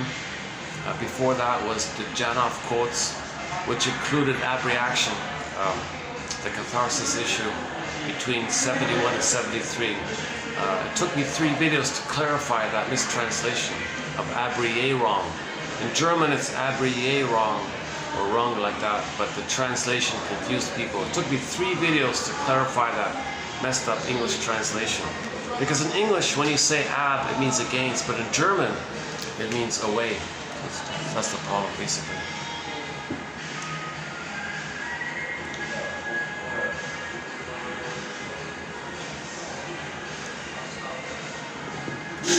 I just saw a new clip of Rick Emmett doing an interview. Very composed guy in every situation. Very relaxed. He says very helpful things when he speaks and gives interviews.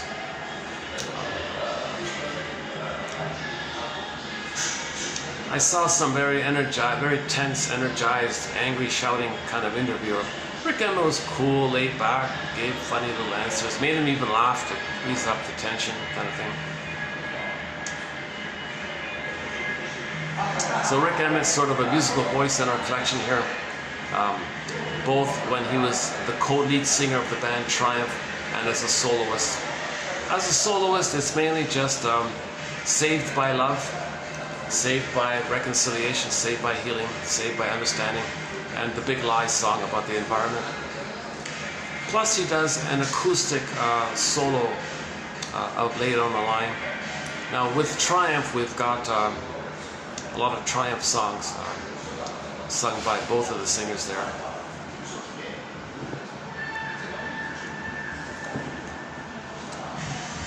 Devram Kaya, Ziana Zain, Willie Dunn, Willie Mitchell, the Cashton Band. A lot of good indigenous singers. Classic rock, indigenous singers. Songs from around the world. Devram Kaya, and recently Assert, her song called Olsen. She revised, she updated her song Olsen. It's the one with her hugging the tree. It sounds like a rock ballad, a very good emotional song about grief work. I'm trying to get songs from all around the world in our soundtrack. Same messages, right? Same topics, same stuff.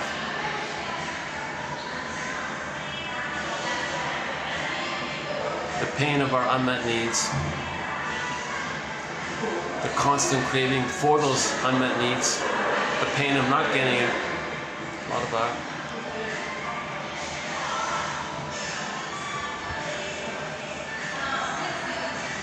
The motifs, the fairy tale motifs from around the world are the same stuff, because they're all a metaphor for the same psychology. We all have the same basic mind, right? Brain, 3 brains. And most people are traumatized because we're homo traumicus. From 10,000 years ago, we became a traumatized version of ourselves. One person called it homo economicus, homo short-salicus. Yeah, let's not open up that topic. So 2725, part 3 of 3, we talked about homo traumicus. So Paul A.B. Russell says trauma and repetition compulsion are synonymous, he says. They're synonymous. Think of them as synonymous. When you're traumatized, you're going to repeat, see if you can undo the trauma. Get a better past. It doesn't make sense because it happened. There is time, but that brain doesn't know time. That's why it's synonymous. Finally, at midlife, we get a glimpse. Something's off here. Something's wrong here. Why am I doing the same thing over and over again? Because you're looping around that memory circuit, that record. Every neurotic is a music enthusiast, but he only has this one record. He carries this one record with him everywhere he goes. Every time he sees a record player, he spins off that scene. He recreates that scene that created that record, hoping to change it, undo it, get the love that was needed. Past age 3, past that sensitive, critical time, he cannot symbolically, he can't get a symbol of mother's love to be an actual needed mother's love from back in the nursery. No time machines, no morphing machines, no changing the past machines. It doesn't work. But you do it to know the trauma. It's to get the story so we stop repeating. So at midlife, adult development, ballpark age 40, people get a hunch of this. Now we begin the second journey of midlife. The second journey, or the hero's journey, Joseph Campbell's famous phrase. The true meaning of the hero's journey means you go on the journey to get back your inner home, Ithaca. You get back your embodiment, called Ithaca. Well, we all live in a psychic house called the Soul Castle, says Robert Bly. In the Odyssey, it was called Ithaca. It's not an outer place. It means a connection to your embodiment, like a castle within it, kind of thing. You want to get back that connection to your embodiment. And then the feelings come back. I feel no for him. That's the hero's journey, to get back your embodiment. Now, Odysseus resisted this immensely, and that's the scene with the wave, the ocean, the unconscious telling him. So finally he understood it and went on the journey. Once he understood it, he's not gonna stop giving up finding his soul. All those voices, those ladies' voices, those tempting voices by the sirens, by Calypso, by Circe, etc. Those kind of voices, they're the mother's voices. They're just variations of the mother's voice. Baby, don't be yourself. Just stay with me. I need you. I don't want to feel alone. You want harmony with me. Well, don't be yourself. You'll have harmony. Okay, mother, I'll do that. At midlife, we gotta give this up. As you give this up, those memories come back. No, I want to find my own. Mother, I want to find my soul. I was born with a soul from the Great Spirit. Life's longing from itself. The Great Spirit, the Great Nature Spirit gave each person an embodied soul. I'm meant to have that. You're robbing it from me. You're tempting me to regress to that sweet, blissful time when we were one. Well, that's over, mother. I gotta find myself now. So those voices of Calypso and the others are kind of like that. So he said no, and when it was really challenging, when he was really tired of it, he was tempted to give up. That was the sirens. So he tied himself to the mast. No, put wax in his ears. No, I'm gonna find my home. Once you begin that journey of finding your lost, authentic self, you can't really go back. Like you can't. It's too painful. You kind of keep trying to find your soul, kind of thing. So yes, it's maybe detours and all that, but we had our authentic self. We lost it. Once you realize it, you want to get it back. Once you realize the pain of it. I think it's that pain that motivates you. I don't want to be in that pain anymore. So you want to get back your authentic self. Because if you continue with that pain, it's going to lead to psychosomatic symptoms and body issues. And yes, and now you're tempted. So the sirens, so the person may take. Maybe I should wrap it up here. It's already 6 o'clock. And to my surprise, it's still bright out at 6 o'clock. It's exactly 6 o'clock now, yeah.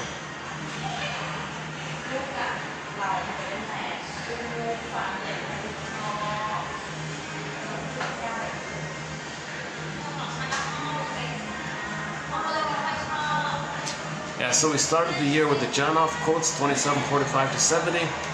That led to the apprehension quotes, which is a tag on. That led to the talionic topic. And that led to the BPD topic. We did some quotes by Henry Hart in the middle of it. And now we're doing anxiety. And we'll get back to the anxiety quotes when I finish the forest quote. I found that by chance. Let's make sure to include this one. This is the longest quote in our. This is very special. This is the longest. This is the longest quote in our collection, this whole passage here. It's basically an abridged version of a chapter of her book. It's most of it. It's like 95% of it, basically.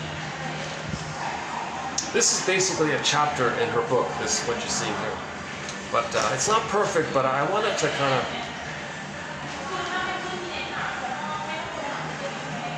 It highlights the humanistic points that the baby wants to have himself and have that positive relationship with the mother. He tries his best. Everything's warped, dysfunctional, painful, self-defeating. Doesn't work. Tries again. Expects, still has hope, relentless hope. Finally, he gives up. Okay, let's review all this. Let's step back, review all this. That's the working through process, the mourning process, the hero's journey. The second journey takes 20 years, like this. And as you do it, you get bit by bit, you get back yourself, slowly, your own path of getting back yourself. It's never complete. No one fully gets back their full embodiment, but when you get little bit by little bit back yourself, you feel a little better and better like that.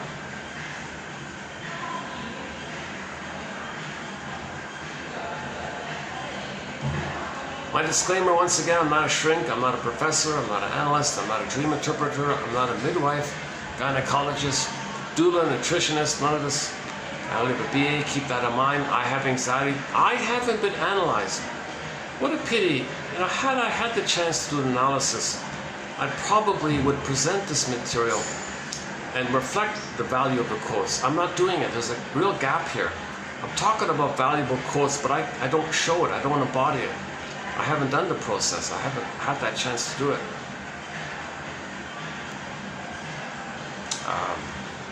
It's hard to find a caring witness in this area.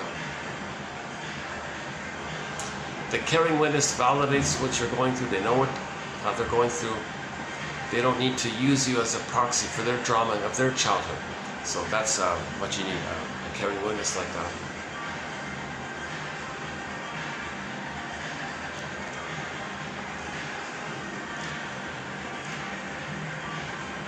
So the next best thing is, well, let's learn this perspective and try to analyze ourselves, and maybe we get some dreams a little bit, so we try to do the best we can on our own kind of thing. Ideally, I think a good thing to do is to create grief circles, like grief work circles, but there's got to be screening, because otherwise they turn into clubs. That doesn't work, right?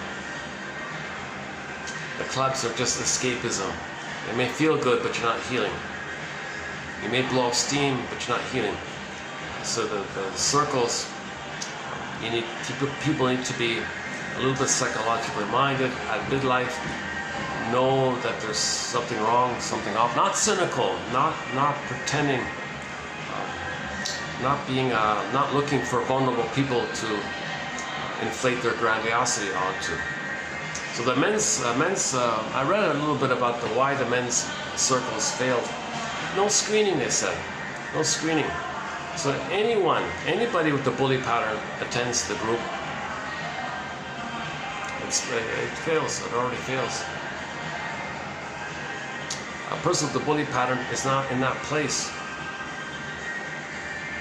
to heal. They don't trust. They can't be vulnerable. They can't do it. And if there's no therapist involved, he'll be disappointed again. See, the group failed me just like my mother failed me. The poor group doesn't know how to deal with this, right?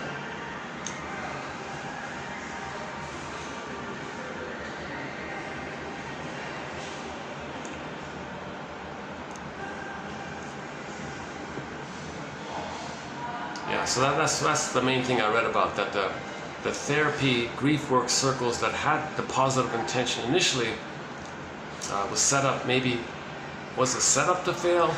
Was it an accident? Was it naive? I don't know what it was, but then they all got turned into clubs, and then the whole thing failed like that. So we don't know if it was deliberate or unconsciously. Yeah, maybe it was unconscious. Maybe it failed so to repeat that the mother failed them. So they create groups that failed them, mother failed them. So men created talking circles or whatever, get disappointed again, so they can know they were disappointed. Maybe collectively there was a kind of a unconscious pressure in that area to recreate. So we recreate in the present so we can know what happened in the past.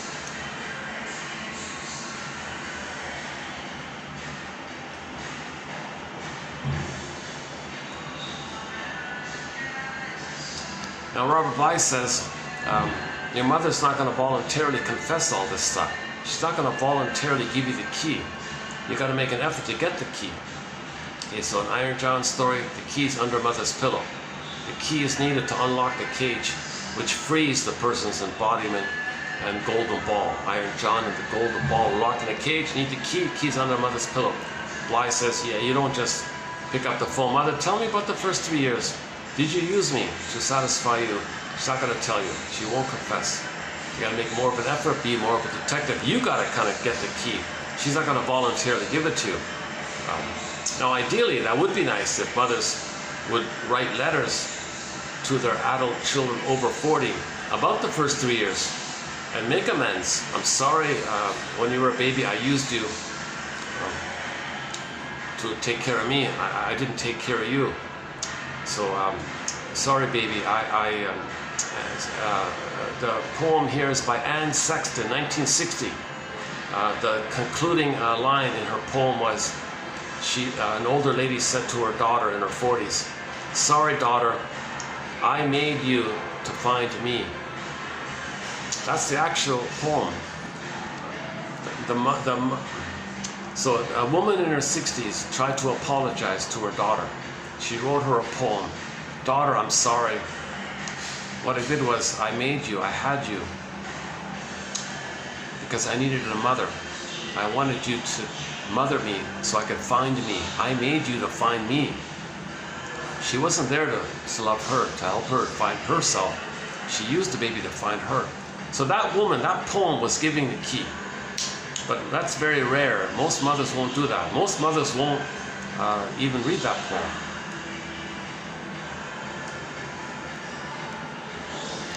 Just a short poem. Just check it out. It's in our collection here. Just type in Anne Sexton, 1960 in brackets, I remember.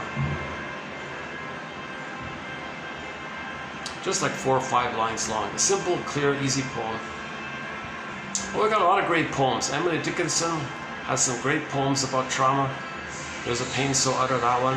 A great hope fell, that's another one.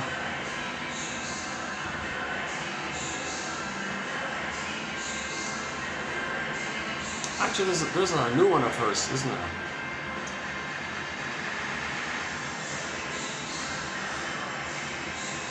Yeah, type in Dickinson in the collection, you'll find it. Yeah. Let's see. 100%, look at that. Well, that's encouraging. The battery's holding up. All right. Let's see, hold on a sec.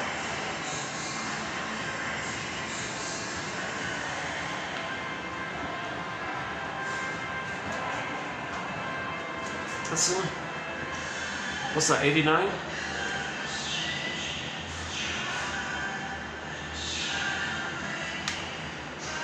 What is that, 80? What is that? It's either, hang on, what is that? Oh, it must be 88, so this must be 88, yeah. The light's broken inside, 88. Look at that, eh? So I've only used 12%, is that right? Wow, that's amazing. See, when it works, it works. It's great. When it works, it's great. This little clunker, yeah, when it works, it works. Because I have no real battery left in my iPhone. My budget iPhone's an older phone, damaged, older phone. So there's not much of a battery in it. I depend on this, but sometimes the phone won't draw on this. Or it barely it does. It does strange things. But today it worked. Sometimes patience...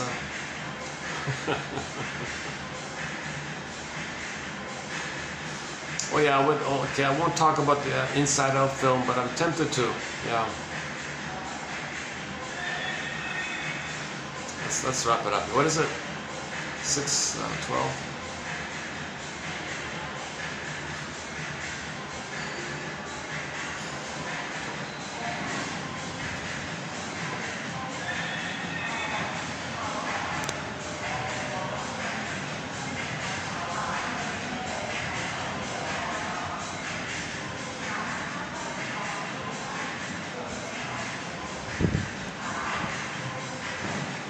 Well, they're nice looking chairs, the nice sort of fake leather kind of chairs.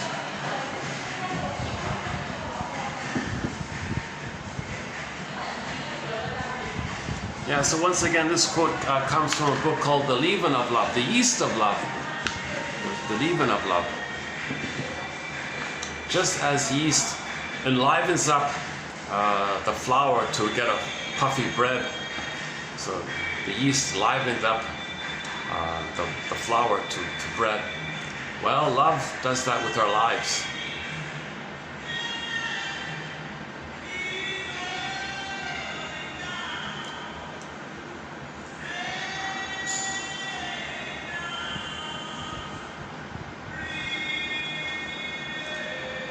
I don't recognize the song. Yeah, I'd love to play our theme song. Katja Epstein's German cover of the song Windmills of the Mind. My favorite English rendition of the song is the one done by Barbara Lewis.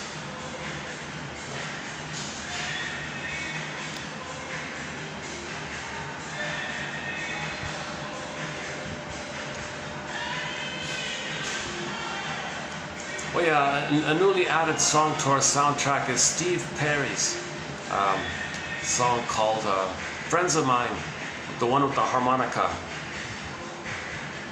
Just a fun, upbeat song, no real psychological message.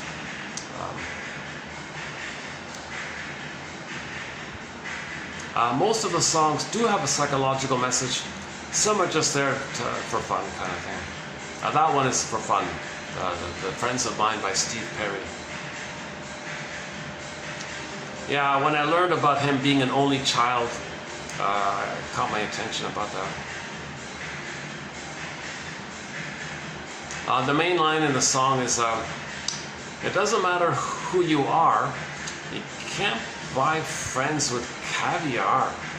Something like that. Because the only children tend to generally have a harder time making friends because they didn't grow up with that banter with the siblings. They were too caught up with the drama with the parents, so they kind of missed that kind of thing. So here he is writing a song about friends, and money doesn't buy friends. So this confusion around how do only children make friends? They're too responsible, right? They have a heavy burden on their shoulders all the time.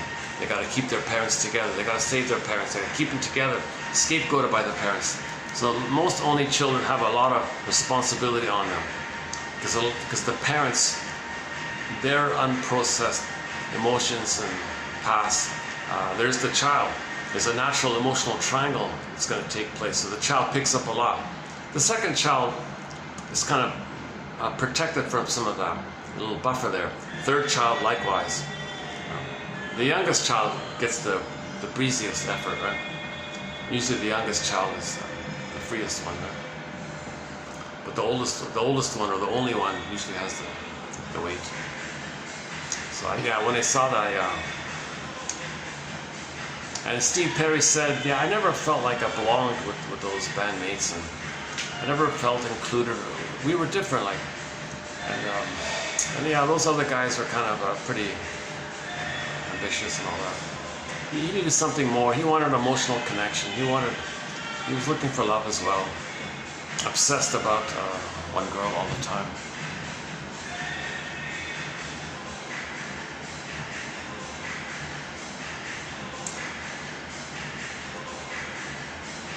In the comments section, one lady wrote to him, "Dear Steve Perry, you don't know me, but I'm a big fan of yours.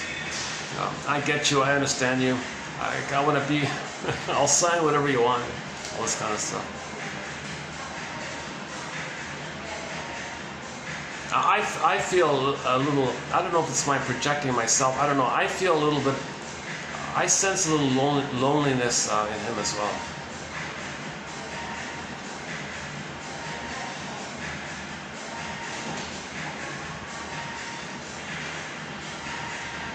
And maybe his status and wealth made it hard for him to know who his friends are. But the song said he does have friends of mine. Maybe he wishes he had those kind of friends. Sometimes our songs are, sometimes what we're saying is code for, well, that's what I want. If you say you have it, well, that's what I want. That's what I want. One clue about that is he has a fair bit of psychosomatic issues, right? He had some operations and things. So again, the energy in relationships is the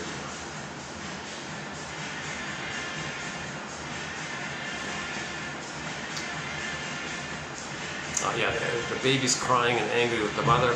Mother says no, energy turns in, goes to the organ, get a symptom. Now you're crying and screaming through the symptom. It's still relational. It's still an attempt to emotionally communicate to the mother, but it's going through the body. That's dysfunctional. It should be verbal. At least when the baby's crying and screaming, it's verbal to the mother. Mother squelches it. Now he's crying through the symptom. It's kind of quiet like that. Mother says, oh, well, it's quiet. Baby suffering like this.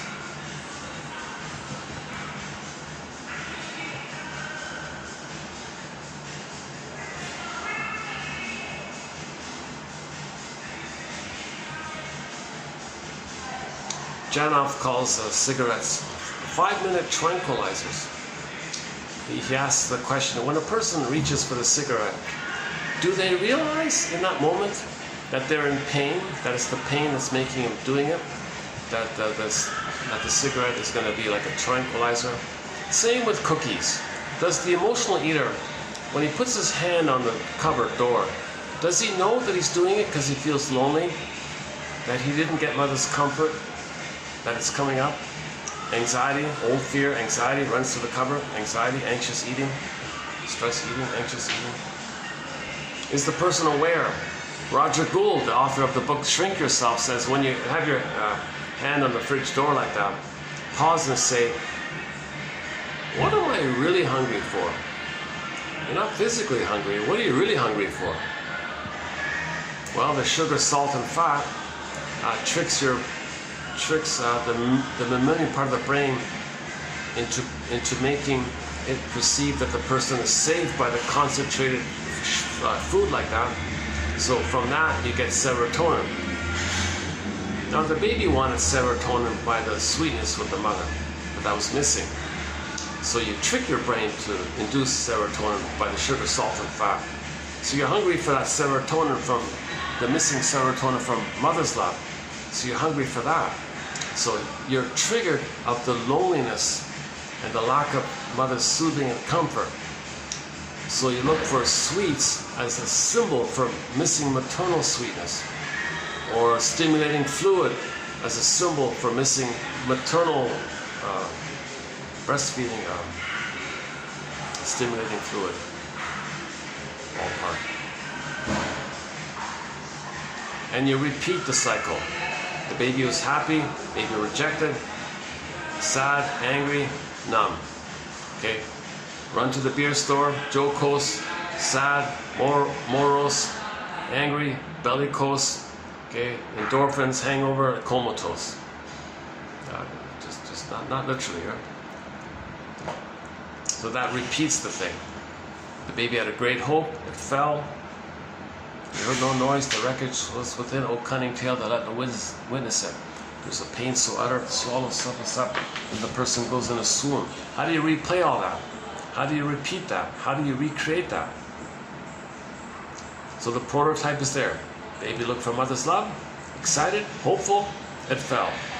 Sad, angry, numb, endorphins. How do you replay that? Well, in the case of the beer example, run to the beer store, or run to the wine store, all excited. Okay, the concentrated sugar and all that gives you a blip of serotonin. So in the first part, you have this great hope like that. It disappoints, now you're sad again. Now you're bellicose, now you're angry, you're going to blame and be angry, say angry things. And then from the pain of it all, you trigger the brain releases endorphins. That's the comatose. He means the hangover, the comatose. Jocose, morose, bellicose, comatose. That replays the prototype, the template. The baby had jocose to be one with the mother. Moros, no, it didn't happen. Bellicose, angers to the consul. See, the sadness disappeared, right? So sadness was just then angers to the consul. That's the bellicose. And the pain of that leads to the endorphins. That's the comatose. But they're not meaning the numbing, right? Meaning like that. Numbing. Well, here's another fancy car here.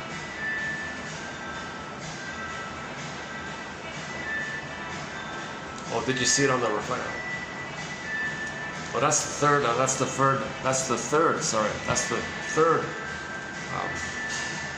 fancy car we saw here today. So roughly one an hour, huh? Roughly.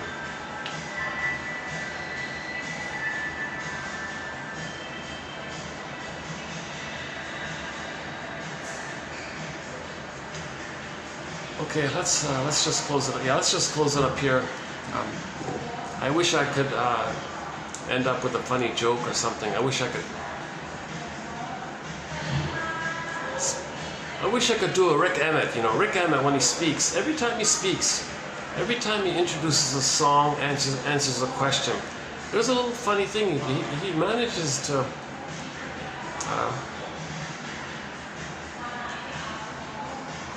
make the listener laugh somehow.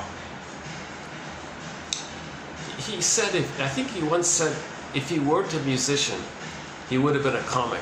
He could have been a comic. I'm sure he could have been a comic. He's a great storyteller. He's very good in telling stories. It's very smooth for him. It just flows out of him. He doesn't have to plan or think about it.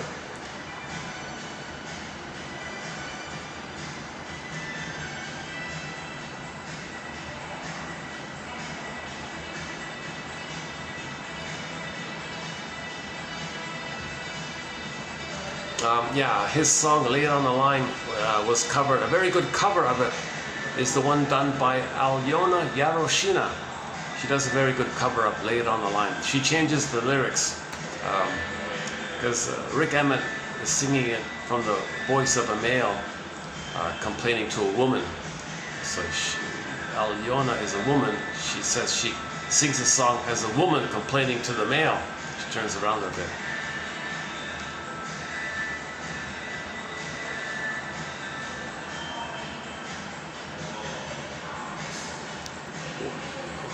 When we did the videos on transfer and stuff, the song was "What a Fool Believes" by the Doobie Brothers, that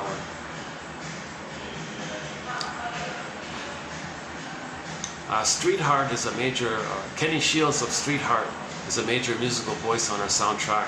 Star, Storyteller from the second album that got deleted on the vinyl. On the original vinyl, there's a song on there called Storyteller. Great song. They deleted it when they moved it over to CD. But it's available, the vinyl's available. Storyteller, Star, what kind of love is this? He has a song called Snow White, because we talked about Snow White a little bit, but that song is not on our soundtrack. Here Comes the Night. What's the other one? Star, Storyteller, Here Comes the Night. Hollywood is one. He complained about Hollywood, yeah.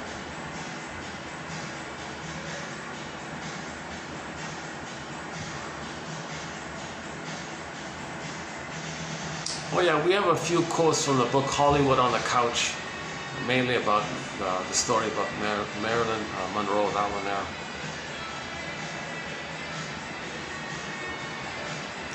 Oh yeah, I said I'd update that, didn't I? Oh my God. I think I covered the main points at that time. But there's a link there. Hollywood on. If you want a summary of the book Hollywood on the Couch, listen to Streetheart's song, simply Hollywood. Hollywood, yeah.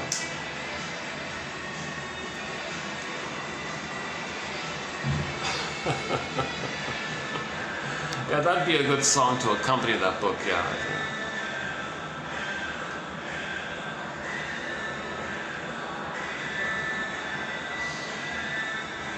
Yeah, I'm feeling the effects of the caffeine flipping on me, right? Like it suddenly makes me a little groggy. I don't speak very clearly when the caffeine. What is it? What does caffeine overstimulates, right? But why doesn't it take me back to my normal? Like why does it make me worse off than I was before? Like why do I feel?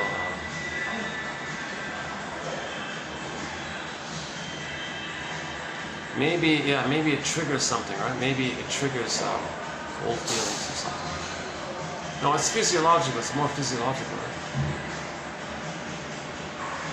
Oh, we have a joke. Oh, BMW. We have a joke about a BMW. We have a joke. The pigeon joke. Let's wrap up with the pigeon joke. Well, there's a little bit of a setup needed. There was a lady at midlife. She had the youthful glory to not admit that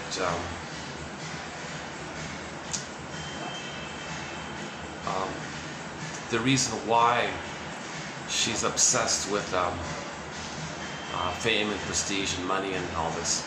She doesn't want to admit this. And she's not getting it. She's getting older.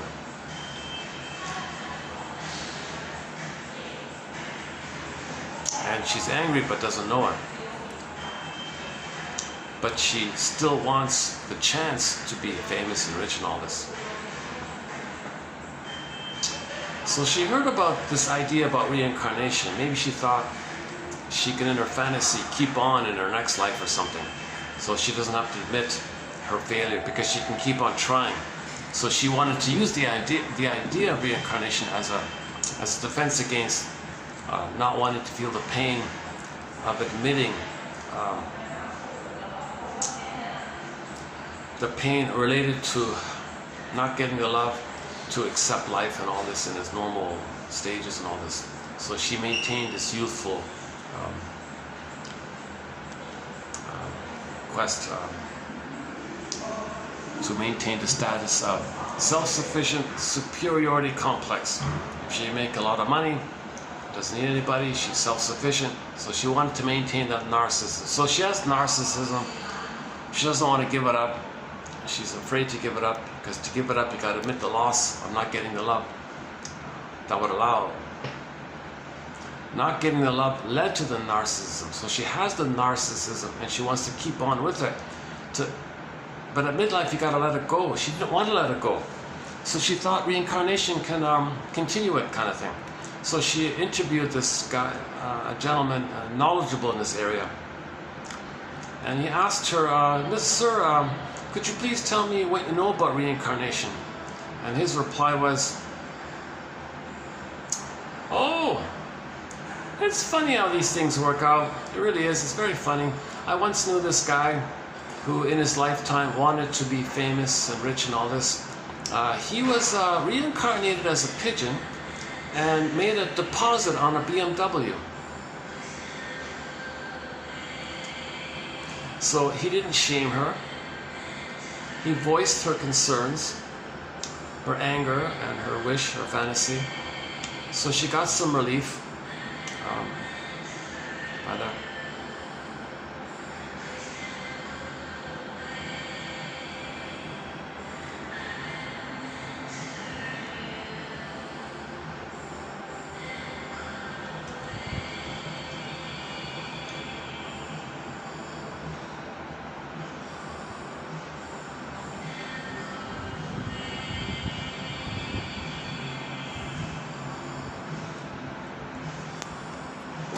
I didn't tell it very well this time around. Let me try it. Let me do it. Let me try it again next time. Okay, I'll see you in part 3. Thanks very much. Your mission, should you choose to accept it,